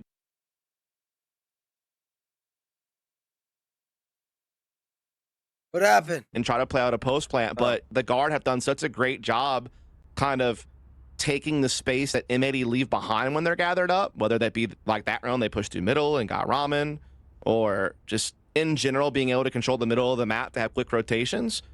And they have been so quick to respond to the M80 execute, and they really kind of cut it down before they can truly feel comfortable, you know, having numbers and having spike down. So it's like Xander's been sitting on this Viper's Pit for several rounds. They've never been able to get it into play because the guard are just doing a great job shutting them down on all fronts. And the guard all of a sudden have put this thing back up into contest. This looked like M80 were, you know, maybe running away with it. They were up 9-4. They had an 8-4 first half and 1 pistol. But now the guard are right back in their face. A chance for a 5th map now all of a sudden is becoming more and more real. And what are the avenues of approach, though? Immediately erased at the start of this round with that Viper's Pit from Net. Xander maybe seemingly looking to duel through it. Yeah, he was definitely trying to see if maybe he could pull one through there. They're going to try to go for maybe a little bit of a pinch play here through the ropes into A heaven and try to pinch out this Viper. But Trent, you know, wise to this. Yeah. He's also got backup as well. Around the corner is Jonah P. So Paint Shells keeps him at bay just atop the vents here inside 8 Heaven. Jonah P also postured up on the angle. Finds an early kill. Showstopper picks up 2 for Trent. We're just around the corner from a tie game here on Split. That just felt a little careless from M80. It's just dry peeking. You know, you're going up against Trent, who has a showstopper. He's right there. You've detected him already. It just felt like a little sloppy. 30 seconds left. Meanwhile, the guard just looked like a well-oiled machine. They have been playing such a strong defensive half of Split here. They have marched this thing from 9-4 all the way back now to seemingly 10-10, unless John Cutie and Xander can pull off something crazy here in these final seconds. And nah, man, just the stone left unturned up top, and Tex finishes the job with the off, and that's it. We're all square. I think M80 might have one timeout left. Probably need to use it here. Yeah, heartbreak in that one. And I understand. I mean, do I understand? I don't know. I just feel like if you're going to do that, you need EU's flash to guide you forward on A Heaven there when you're peeking the angle that Jonah P is holding. And instead they just kind of dry peeked it. He gets the kill that triggers Trent to be able just to deploy the showstop confidently. Get out of my way. But you could achieve the same goal if you were to dog through the pit in A main, right? And if you don't spot the Viper in that pit, you then take the space out towards the stairs. You can then flash into Heaven for the players that are crunching through mid. That was a little strange to me. Now, unfortunately for Koala Noob, he used 3. Okay, never mind. Not unfortunately. Got himself the reset. Oh no, Koala's online. Tex can't get out of this one. Operator picked up Xander. Grabs one for his own, and just when the guard started to have a grasp on this one, it starts to slip away. I hear the doubt in your voice. I mean, Net's still alive. Yeah. Trent's still alive. We've seen Net do some pretty crazy things. This has been Net's map. We'll see if it's possible. 3 players on the swing, and now Net has to do it on his lonesome. Low HP, first one's down. EU follows, make it 3. It's 4 on the round. Net setting himself up beautifully here with Nismo just around the corner. It's a thrifty round for M80, but damn, it looked good for the guard. Yeah, I mean, he almost pulled it off there. You were right to have some doubt in the voice. That's why I pointed it out, because you were starting to see the potential for that to unravel, but M80 do hold on in the end. Koala doing so much work with this Blade Storm through Heaven. Net, though, retaliating with the Phantom, nearly finding the ace clutch, but Nismo, the insurance policy needed to put that one across the line, but there is still work left to do. This is still very tight. Both teams still fully geared out. And a snake bite at the feet of Tex. There's good damage, wall drops, and operators. Oh my god, this is so awkward. Yeah, crossing ops here. Oh my just god. around the corner from one another, and Koala does. Oh, now they know, and Tex gets punished. You just knew that something awkward was going to happen there at some point. It was just too set up for that. But a big miss from Koala Noob. Jonah P puts this back into contest. Seekers versus Seekers. M80 halted. The guard have all rotated, though. You see Net saying, hey, guys, maybe we committed a bit too much out towards A. We need to start to fish elsewhere. Oh, he tucks in the corner. It might not get checked. Oh. Oh, it doesn't look like it. Nismo, quick to flick, couldn't deal with it. No way, Net just keeps doing it, man. He does. The one thing working for them, though, is that John Cutie has been able to sneak in to be undetected. And he's slowly going to find out that the site's open. And that will allow them to bring the spike in, perhaps. The problem is the spike's trying to come in through B Heaven, and that means EU has to do this as a solo effort unless John Cutie can come up the ropes and assist, which he does. He spots one in the corner that allows EU through. So likely a spike plant, but there's still a man down on the hold. 20 seconds, though. Paint shells available. Blast packs available. Trent gonna toss out the paint shells first. 14 seconds left. Spam just behind him. 50 HP. There goes the blast pack. Dog is out there doing good to buy all the YouTube. They haven't bought it all just yet. John Cutie, though, holds down mouse 1. The last blast pack does not pop in time because Trent dies. And M80 seemingly have their way back into this unless Jonah P can do something huge. Here's the reload. Looks to take the fight. Wins it. With 5 HP. Will duel his counterpart in EU. A flash available. 7 rounds left in the magazine. And around the pillar, EU plays. Jonah P gets it done in the clutch.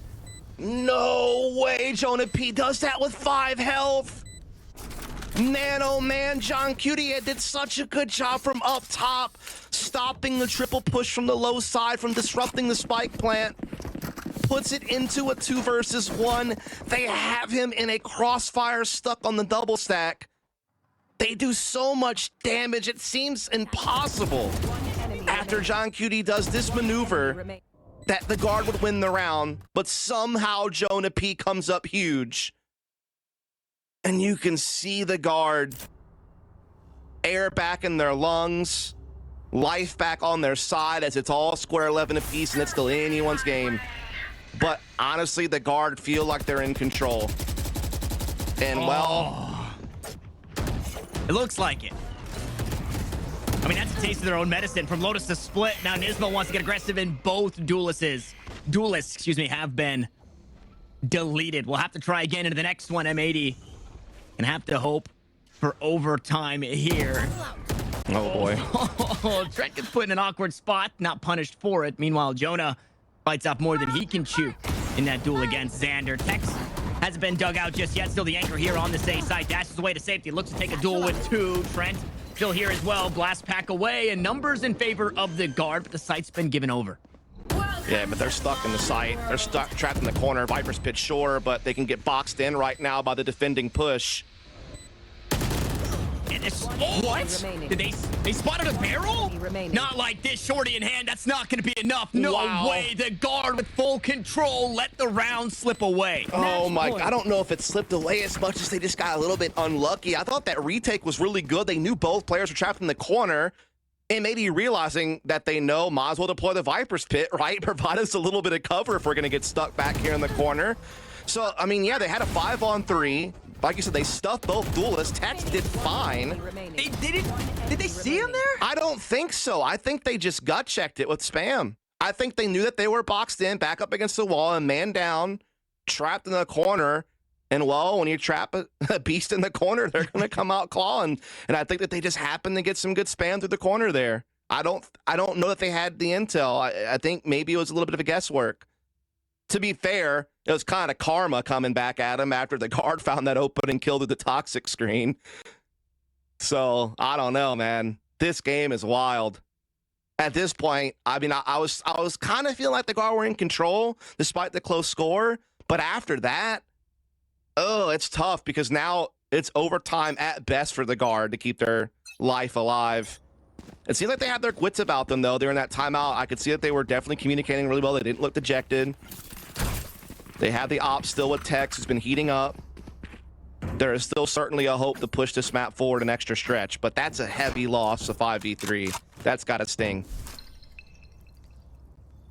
That one, another round you wish you could have back. It quite literally has been a game of inches or seconds here on Split, and that's the start that you needed for the guard. Similar start to what they had the previous round, though, Tanner. And they still weren't able to convert. How does it play out this time? M80 with the remaining 4 looking to press into A heaven. Net is looking to rotate through the vents. Jonah P jump checking from the back hall. Spots plenty of numbers.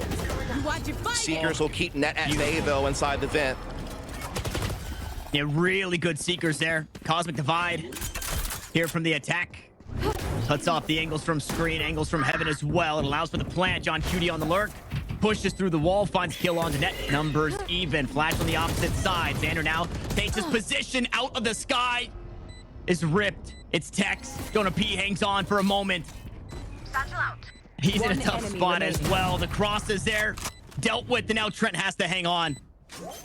A 1v2. A tap on the spike. Flashes out. Here comes the jump peek from EU. And there's just too much here. Trent has to be perfect. How much do they give him? The answer is a flash on the opposite side, and there's nothing behind it. It's down to the defuse here for what could be the last round, and that will do it.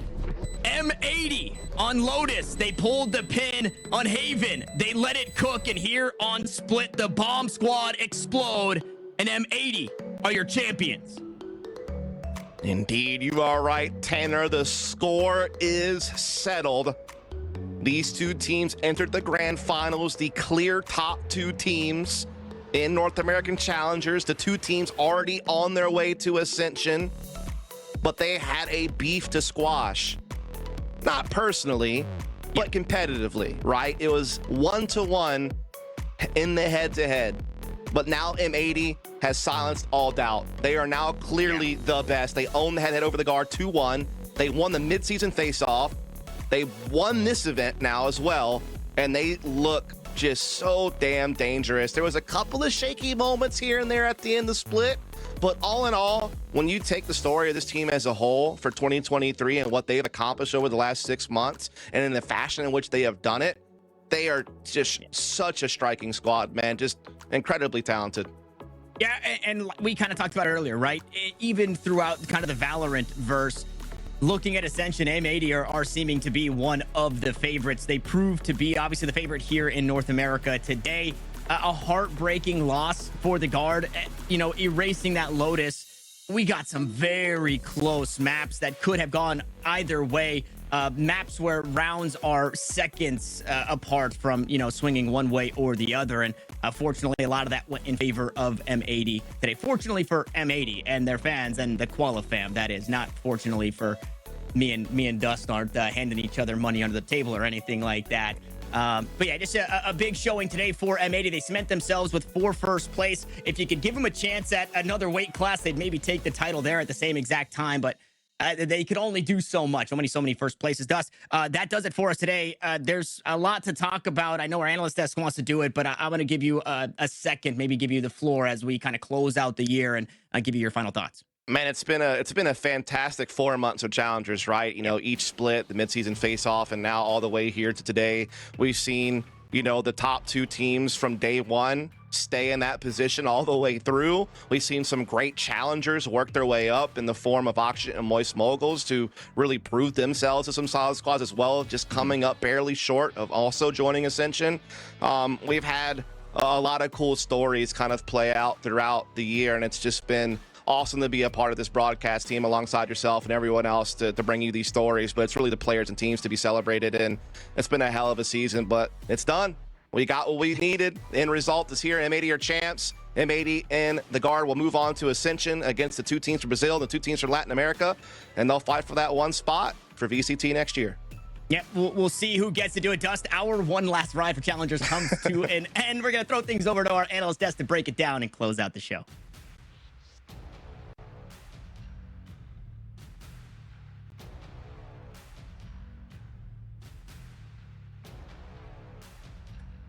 He's muted up. Just kidding, Tanner. Some of us don't mute our mics, nerd. We were unmuted the whole time.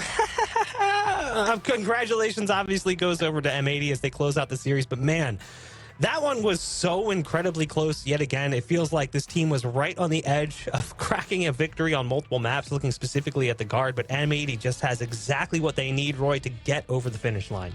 Yeah, they look like such a strong team, and they just proved to us why they have been such a dominant force from the top all the way to the bottom in terms of their strategy, in terms of their players. Like, they all just make such incredible decisions all the way through, it feels like. They certainly do, and the teamwork and cohesion that they execute these decisions with is just next level, right? Like, even when they're making mistakes, they're making them as a team. They buy into the decision, the call that's made, and they execute it together. So really well played from the guard. Really proud of the run that they put up this season, and really excited to see them represent us in Brazil despite not taking home the victory today.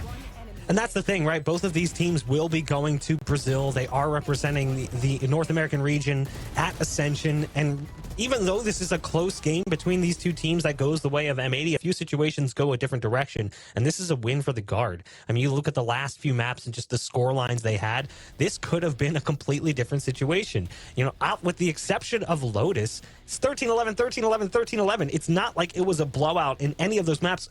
Lotus was really the exception to the rule. It sure was. Lotus was just an absolute blowout, but every map other than that was blow for blow, you know, back and forth. Could have really gone either way. Just came down to a couple key decisions made in the late rounds that really allowed M80 to edge a couple of these maps out. So really excited to see both these teams in Brazil. I think it's highly possible that we could see a guard versus M80 grand finals in Brazil Ascension tournament as well. And that's the thing too, because, you know, this illustrates just how good these 2 teams are. I don't think that this series says that one team was so much better than the other. I know that Lotus game was bad. Like, let's not sugarcoat it. The Guard came into that one as one of the best teams on Lotus, but keep in mind, the Guard has not changed their comps since day one. The play they bring to the table on Lotus is the same play they brought in the very first match we saw them do it. We even talked about it yesterday in the lower final against Moist Moguls. We thought, hey, maybe they're going to change up their composition because like they've played this map a lot and it's going to be very easy to read because of the amount of data that's out there. It's not like they played 1-2 games. They played, I think, 7 or 8. That's a lot of information to glean from a team who's not changed their comp once throughout the entirety of Challengers. Yeah, that's very true. With the exception of the split comp there, everything else has been pretty much exactly the same. So it'll be interesting to see with a couple weeks off to kind of cook some new things up. Maybe we'll see some different looks from the Guard in Brazil, or maybe they've already been working on some things they just haven't been ready to share. So again, just could be extremely exciting going into Ascension. Teams like 00 Nation, teams like the Union, you know, really excited to see these teams stack up against the best that we have to offer here in the North America Challenger League. And I think that our region can really come out on top if we play our cards right. Well, we're going to go ahead and throw things to a break. When we come back, we'll be jumping into the last and final post-match interview here for Challengers. Stay tuned.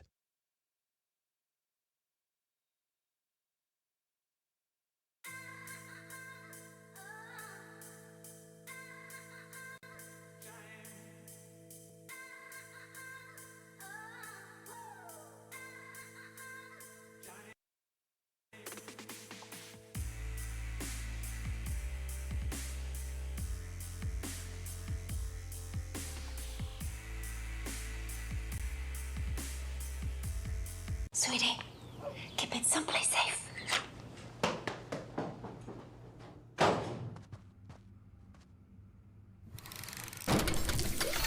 Fuck, I Better failed. protection can make a big difference. Is that Christian? Sweetie, keep it someplace safe. Christian. Oh, that's you. What the fuck? You're here?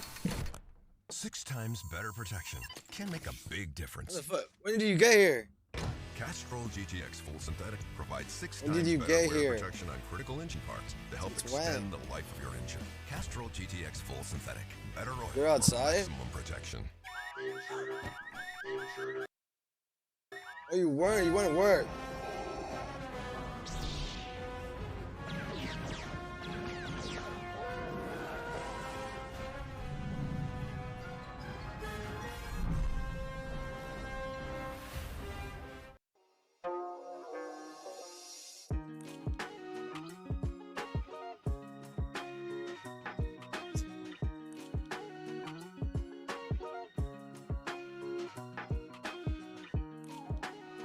Oh, brownberry whole grains. That's Wait, that the new- game's over?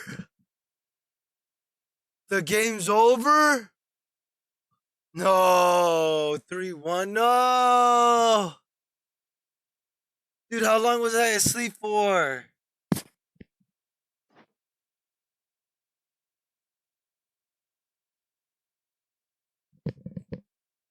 Oh my gosh.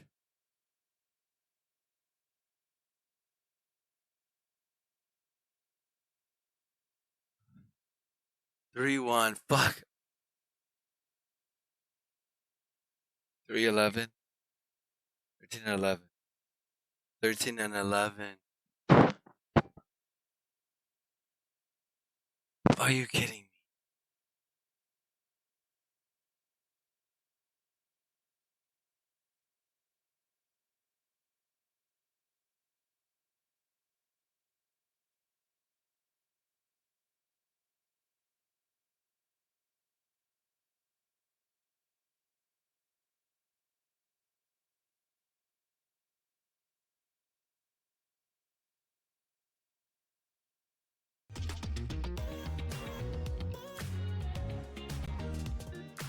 Damn it!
Damn it, I stepped through it all! No!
And welcome back to the desk as we welcome in a member of M80 once again for the final post-match interview here for Challengers Playoffs. This time it's going to be Nismo who joins us on the broadcast after a strong 3-1 victory over the Guard here in the grand final. Obviously, you guys are very happy with your performance overall in not only the second split, the first split, the midseason face-off, now in the playoffs as well, besting the Guard. I mean, normally I don't ask this question, but walk me through your emotions the last 24 hours.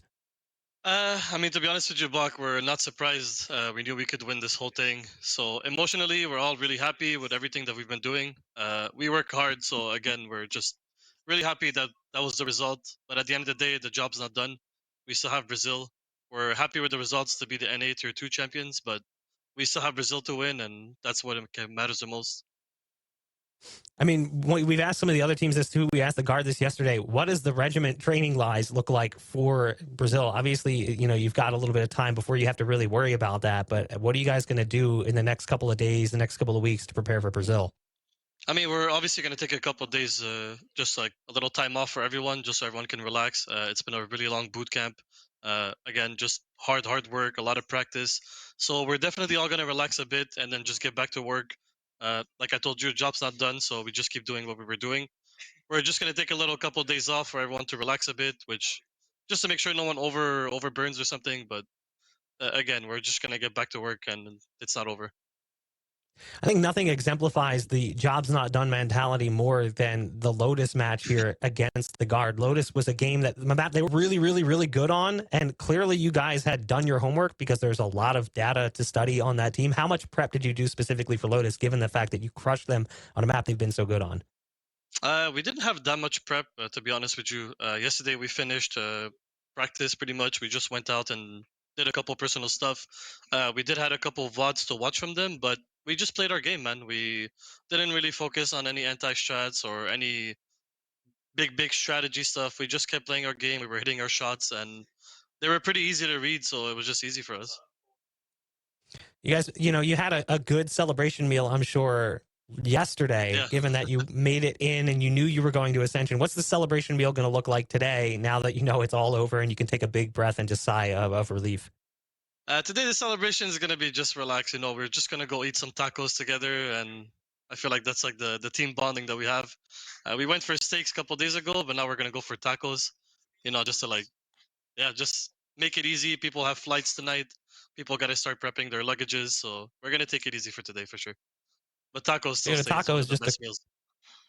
a taco is just a crumbled up steak. It's just a crumbled up steak in a roll. That's all it is, really, when you think about it. This last question, again, comes to you from the fan zone. If you guys haven't joined the fan zone yet, you basically ran out of time, but there is stuff to come in the future. Make sure you join. It's pks.gg/fanzone. This one comes from Skatelin. What would you say to the younger audience looking up to you, wanting to go pro? Basically, share your advice for the audience.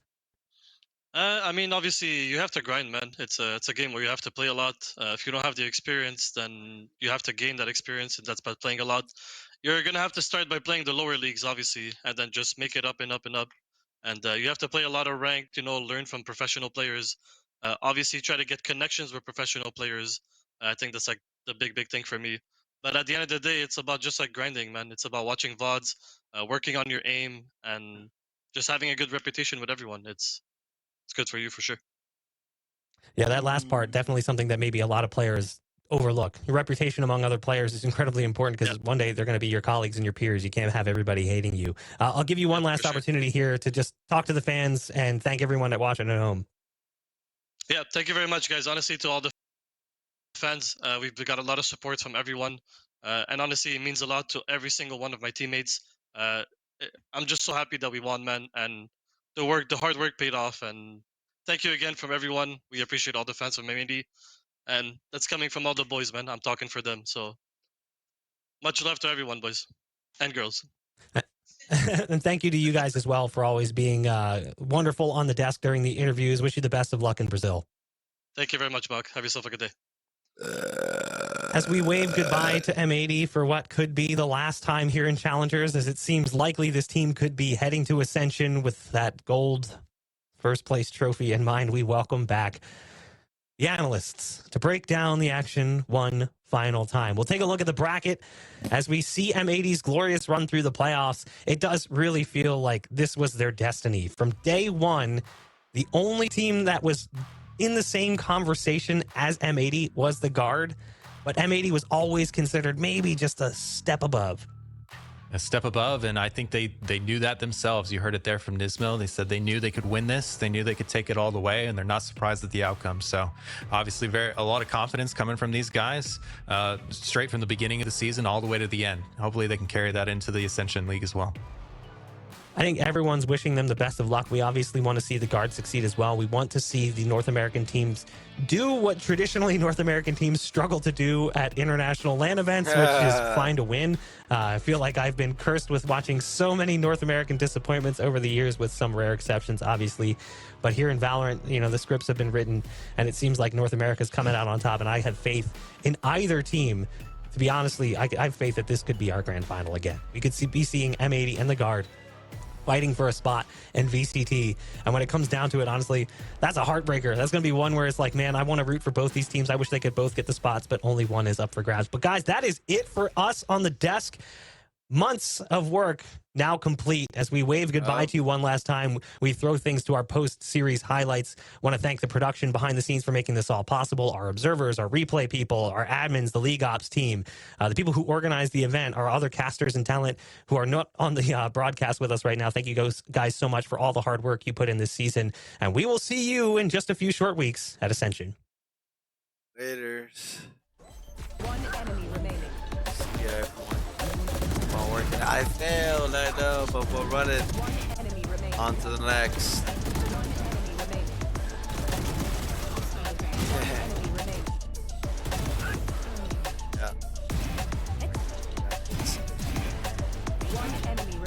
Later. Later. Goodbye. One enemy remaining.